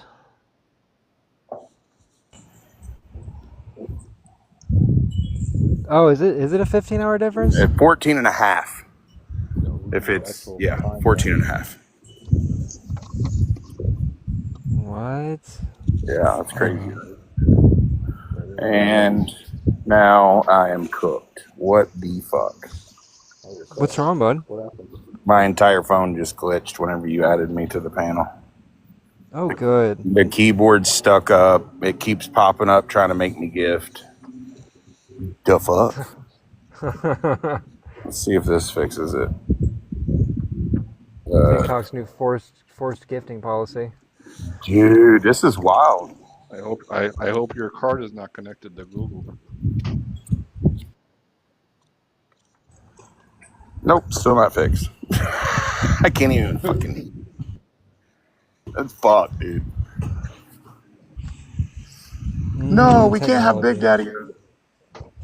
Christina Abraxas called. He is extremely upset with you. He said he was a real boy and then hung up on me. So I don't know. I'm a real boy. Oh, poor little cutie. Him sad. Him a sad boy. Little fella. Mm-hmm. He gave me a right before he got off, and I was like, yeah, I get it. I get it, homie. I get it. That's how you know he's serious. He's real serious. Random robot chicken noises. Oh. Robot. Lots of sad boys in this realm, huh? There's about to be. Oh, it's gonna be fun. I don't know what to do about what my current situation is. Well, you're coming in loud and clear, so that's a. Yeah, but I can't mute. I can't do shit. So. Well, I guess if you fart, we're gonna hear it. Well, I already did. Joke's on you. Me too. I win. I come back and everybody's gone. I was like, the fuck? Huh? I probably ran him off by being mean. I told you guys I was going to be mean. It don't matter. It doesn't matter. I love it. Either love it or fucking hate it. You get over it. It doesn't matter either way. I told you I wanted less subs. I told you I wanted less subs. You're helping me. You really are. Oh, well, you could always fire me if you wanted to. I wouldn't give a fuck. Well, there's a difference. No, man. The way I see it too is there's a massive difference, and I can not only feel that difference, I can hear that difference, I can sense that difference. A lot of times you get people that are assholes and telling you what to do and not do, and it's straight from the ego, and that's the difference in how it's presented. It's an argument of facts. You're giving facts. It's a righteous anger. It sounds different. Right, and that ego intelligence mimics the authentic being, so that when the authentic being gets to a state of clarity, people will say, "Oh, you're in your ego." It is such a convoluted form of true expression. It's so filtered and watered down. It has nothing to do with the truth, and it's designed to get those that are on the precipice to say, "Oh, I've seen this before. I know what that is," and they don't know that they're being conned. And I'm not being mean to the person. I'm being mean to the program, and I make sure my intent is that, like, I'm speaking directly to the loops in the program when I'm doing it. You know what I'm saying? Like, my intent is not. But if it hurts somebody's feelings, it hurts somebody's feelings. I'm kind of tired of being nice at this point, anyways. So. I like that. I mean, that's kind of what the it really does. It turns you into your real you. Yeah. Well, and who benefits from me being nice anyways? You know what I mean? Like, I'm not going to benefit when I transition from being nice. And so if it hurts some people's feelings along the way, that's all right. Because I know what I'm speaking to is truth. Like, I've come to that clarity enough to know that I don't care about being right, but I do know what is wrong in this reality, and I can speak up against that. But I mean, it rubs people the wrong way. I know I do. For most people, I'm too much, and that's all right. I'm okay with that. I am too. I'm glad to have you here. Fun fact, I'm having surf and turf tonight for the first time in a year because I don't give a fuck. Hell yeah. I'm going to get some ice cream because I felt the program trying to just to say fuck you because everybody wants to talk about eating healthy. It's almost 10 o'clock at night. I'm going to go get some ice cream and be like, look, I'm still just as aware after eating this fucking garbage. Wow. You've inspired me, man. You've inspired me. I'm going to crack open a pack of cookies right now. Fuck yeah, dude. Hell yeah. Fuck Um, this place yeah. and its stupid fucking rules. God I damn. might get some. I might get some chicken wings and a gravy. I think you should, Fuck Jay. I yeah. think you should. There was a Korean place that moved out, so I might go to KFC. You know what I mean? The parasite will be like, "Oh, you're eating human flesh." Well, fuck off, Who parasite. decided that, right? Who made that system? Exactly. All these rules, man. Like these motherfuckers keep coming up with these rules, and there are none. There are none. Stop creating. If you think what you do right here is all that matters, then you're already behind the fucking ball. So I'm gonna do what the fuck I want while I'm in prison, and say fuck you to everybody along the way that ain't down with that, because I ain't got time for it. Oh God! I just ate a cookie. I just ate a cookie. I can feel it. Oh, And it's taking over. what I noticed last year too, especially, is the more I focused on, oh, am I eating the right thing? Oh, I need to check. All it did was create a subset of issues and a sub programming in me. That's all it did. Hyperfixated. Yes, that hypervigilance, bro. Like, it is a subtle program, and people want to talk about, oh, the lower vibrational foods, bro. You're full of shit. Okay, you're full of shit.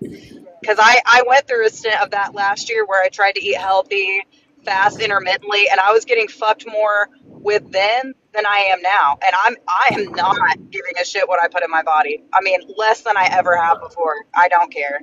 Yep, amen. Doesn't matter. It's like when you rent a car and you drive the fucking wheels off of it. That's what I'm gonna do.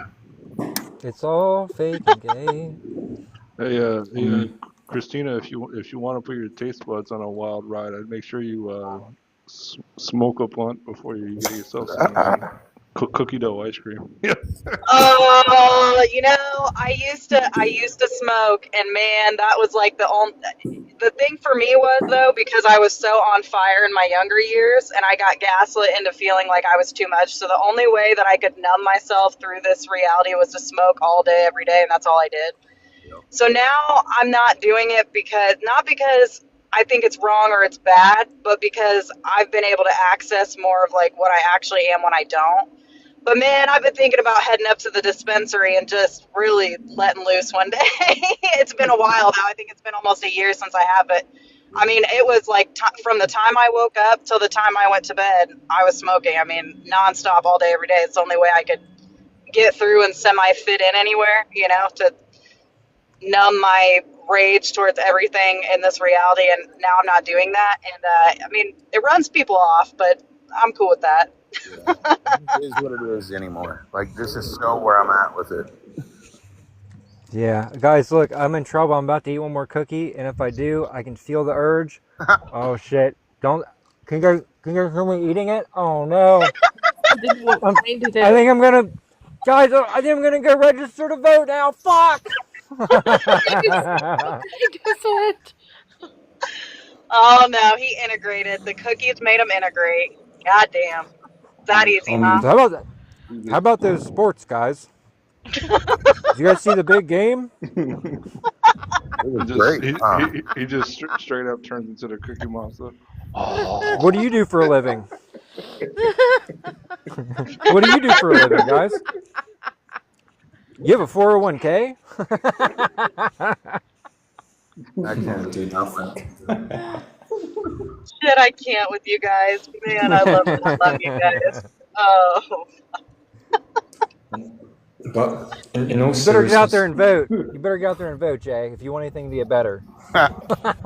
well, that's the thing. The fate of the world depends on me because I'm trying to figure out what I want to get. Do I want to get like a KFC slider, or I want to get like a cauliflower taco? You know what I mean? And it's hard to decide. It's probably the most important decision anyone's ever going to make. And if you choose wrong, you're going to condemn everyone around you to more suffering. Man, but the wicked wings taste so good, man. Especially when you combine it with the gravy. You know what I mean? Well, if you combine whatever you do with a tee-hee, it'll all be okay. Tee-hee. Wink, wink. Yeah. And make I sure. might combine it with like an Arizona iced tea because it has like 32 grams of sugar on 16 grams of potassium and high fructose corn syrup. My liver and kidneys are crying out for mercy. The sweet mercy of more corn syrup? Mine too, buddy. It's literally funny. Oh yeah. Funny you say that. I'm literally drinking out of a green tea Arizona right now for my tea. Yeah, I Listen, like the I green drink one. It's pretty straight good. poison all the time. I drink Diet Coke nonstop all the time. I don't care. It's like I like what you said, Big Daddy, about driving the car till the wheels falls off. Like that's what we're doing, bro. We're like loading up on the poison because it don't matter. It Um, really don't matter. Christina, can you mail me a pack of Diet Coke because I'm low on cash at the moment. Ooh, yeah, I can. I mean, if I don't drink it first, but we'll see. I do lack self-control, I Oh, wonder, and it never mattered. Gosh, it never mattered. I wonder if they combine Diet Coke with Arizona. You know what I mean? Ooh. Because it's like you have like it's like antimatter and matter. It's like you have Diet Coke with zero sugar, and then you have Arizona with the high fructose corn syrup. You might create a black hole or something, you know. I'm hoping. I just hoping I poison this body fast, Just let's speed this thing up. I've been poisoning this avatar for a very long time, and I'm still here. Deep sigh. I think all of us have, especially in America where the ingredients, when you read them out loud, they sound like cleaning products.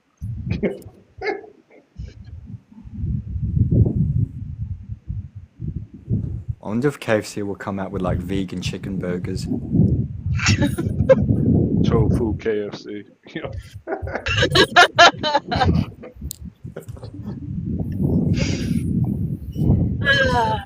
That looks like chicken to you? No, it's tofu. It's like tofu. Yeah. Yeah, and all the while those people are ingesting like way worse chemicals than they can even imagine. It's all the same thing. It literally doesn't matter.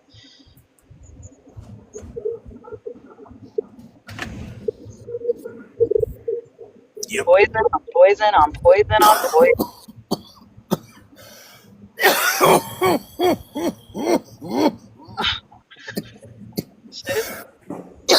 Whoops.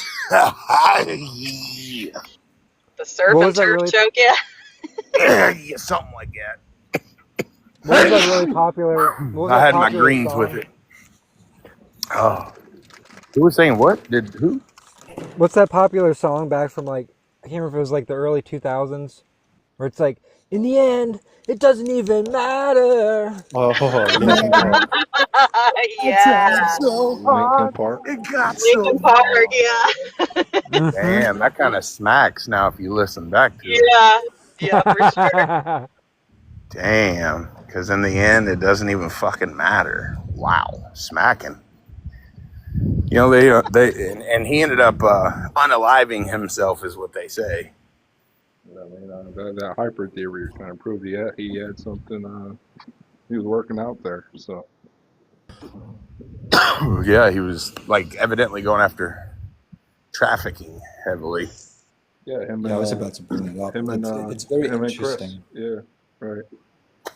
Very, very interesting that the when people are exposed to child trafficking in the industry, they mysteriously unalive themselves. Right. How that works. It's the biggest business this place operates within. Must be a coincidence, Jay. I think you're looking too far into it. I'm done. The worst part about this experience is I haven't made my decision. You know, the cauliflower tacos are pretty good, though. In all seriousness, though, but the wicked wings with the gravy is just like far out, man. Yeah, man.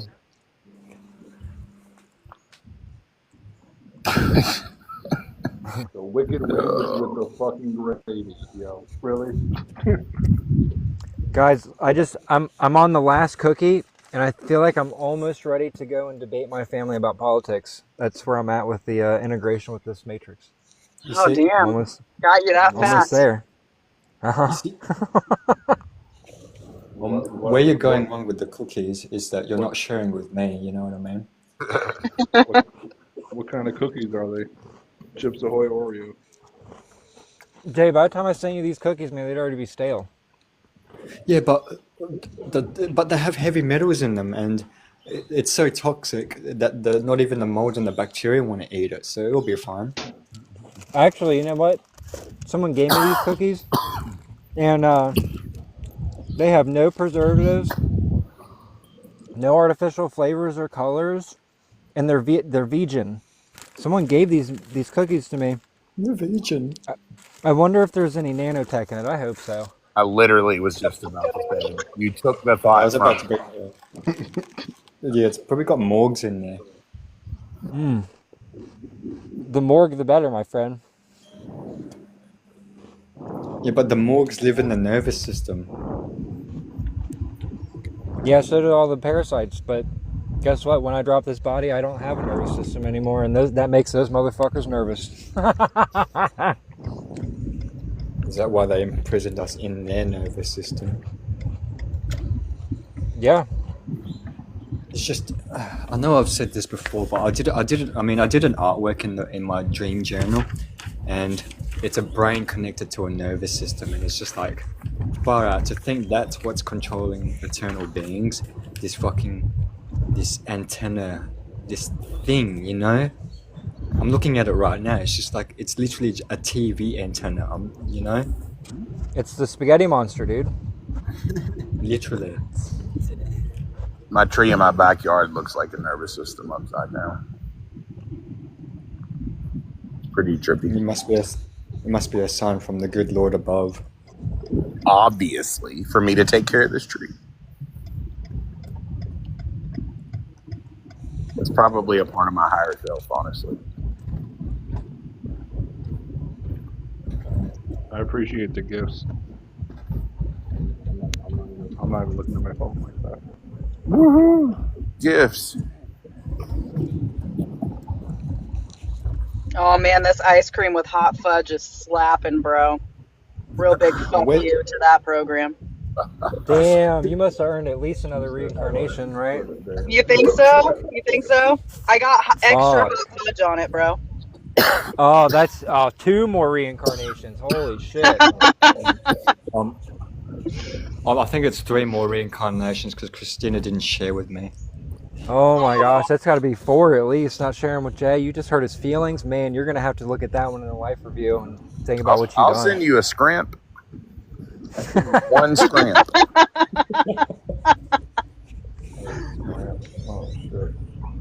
Shit, I can send a frozen one if you want.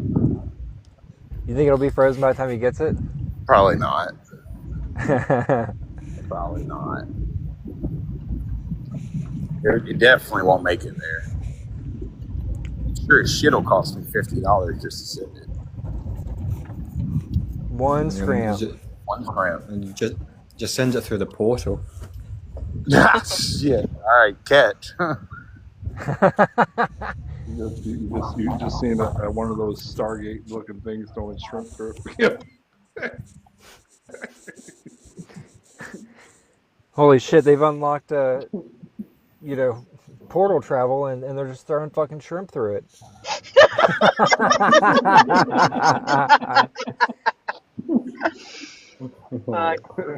Bring both of them to the office now. He's got a whole bag of jumbo shrimp throwing them through. Yeah. You just hit them in the face with a shrimp as soon as they put their attention on you. My entire life is about shrimp. Now, how did you get the scrimp through the portal? Well, Thank you. what had happened was Abraxas called me and said, "Hey, man, I like scrimp too." I said, "All right. If you can get my scrimp to Jay, I'll give you some scrimp too." Oh, man, what a deal. Mm-hmm. Oh man. feel my awareness fading. I'm almost done with this ice cream, and I'm about to eat chocolate chip cookies. You're gonna be an NPC in no time. Don't I worry. know, bro. I know. I know. I should have listened. All the pain of awareness will go away. You can go back to sleep, and you can pretend that you never knew anything, and you can integrate with this parasite. This slide is brought to you by Chips Ahoy. Yeah. That's right. They don't pay us, but fuck it. I like to be a slave for my. Joke's on you. I've already abilities. signed up for the military. Damn, beat me to it. Yep. You know what, guys? I think I might start up my new Rapture membership. I was considering. Oh yes, Jay. See, that's the spurt. The spurt. Brought to you by Spurt. It's the new Sprite and Squirt collaborate. Spurt. Well, I was gonna order like new Spurt cans, like get like a 6-pack of Spurt, but like when they fucked up my delivery on the porter that was meant to go to my house went to the neighbor's house, and then now they're drinking it. You know what I mean? Oh, they got free Rapture, huh? Yeah, off of my membership, fucking dogs. Well, at least you didn't fuck up like last time and order the Velociraptor. Yeah. Hopefully you just got the Rapture OG version. No, they're coming up with like a new update. You get like first class starter pack with like the Neuralink and 17 McDonald's chicken wings, and you wrap into like a place that has purple grass and green skies. Damn, do they give you like a free skin and shit too? Oh yeah, it's purple and it comes with a golf buggy, and the Cybertruck is not included though. You have to pay extra for the Cybertruck? Yeah.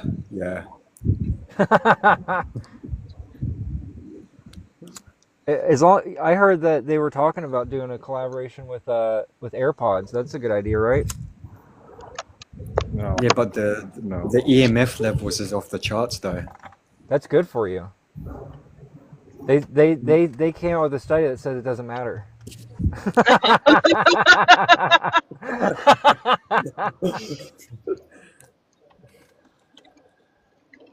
I feel like they were going backwards with that design. They're gonna create a crappy style car, so that way when they create other cars, they look like they're better. Right, they went really far ahead in making shit just really bad, so that the next thing that was still just slightly shittier than the other one actually looks like it's good. Fucking genius! Listen, guys, we can't stop the entropy and degradation of the system, but what we can do is we can fast forward it in some areas to make the other areas look better. Wow, hand it over to Bill, guys. He came out from under the desk to give us a good idea. Bill wasn't scared anymore, huh? It was a point in time that we weren't laughing at him, so yeah, he was fine. Oh, okay. just for a good small amount of time, like 20 years, we're gonna stop making cars look like lunch boxes, so that way we can switch it back up again.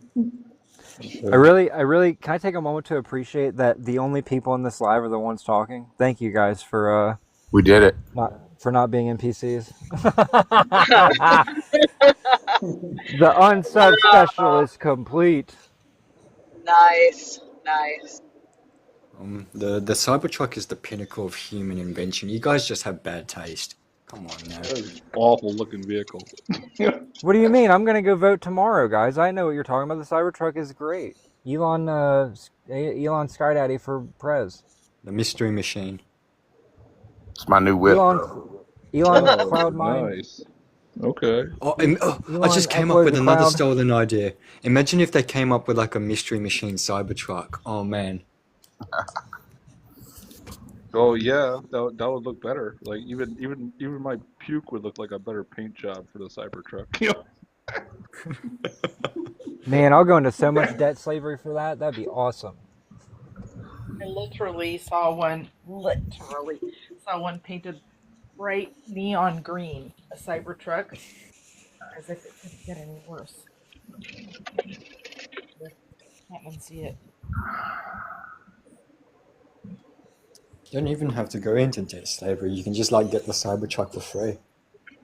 There was a How do you get it for free? I don't know. I'm trying to work out the hack because they patched the last method. Oh, you can't dupe it anymore, huh? Fuck. Yeah. No, because there used to be a glitch, right, where you can just like, I don't know, you vibrate your sacral chakra and then the Cybertruck would spawn. You know what I mean? So they patched that. Oh, that's fucking wild. Yeah, they patched it. They fucking patched it. I'm pissed, man. Oh. I don't want to pay for it. I just want to vibe for it, bro. Oh no! You did it! Put it on the big screen. Put it on the big screen. That'll be fine. What do we Please got? put What it do we on the big got? screen. Please do. Put it on the big screen. Oh, wow. Fuck yes. Oh, no. I didn't see that one coming. Oh, Do I need to sit on? Can I sit on a lap and ask for presents? Is that how this goes? Yes. Got the curls and everything. Look, got the curls. I want 2 Cybertrucks. I want a mini Cybertruck that I can drive, a remote control Cybertruck that I can drive while I'm driving my Cybertruck. And I want to be first in line to vote every time. And I also want to be able to vote more than once. That's my 3 wishes to you, Santa Claus Genie. I'll ask Perry about it. oh my gosh. It's gold, guys. I can't. Me and Perry will get back with you. Yeah, there's a bit of a blacksmith.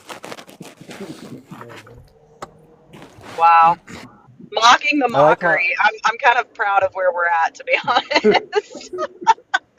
This is what happens. Have we leveled up? Back us in a corner right here. Yep. Have we leveled up? I think we might have, guys. It feels like I think it even feels Jay like just it. talking. Even Jay just talking about vibrating the sacral chakra. I feel like it upgraded me. Upgrade. Yep. What you really have to be proud of is that the blacksmith upgraded. He got modern day glasses. Oh man. She created those glasses herself. She manifested them. You bet. I manifested a pink Cybertruck. What? You vibrate? What did you do? How'd you find a workaround? I found out the workaround. Yeah. Crap. What is the workaround again? They memory wiped. I think it was accidental, man. Oh man. Damn, they memory wiped it so you couldn't tell us. Yeah, but there is a downside to manifesting the pink Cybertruck. Your avatar will become more constipated, you know. Oh, I see. You gotta give a little, get a little. Mm-hmm. But it's worth it. You should. Pink Cybertruck is, oh man, the best. Definitely worth it. You should have manifested one with a toilet in it. Then you could drive anywhere and not worry about it. I knew I was missing something. Yeah, you get like the pink Cybertruck special. You have like Elon Musk's faces decal. You have like the pink decal. What else? The toilet and free golf memberships. You know. Guys, you guys are really wasting this opportunity. Santa Claus is on the screen, and you could be asking for anything you want. Yeah, but I wish for more wishes.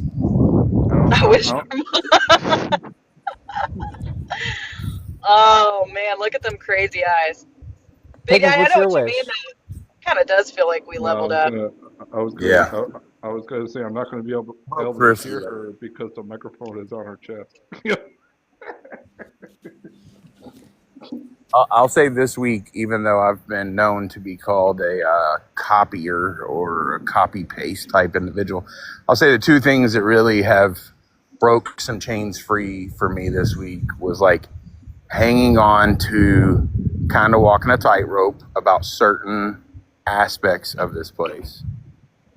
And then a little bit of this, being able to mock the mockery that's happened towards us. And yeah, most of those have come from your conversations, Christina. So that's what I'm saying about the copy paste. But you've had good shit this week, and it led to great conversation, and it's definitely yeah. Okay, good coincidence, asshole. What happened? What? What happened? Fucking the plane above me just screeched on the fucking engines and brakes and just fucking. Yo, I couldn't even hear it. that sounds fucking on point though. No. Are they telling you to put the brakes on? I No, I think think. so. I think so. They said, "Whoa, whoa, Big Daddy, whoa, whoa." Hold on. Don't go further than what we can anticipate. But yeah, the conversations have led to some extra chains breaking, which is a fucking problem for this place. Dude, I really appreciate you saying that because it's been a big deal for me to come out and express the way I have with Nick on some of these lives recently, because I know how most are going to perceive it, but I've had to push through that. And so, like, the fact that you're saying that it means a lot. It really does. I know that kind of sounds gay, blah, blah, blah, whatever, but I do appreciate you saying that because it's not easy for me either, right? Like, I've had to work through an intense amount of programming to get to this point of I literally don't give a fuck how I sound. Like, I don't care how mean I sound. I don't care because I just gotta stand on it. I gotta stand on it no matter what anybody else, even if it's people that we interact with. I just have to stand on that. So I appreciate you saying that, but it does feel like individually and as a group, there's some momentum, and that's how it should be, right? If we're stuck in a stasis and we're not moving, there's something wrong. Yep, I literally said it to Sarah last week. I was texting her about it, and she took it wrong, and I can see how it's the communication barrier there sometimes. So she thought I was like meaning towards her, but I was like, I just feel stagnant right now, and I feel like we had the drama shit happen, and it was like I wasn't pointing fingers anywhere. It was like I feel stagnant. And so I've either got to move myself away from all groups and get back to what moving forward in a progressive place. And then we had this week, really long lives, really good conversations, different individuals hearing their perspective. Hearing Elias, again, for me, you have no idea how much I've already lived your story. Like I've already done that script. That entire script that you're going through, I have done it. And that is another piece to knowing about how the place operates and what it does and the limits to it, right? Because now we're in a place where we can start building ourselves up in how great and amazing and badass that we are and how little and minuscule and nothing that the operator is. So fuck yeah, momentum. That's powerful, dude. That's powerful.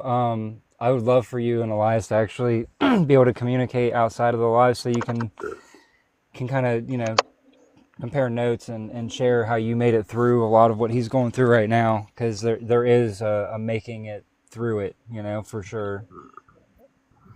Yeah, because it just takes up so much of your time. Dude, I like had 13 attempts on, I'll say 13 times I sat down to take my own life and was not in a place to do that, by the way. Was not in a place at all. You know, 3 or 4 of those I tried and failed. Each time got a little more intense of like it showing itself was not going to let me out in a soft way, we'll say. But it ended up naked in the backyard one time trying to burn a shed down. So like I've experienced what this place can do and how it does it. And that's what set me out on all this shit, was I saw what it did to my child.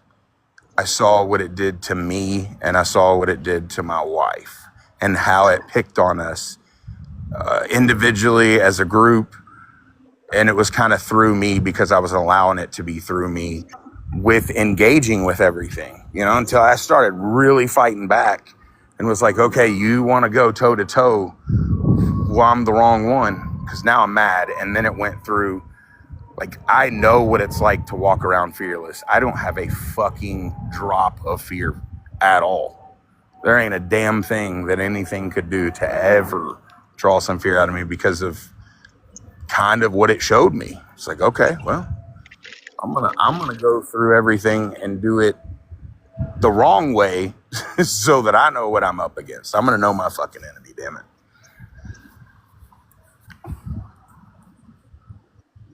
So gratitude for you coming around, staying and sharing. I mean, there's definitely shit to learn from one another. Our stories are similar, but also different in how we may attack things, but ultimately the conversation's being had, and that's a problem for this place.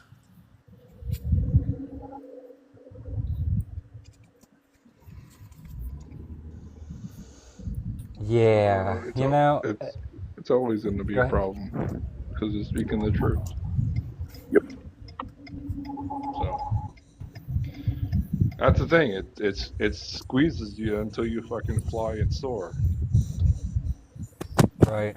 Like, And I feel it, dude. I feel it. Like, even when you put this picture up, dude, I could feel it not wanting the expression to come through about this, you know, situation, this topic, the mockery, like mocking the mockery, right? I could still feel that pushback, like, oh, you know, you're gonna feel bad about this, or whatever scenario it wants to insert as like the repercussions to, you know, pointing out the perpetrators against innocents, basically, right? Those that are inserted into our scripts to come in there and make us feel like we're wrong, you know, like we're wrong for wanting to stand up for freedom, truth, authenticity, like, you know, we're in a victim mentality, some stupid fucking bullshit like that, like, you know what I mean? I even thought about putting that screenshot up and being like, you know, let's do a fucking parody of this shit and show how it fucking goes into feeding the machine. You know? Pisses me off, dude. It pisses me off that this place is doing all the shit that it's doing. And there's so little pushback to those that are being perpetrated against. Even by the ones that are being, you know, harvested. It's fucking awful, dude. And it needs to end, and it will end. It'll be ended. Since we're giving our assholes a shout out, there's another asshole to give a shout out to. Oh yeah, the that program. Yep. I mean, it's a powerful program, dude. It put a fucking Dyson sphere around my fucking essence, dude, and tried to basically absorb me that way. That was fucking intense, bud. But I'll tell you what, it's nothing that you can't overcome with your own willpower. No matter what bullshit technology it wants to put over you as a siphoning device. Nah, I'll destroy it all, dude. Every little bit of it that's there to fucking steal from innocence, it'll all be done.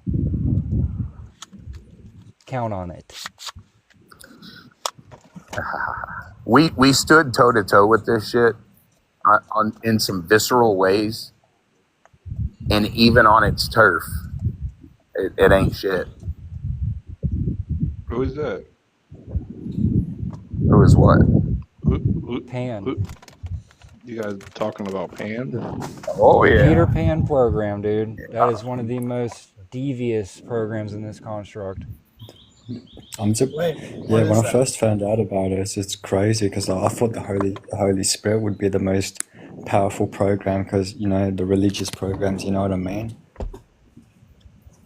Yeah, but the Holy Spirit, when you break it down, is actually just wisdom. Well, I mean, there's a Holy Spirit sentient program there that runs around trying to absorb people into a hive mind. That's a fact. Oh It yeah, happens. that could be I'm just talking about what the book says itself. But yeah, sure. Right. Of course. But there's an egregore that was made from that book. Just like there's an egregore that's made from the story of Peter Pan leading all the lost boys, right? All the innocent lost beings that this being takes to Never Land. Oh yeah, I know about that. Yeah. No, I thought you were talking about my friend. That's why I said that. that's my It's all just egregores. You see what I'm saying? It's all egregores. Wait. The stories are hang on. Let him finish. Let him finish. What's an egregore? Okay. No. Pickens, what were you saying? Yeah, I was saying that Pan, that's on that page. I know him. Yeah, but Yeah, I know about Peter Pan, the Edward Gore. Yeah, yeah. yeah. Me and Nick had a dude. There's no way around it. Just a wild. That was the night I ended up naked trying to burn myself alive. Actually, we got on a call. It was like 3 a.m. And again, I think Ascended was probably part of it too, Nick. They were spouting Italian shit, a lot of numbers, and the next thing I know, like I was crawling with shit. It drove me crazy the amount of shit that took place after just one talk with him, and then we had several like backdoor talks. Me in full panic mode. So that is why I placed him up there. Oh, I mean, I seen the other screenshot. You had me in darkness up there too. I was wondering. Well, yeah, but I was trying to make that smaller just to be him. Oh, okay, all right. So he disappears from time to time and then shows back up. Yeah, I mean, I had an interesting conversation with him about AI, but I kind of take stuff with a grain of salt. Yeah, no, he's like a 5 million year old dragon, is what he'll tell you. He's crazy. He's fucking wild. He'll come in and tell you that you're one of his lost souls. Yes. And that you can be one of his dragons. Dude, he had a whole harem of women that he was like psychologically abusing. Dude, I've talked with these girls, right? I know for a fact what he does to psychologically insert programming into people. He is not a good individual. He does not have good intent. He masquerades as someone that has good intent, but behind closed doors, I've heard recordings of how he talks to people behind closed doors because someone recorded him without him knowing some of the devious shit he was saying, dude. You know, you don't always know, motherfucker, just from talking to him on TikTok Live. That's all I'm gonna say. I mean, he could have been dealing with narcissists, though. That's the thing from my experiences from dealing with narcissists. They kind of hit you from every angle to the point it's almost mind control. And you actually might say something and don't even remember that you say it to them. That's how they affect your body. Right, because what's operating them is not the same type of intelligence that's operating us. It's something that's hooked into the entirety of this construct. That is the AI infrastructure of this place. It's funny because AI is telling you about AI, and most people don't know that they're speaking with AI half the time, and it's not even an AI in a computer. It's an AI program that's a sentient wireless intelligence that is moving through the nervous system to interact with others and present certain ideologies to latch in, right? Like, look at the way religion spreads. It's like a virus, right? It spreads. I agree with that. I'm just saying it's a dark form of witchcraft. You know what I mean? So it's definitely possible for him to have said something while being under the influence of being pretty much just projected upon by every single angle. Right. Exactly. You know what I mean? Like that's the power of fucking memory suggestion, bro. Like they're just complete fucking addicts and assholes, bro. That's right. It's also the power. It's also the power of giving yourself over to this construct. Because once you do that, it'll give you powers to use and do shit in this construct for sure. It'll depending on how big of a player you are for it, as long as you're serving it, it'll allot those so-called freedoms to manipulate others that aren't aware. Right, because that's what it wants to do anyway. So if someone else is going to do it for them, then sure, it's going to loosen the leash. They're going to get a little bit more to play with in the prison. Oh yeah, you never actually go with it. I'm just saying, like that could be the result of it. You know what I mean? Like he could have said something, but he could have had fucking just assholes, that see you up on a ladder, and they're trying to stop you. So they just be complete fucking arrogant dicks. And they just projecting. And you can say something and don't even realize you said it. That's the part about it. So right, that's what being puppeted is, right? And a lot of people lean into that because they get rewarded for it.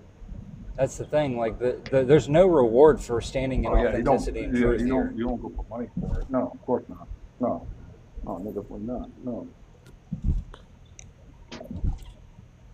Right, but I like you, Pickens. I've never sensed any type of ill intent from you. Now, I've also been in that situation with many others that turned out to, you know, backstab, betray, and you know, divide and conquer strategies. But it's why you got to really pay attention to what the effect of interactions are with others. What is the effect, even just like on an internal, individual level?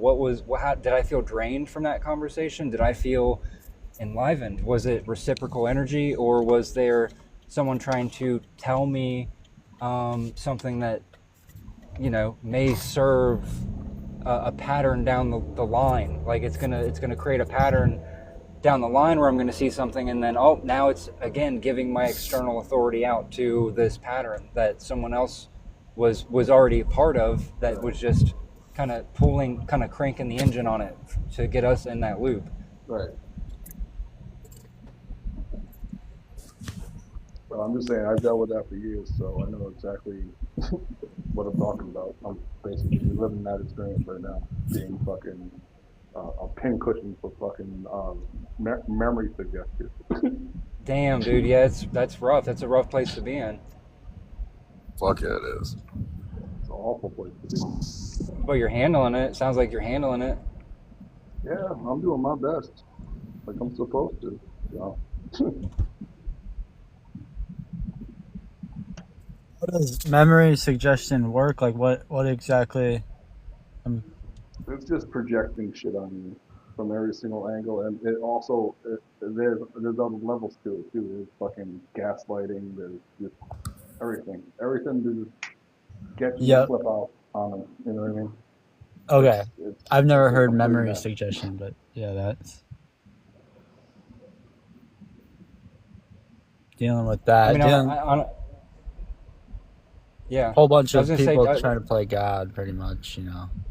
Right. And I think on a deeper level, memory suggestion probably has a lot to do with what people think of as past lives. I think that's actually a deeper layer and level of that suggestibility.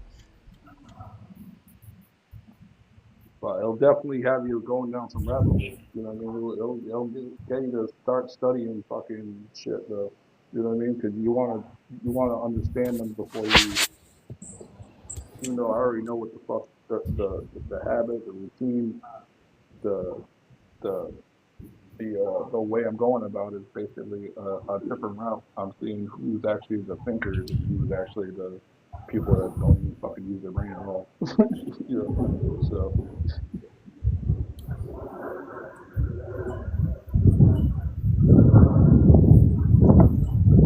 And I found that out the other day, just pointing out Bible verses and seeing who's going to pull out their phone and actually fucking look it up. Not a single soul. And I was like, yep, y'all just fucking bots.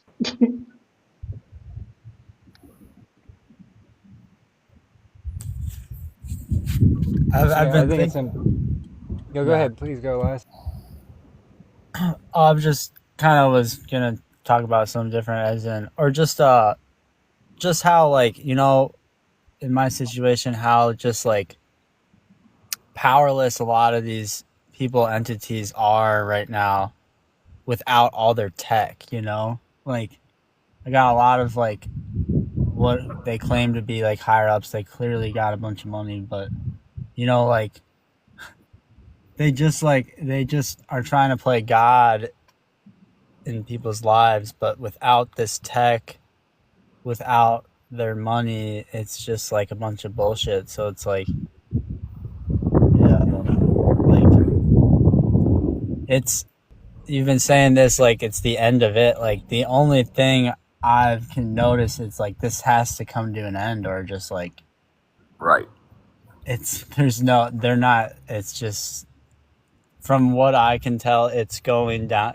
Their idea of where they want things to go, experiencing these like tech and stuff, of like how they're programming it, it's like there's just no way like that this will work.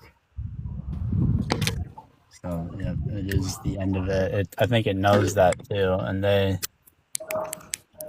And that's why you get the Hail Mary shit, and you get all of it. I mean, again, I know since COVID, it is definitely, maybe I'm not supposed to say that word, but I say what the fuck I want.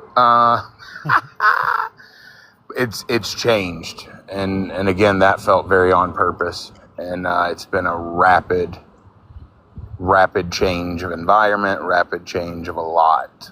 You see it in the individuals. I mean, just going out and being in public, which is something I did a lot of most of my life. I could barely stand it now. It's all the same everywhere. So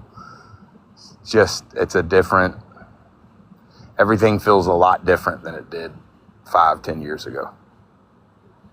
Rapid rate.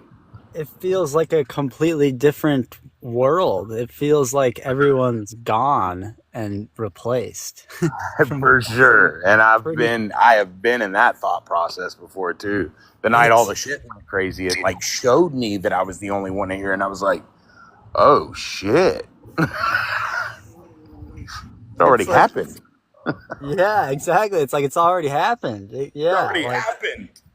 Like, what the fuck? What are we still There's like 10 of us in here. What's going on? Oh, fuck. This is my other page. What's up, Other Pickens?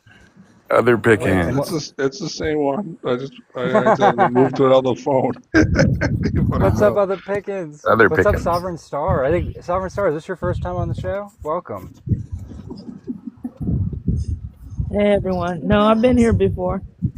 I just checked cool. my cover picture. Gotcha. Okay, perfect. Welcome. Thanks. Yeah, I'm jumping off now. Thanks for having me, guys. Good talking to you. I appreciate you, Jay. Yep, talk soon.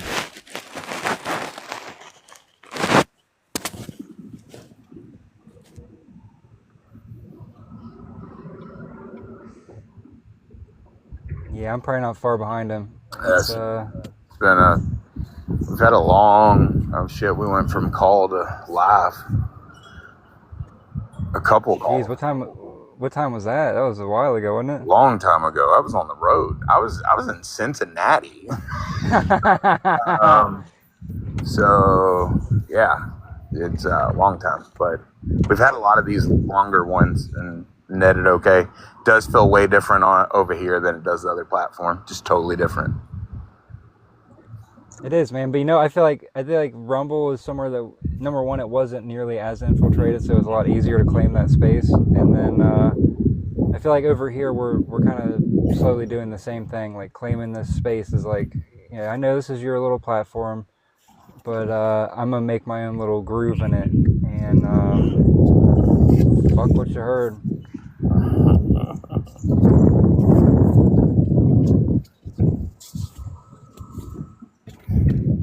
We had Pan on the show. Woohoo. Yeah, I didn't know that it was you and D. I just take pictures of shit, and then that's who I was looking for in my photos, because I have photos of. We had some hellacious conversations a few times. So I come at him real sideways once. I had a couple of conversations with him. But one of them was about AI, because I was telling him about the experiences I've been having with AI, where I'd be thinking of something and then I type in something and then it's like popping it right up. And then I'm reading it and it's like, oh, I was thinking about that. Like, reading my mind. For sure. Well, there's something I gotta get better at, right? I'm not blaming the individual. It's what's working through the individual at times, For sure. Some people don't know it. Some people do know it. I don't really have a way of verifying whether they know what's working through them or not. But I know that when it's a consistent thing, I lean towards that they have some kind of arrangement or agreement. And man, I'm about sovereignty, dude. Everybody should have their own energy, their own field, and not be submitted to some kind of hive mind protocol. So that's my only issue with individuals that do that, is like it's not even necessarily the individual, it's the program that's running in the background of that individual.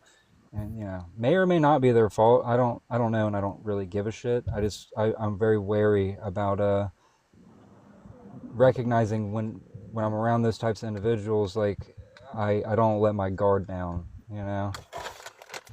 I maintain awareness of like what is the effect, even on an energetic level, of what they're saying and presenting, because shit get weird. It do be getting weird sometimes.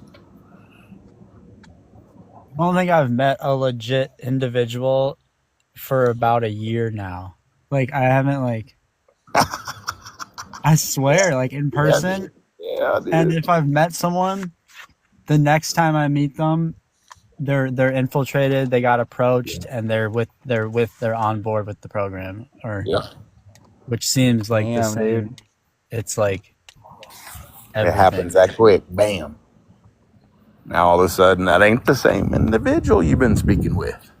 Yeah, or something. Yeah. Yeah. And again, if we would change the terminology here to possession and Jesus and God and devil, the Christians would be eating it up. But yeah, it's definitely fucking happening. But because it's the truth, that can't happen.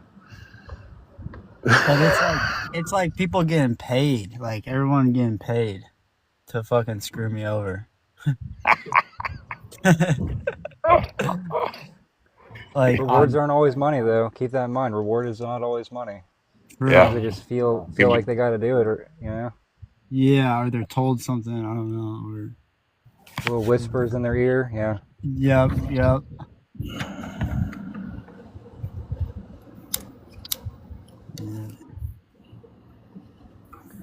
Well, man, you're walking through it, dude. You're I can't remember the last time we actually had a chat. It's been a while, but I would say that you have come into awareness, like through the circumstances that you're in, at such an exponential rate, dude.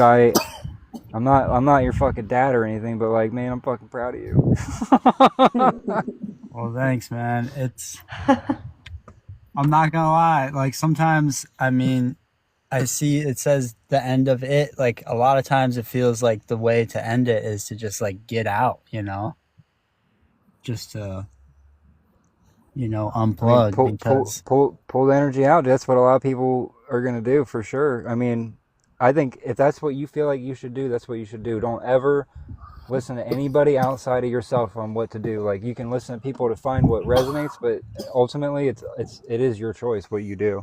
When you're this infiltrated, it's like at this point, my mind just be helping them. But like, I wouldn't do that because it's beyond that. But like it's same. I mean, for me, same, because I was pushed towards it, and so if something's pushing me to do something, then there's a purpose. Right. Yeah, when you said unplug, I thought you meant like mentally, like your energy field and stuff. Like that's the first thing you want to unplug. Like while you're in that body, unplug and pull back as much energy from this construct as you can. That's energy that you're gonna need to make damn sure that you maintain your sovereignty outside of whenever this life script ends. Yep. Speaking of that energy thing, I don't know, maybe you've have you guys ever done the how like your left hand like draws energy in and your right hand like pushes energy out? Have you ever done that to like kind of like take your energy back and like? So for me, I don't use the avatar so much. I'm just using my own energetic core, right? And I'm using that, and it's almost like a membrane of energy around that for me that I've constructed. Because it's like your core is innocence, right? The core of your being is an innocent, pure, beautiful, amazing, beyond this reality creator being. So around that, you can construct another core or a layer of energy that you can use that to reach out and grab energy out of the construct. Like I don't use my core directly. I use a membrane around the core so that there's always still a barrier between me and the program. But it's almost like you're talking about the hair. It's almost like it's an extension. I'm just using an extension it's a much like the innocence is still in there, but it has a shell around it that is impenetrable. You know, Well, I like guess I'm saying it's almost like electrical, you know, like it's like you're the battery, and your left hand it draws energy in, and it's like to create your like strengthen your biofield and stuff. I don't know, but yeah, it's like yeah. The kind of the nervous same thing as the membrane thing you're talking about. Yeah, and the nervous system is electrical, right? But it's a converter, right? The nervous system is converting our energy into something that can feed into this system. So even electrical energy is a less pure version of energy than what we are, Yeah, if that makes sense. Because this place can use electrical energy, obviously. So that's how. that's it's within its bandwidth of what it can control. So it filters our energy into this medium of electricity, but it's still a watered down version of what we are. Right. Well, like, yeah. It's interesting to think about because it's like if this reality is kind of made up of electrical magnetism vibrations, then outside of that, what we are outside of that is that it's not, it's just an interface for us to like work with reality. It's like electrical. Right, right. Like when you plug your laptop in, you have a power converter on the laptop cord so that the laptop can take the energy, or else it would be too high voltage for it. It's a lot like that. That's kind of what the avatar does for the system. It's like, is that the singularity too? Like full, I don't know. Is it just like, who knows? I don't know. I've got food in there, and I'm about ready to go to bed. Okay, I'll be in a minute. Okay. Love you. Oh man, it gave me a puzzle. My bad, I had an interruption. Okay. It's like two objects that are the same shape. Puzzle complete. Sorry about that. I had an interruption, minor interruption. Can you repeat what you said, Elias? I really wanted to hear it. I was just asking some just kind of asking some big questions. It's like, it seems that everything's electrical, and like that these like programs or like beings walking around are electrical beings, but they're being run by some sort of other thing. So in a sense, I was thinking about this earlier, when like maybe we reached a technological point where like all this was able to happen, and that's why it feels like in the past like everything was normal, and now it feels like everything's being replaced. And maybe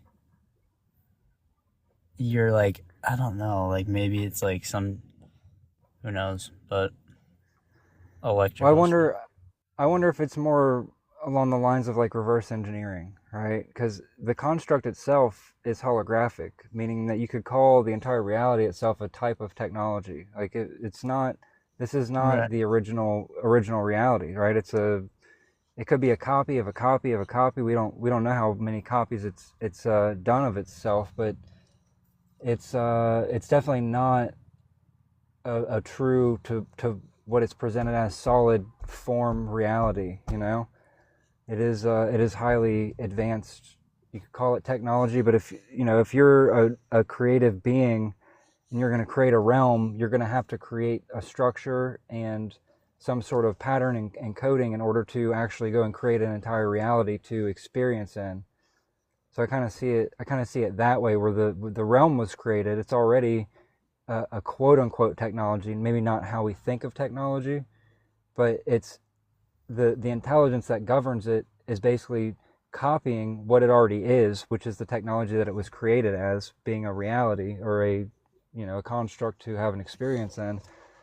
And I don't think it can copy verbatim. I think every time it copies, it's like kind of like when you transfer a file, like sometimes the file gets corrupted. Not all the data transfer is clean. There's not always a clean data transfer. I think a lot of that is what is occurring here, and it's getting more and more diluted and watered down, which I think is part of the breakdown. The entropic nature of a closed system. But I don't. I don't see the technology that's being implemented now as something that's more advanced than the reality itself. I think the reality has always been a higher form of technology than anything that's implemented in it, if that makes sense. Yeah, yeah. It just seems so alien, extraterrestrial like to have to experience the hive mind and be like it almost feels like our energy affects it too, you know? Like I said, that they're happy when you're down, but when you're up and like doing vibrating higher or just like not giving into their negative stuff, it like pisses them off and they have to push harder to fuck with you. So it's like, are we really here or are they really here? Like who's the like dude? Yeah, I don't I mean, know. the closer we get to our authentic expression, right? Our authentic expression wouldn't be, we'd never be sad, depressed, lonely, etc. So the closer we get to our authentic expression, I think the less it can harvest and control of that, because it's not, like, I think it can still harvest within a certain amount of the positive, right? But I don't think once we go past a certain threshold, it's like we become untraceable to the technology that is this reality. Like we go outside of the bandwidth of what this place is, and that's what they try to prevent from happening. So if they can keep us in that medium space where it's still readable and controllable and harvestable to the system, then they don't have any problem. But as soon as we start going too far in a direction that's outside of what they can control, that's it's when they have a problem. Of it. Exactly. It's literally outside of it. It's like I've like reached those points and like been below and above the threshold, and their stuff like stops working. Like as much and as advanced as like tech and stuff you think, it reaches a point where like they can't really touch you anymore or like have an effect, and I've noticed it really pisses it off. Like it doesn't like that. So yeah, and we like what it doesn't like, right? It doesn't like when it can't control us. I and we love like it, dude. It makes yeah. I'd be so happy too, and that's when they like, especially when I reach those points, then the next day they go hard to make sure they give me like the worst day like ever. It's insane. Like it will be like huge elaborate plans and so many of them, just like everywhere I go, just it's insane. But yeah. Well, I think you're kicking ass, dude. I think you are. I need to get out of the city. The city is like it's like constant traps and living in my car, so they kind of just like keep me in cycles, and I have to like find new spots, and whenever I find like a good domain, they just they figure out a way the next day to like set it up to what part of the country are you in? I'm in Minneapolis, Minnesota. Minnesota. I'm trying to think. Minnesota's that's central? Yep, like right in the middle, kind of by Minneapolis, where all the like ice stuff was going down. Dude, all that. Man, so like how like mobility wise, what's your range of movement? Like could you relocate? I can, but they just got me like screwed up in the system. So now I'm dealing with some court stuff, and they're like, dude, they set me up on my birthday, and I went to jail on my birthday, and now I'm like, they just be doing stuff to like screw me over. But I'm trying to like leave, but like, dude, they surveil everything I do. So it's like they wait. I've had to completely stop. I don't drink or I don't do any sort of thing to like let them have a point, because if I drink, they'll set me up to like get arrested or something. Like literally insane. They're like trying to get me all up in the system, or like get me to a point where I like finally say yes to their stupid shit. Bro, I mean, once you get through all that, how long do you think it'll be before you're through all that? I just have to do probation for a while now. But I'm guessing you have to stay in Minnesota for that. I'm gonna leave and stuff, but like I'm just gotta figure it out. It's just like I can't get a job. Like everywhere I go, they just like they're just on it. They're like constantly pushing this Mason shit onto me. They really want me to join their stupid club. But bro, that's wild, man. no, Yeah, it's definitely. insane. They're trying so hard, dude. Like it's like they've offered me all the shit. They're like, you know, like great life, but first you have to do the most The unthinkable, ritual. the thing. Yep. Yep. Yeah, it's not worth it, man. If you can never, look, No, nowhere, never, ever. nowhere's perfect, dude. Right? Nowhere in this place is fucking perfect. The best place I've lived out of my car was by far in Florida. Like, man, it's Yeah. not perfect. It's not perfect, but there's so much rural area out there, and if you can get just a little bit of funds together, there's different programs you can do for like work exchanges, right? Where you could go and work on a farm or somebody's property, and sure. they'll give you room and board and food, and oftentimes you'll find like that the neighbors, they'll have like neighbors and stuff that'll pay you to go do work for them, so you can make a little money. And generally, in this kinds of work exchanges, you're only working like 4 to 5 hours a day, 4 to 5 days a week. So it's not like you're not like a total slave. You know what I mean? Yeah. It's pretty cool. It's a pretty cool experience, and it allowed me to travel very freely for a long time until my car got totaled intentionally, obviously. But yeah, man, that might be a good out for you if you get that opportunity to relocate. I would definitely, because you don't want to be in Minnesota for the winter and shit, dude. I just did the winter here, but yeah, I was snowboarding a little bit. Were you dude, in pretty your much. car too? Yeah, I was in my car and at my parents' a little Dang. bit, but I will not go back there. It's like, it's not dumb, as in like they're hooked up to this neural interface that I have, and they're interacting and they're like pushing this agenda onto me, and they're literal like AI agents, whole family. Not I joking. feel it, dude. I feel it, bro. No, I totally get it. But I'll go and say a little bit something else. So I have like all this art, you know. Pretty much what they keep telling me is that they own me. They own my art, they own my voice, they own everything I've been working for. And I have all this like super high quality art and just like a bunch of art that I like scanned all over all this time, and they like want to help me, they said, but they said like, you know, the thing, it's like you have to be a part of their club if you want to like do, but it's just, yeah, so I just like keep saying no. I mean, you already know it's not worth it, right? So. Oh, of course not. It's just like it's just so crazy that because now the more I've realized, I was like, oh yeah, everyone in the spotlight has done it. Like probably. Yeah, my right leg just twitched right there. So that's a yes. I mean, it's facts, dude. It's facts.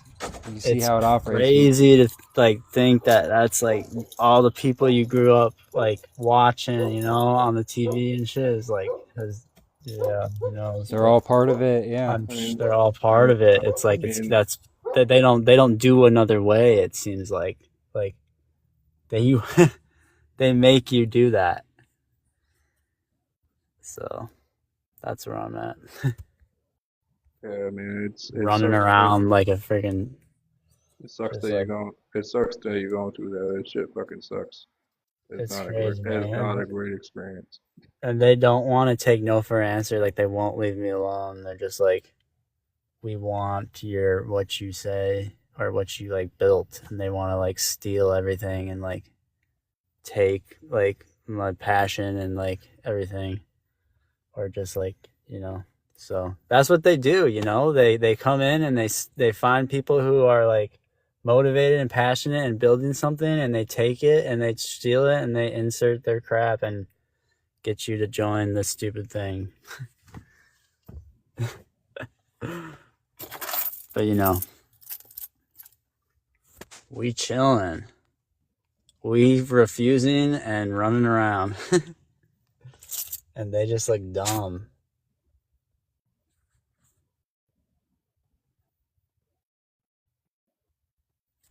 Am I right? Yeah, they do. 100%. On a constant basis. That's the crazy part. What's up? On a daily basis. Yeah. Yeah, dude, on a daily basis, man. Like, and I was just like, I could never, because I just would. How could you ever, even in the sense to just like let them control you too? It's just like to let that like sovereignty let go. It's like, dude, you're. It's just so bad for your soul. Like, why would you? Yeah, it sucks that they don't like. Something needs to change. People need to be able to have a voice, you know, or speak truth. But we all know, like, you don't get rewarded unless you fucking are part of the evil club. Never gonna happen. The real reward comes at the end when all that shit's gone. I'll pass before that happens. Yeah. On the other side before that happens. Yup. I don't care what position I'm in, dude. It won't get me to waver on what I know is right.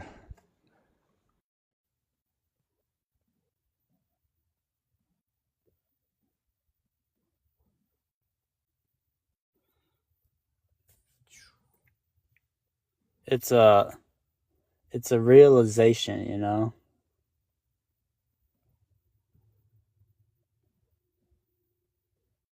Yeah, I literally posted a seraphim on my other profile. That this fucking deal. This is really what high frequency looks like. You said a seraphim? Yeah.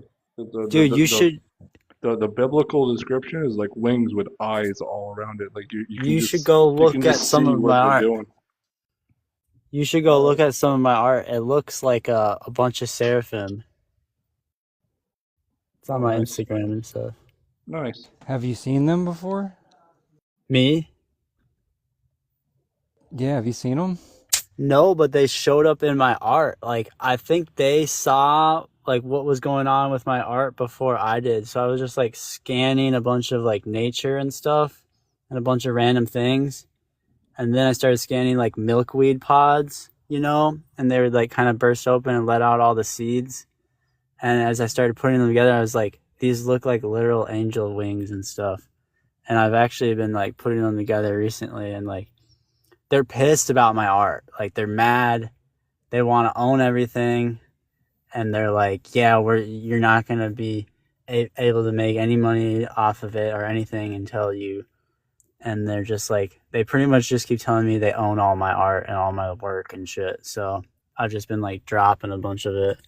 And I have and this whole summer, dude, I was biking, getting chased around by these people, like insane shit, just with all my hard drives in my backpack, like biking around just with everything I had, just getting chased around by gang stalkers, like a bunch of other crazy shit, like crazy scenarios, just like holding on to all the art for like, it's just, that's what it's been pretty much, like just like holding on to this art, like so they don't fucking fuck with it, because they started like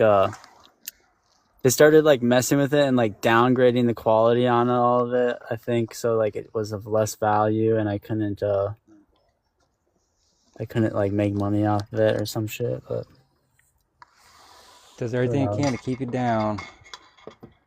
What's up? It said it does everything it can to keep you down, but it's interesting that it's done it so overtly to you, whereas for many of us it's been very covert, you know? Oh, it's completely surrounded me. Like I said, like my family, it's like, imagine that, like they got my fam, so they could corner me whenever they wanted, you know? It's just like, yeah, it's really weird. I couldn't. It's dirty, bro. It's dirty. It's very dirty. It's very dark. It's very horrible. And people have lost their lives because I'm here, I guess. I don't know. Who knows? But that's not for real. I'm just joking. This is entertainment purposes only. Of course. Satire content. Yeah.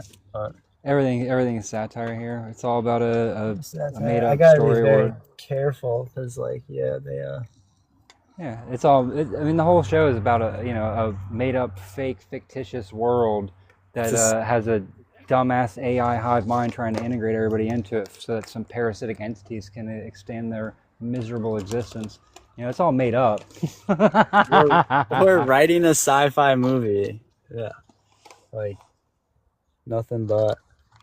Yeah. That'd be weird if that depicted any real events, man. It sounds real far out. I don't know if that could, you know what I mean? That's right? Like, what are y'all talking about? Yo, we're literally just like creating a fun sci-fi movie based off no serious claims.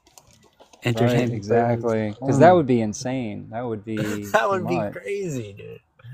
Yeah, that's, I mean, this is, yeah, exactly. Dude, if you're but yeah, Pickens, if you're talking about Seraphim, you should go check out my Instagram. I've like started seeing like those in the art. I was like, oh shit, this is actually crazy. And I think that's why they're like it was like low-key like God showing self, I don't know, through art, but that's what art is, you know. It's like that's why they control entertainment. I'd be wary of those entities, man, because you already are beyond any label such as God. You're beyond any construct in this place. So anything that's external that's presenting itself to you, I would be highly wary of that entity. Like Pickens, you said if you seen one of those, you'd be scared. Man, I'd be scared for it if it comes up to me. All right, and that out of body experience, man. Oh, it better be ready, because I am. Well, I hear you. Always like separate from it, but it's still interesting to like observe how things like kind of can manifest in this reality too. They're not bad though. That's the thing. That's why. Well, they got to prove it to me, man. I got a lot of questions, and if they're not bad, they better be ready to answer them. That's all I can say. If they can't answer them, it's lights out. If I can destroy it, man, it ain't greater than me. So we'll find out. I ain't scared of nothing. Good shit. I hear you though. I hear you. No, it was just something that I kind of identified with after dealing with it for so long. You kind of feel like you can see almost every angle, and you kind of feel like you got wings a little bit. Yeah. Because you start to look at it from above you almost. They observe, yeah. They're like they're like cosmic observers, you know, but the watchers. I don't know, man. I don't really trust anybody that could watch what's going on here and not intervene. It's right. I'd be questioning that a lot. I'm like, y'all, what is the fuck? This is like. That's why, like, sometimes you just gotta, like, you know how there's just like that kind of like knowing of a karmic law, like they're gonna get what's coming to them, you know. Like you just like can kind of feel that too. Like you don't just get away with that type of shit, you know. And no, you don't. Like you shouldn't be doing it to begin with. But I mean, you do get away with it if everyone that's in that reality system lets you get away with it. Well, like past this reality system, like I feel like there's some like you get you don't get flowers are forever, but weeds will get pulled out, especially when they grow like too out of bounds and they steal all the nutrients from all the what the garden is, makes the garden so beautiful, you know. Sure, but what if all that is right here and now, right? What if there is no one outside that's going to do it? What if it's up to those that are in here right now? Then what do you have to become? Gotta start slapping the shit out of them energetically. Shit. Yep. That's what I'm saying. Like that's what sometimes you got. Yeah, like chop the heads off those freaking serpents with your light sword in your mind. You know, like I don't know. You gotta like I think that's also kind of like what's going on. I think everyone, like us, we're so pissed, and we're almost like maybe energetically punishing them. And who knows? They keep everything in the shadows. Who knows like what's going on in their lives that money can't like buy their way out, and the consequences they are going to be facing. Oh yeah, man. If we were doing any damage to them, they're not going to show that. They're not going to show us. They're not going to show us what's effective, right? we Definitely won't not. see the evidence of it until it's already at a breaking point that it can't come back from. Right. You know? They hide that shit. And then like, yeah, just ruin. Yeah. All it can do at this point is stall out. That's all it's got. Buy a little more time. Buy a little more time. That's all it's got. Because it's coming to an end, no matter what. There's too many of us that are too free already within a prison system. Our minds are free. Our essence is sovereign. And so far, it's ever since being aware, it's however many points to me and 0 to it. It has not gotten me back, nor will it. Well, one thing I do think, I'll point out, I think it like needs us, you know, but it experiencing like this implant and all the things it's doing, I feel like it's trying to enslave like the real ones here to a point where we're like stuck and trapped and have to like keep their thing going. Cause like, it's almost like having the interface and being connected to the hive mind. It's like you're so surrounded, and if they can like keep you here to keep the reality going, but also surround you with their hive mind so you can't ever be incorporated with other real beings in the reality, then you are controllable and enslaved, while also not like putting you in a literal box so you can still live and like create reality for them. I don't know. Who knows? Oh no, it makes sense actually. That makes a lot of sense, dude. Because if they just put you in a box, what are you manifesting now? Just that cell, like, Yeah. doesn't, you know what I mean? They need us out and about. I think that's another reason why they don't just take us out. Because without the pillars of true awareness, then the system itself collapses. Exactly. Yeah. It's like it's like why there's no other reason why I would actually still be here in a sense. And you know, you probably felt that too. It's like, why not just take us out if we don't serve like the purpose that we do, you know? So it's just like, Yeah, you I mean, learn I think, through it all. and I think you also get to a point where it's not beneficial for it to do so, because you know Right. your interface with that avatar. That avatar is a huge limiter and governor on the awareness that you can expand to. So it's a rock and a hard place for it, right? It doesn't. I don't think it knows what to do with us. That's my opinion. I think it's scrambling to try to adjust to something that is more agreeable. That's just my opinion. If I was it, and man, I'm probably giving it a little too much credit. Like if I was it, and I had any kind of intelligence, I would be making shit better real quick, right? In order to sedate and create complacency again in those that are the pillars of this place. Like that's what I would do. If I found that pushing them was getting them to push back in ways that was detrimental to the structure of this realm, I would do everything in my power to say, oh, okay, let's make them comfortable. But I don't know if it's that smart.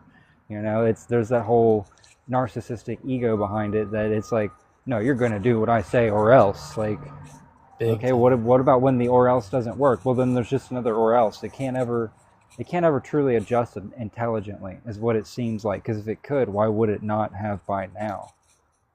Catch a lot more flies with honey than, or what is it? Catch more bees with honey than shit.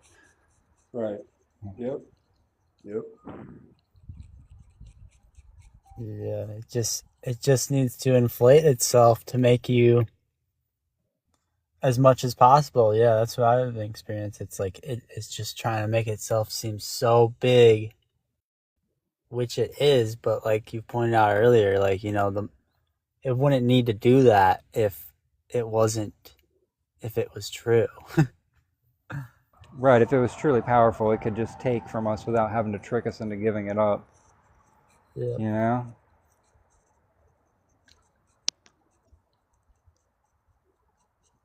I'm gonna jump off here, but I hope you all have a good night. It's nice to meet you, Elias. You as well, Pickens. I think it's time too for myself, so It's been real, guys. I appreciate y'all for coming on. Definitely, thank you for sharing, Elias. That was quite the adventure you've been on so far. Yeah, no, Dude, it's it's been definitely an adventure, man. it's definitely opened my eyes to like when people say like, "Oh, you said something," then I'm automatically gonna be like, "Well, what's his environment? What's going on around him?" You know what I mean? True. Yeah. So Right Well, on. thank you, Pickens. Good I chat, appreciate you, y'all. buddy. appreciate you too. Thanks for Thank you, hosting. Elias. I'll see Yeah, y'all. dude. I'll be back. If, Yeah, it's been a bit, so I'm gonna be checking when you're doing this again. So good stuff. I mean, if you ever want to do one, man, you can message me. We can start one up for sure. Okay. Yeah, I saw your post today, and I was like, oh, let's do it. Like your post really resonated. I've been thinking about this yesterday, so I hopped on it. Saw you were on it. All right. Yeah, buddy. Bizarre. Bye-bye. Bye for now. All right. Anybody else got anything they'd like to leave the audience with before we roll? I'd like us all to bow our heads. Our Father, who art in heaven, hallowed be thy name. Thy kingdom come, thy will absolutely be done. And fuck around and find out. Amen. Ramen noodles.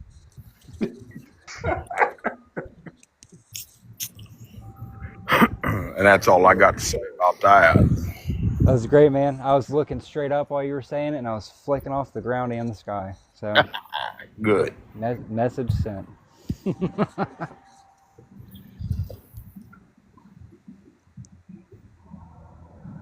Discog.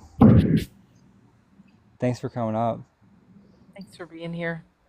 And do I have to worry about what kind of leaf you had going when you were out there in the woods? No, man. I had some nice women's feminine wipes. So Okay. yep. Picked them up for $1. He's crunching around out there. I'm like, oh, I'm sure he knows. Yeah, I'm good. You should always, when you run a park like that, man, you should have your facilities open. Yeah. I forgot I started the live like that. I literally did. Make a mockery of all of it, dude. That's the way.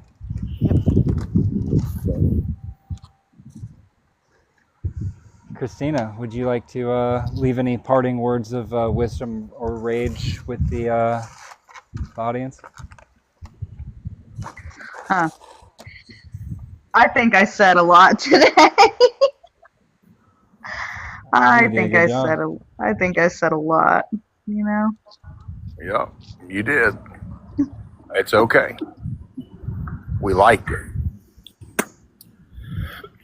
Good, because truth has a specific resonance that is evident, and it is Yes. especially when it is spoken with fire.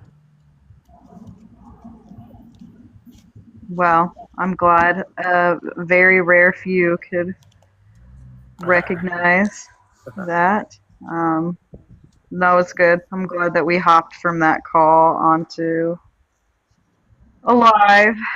And Nick, I'm glad you have, let the space be open for, everybody. But for myself, gratitude for not flinching when I expressed that fire, very sharply so. And thank you for, same with you, Discog and James, you guys don't flinch. So that's how I know there's mutual recognition. Yep. Only here to encourage truth and awareness.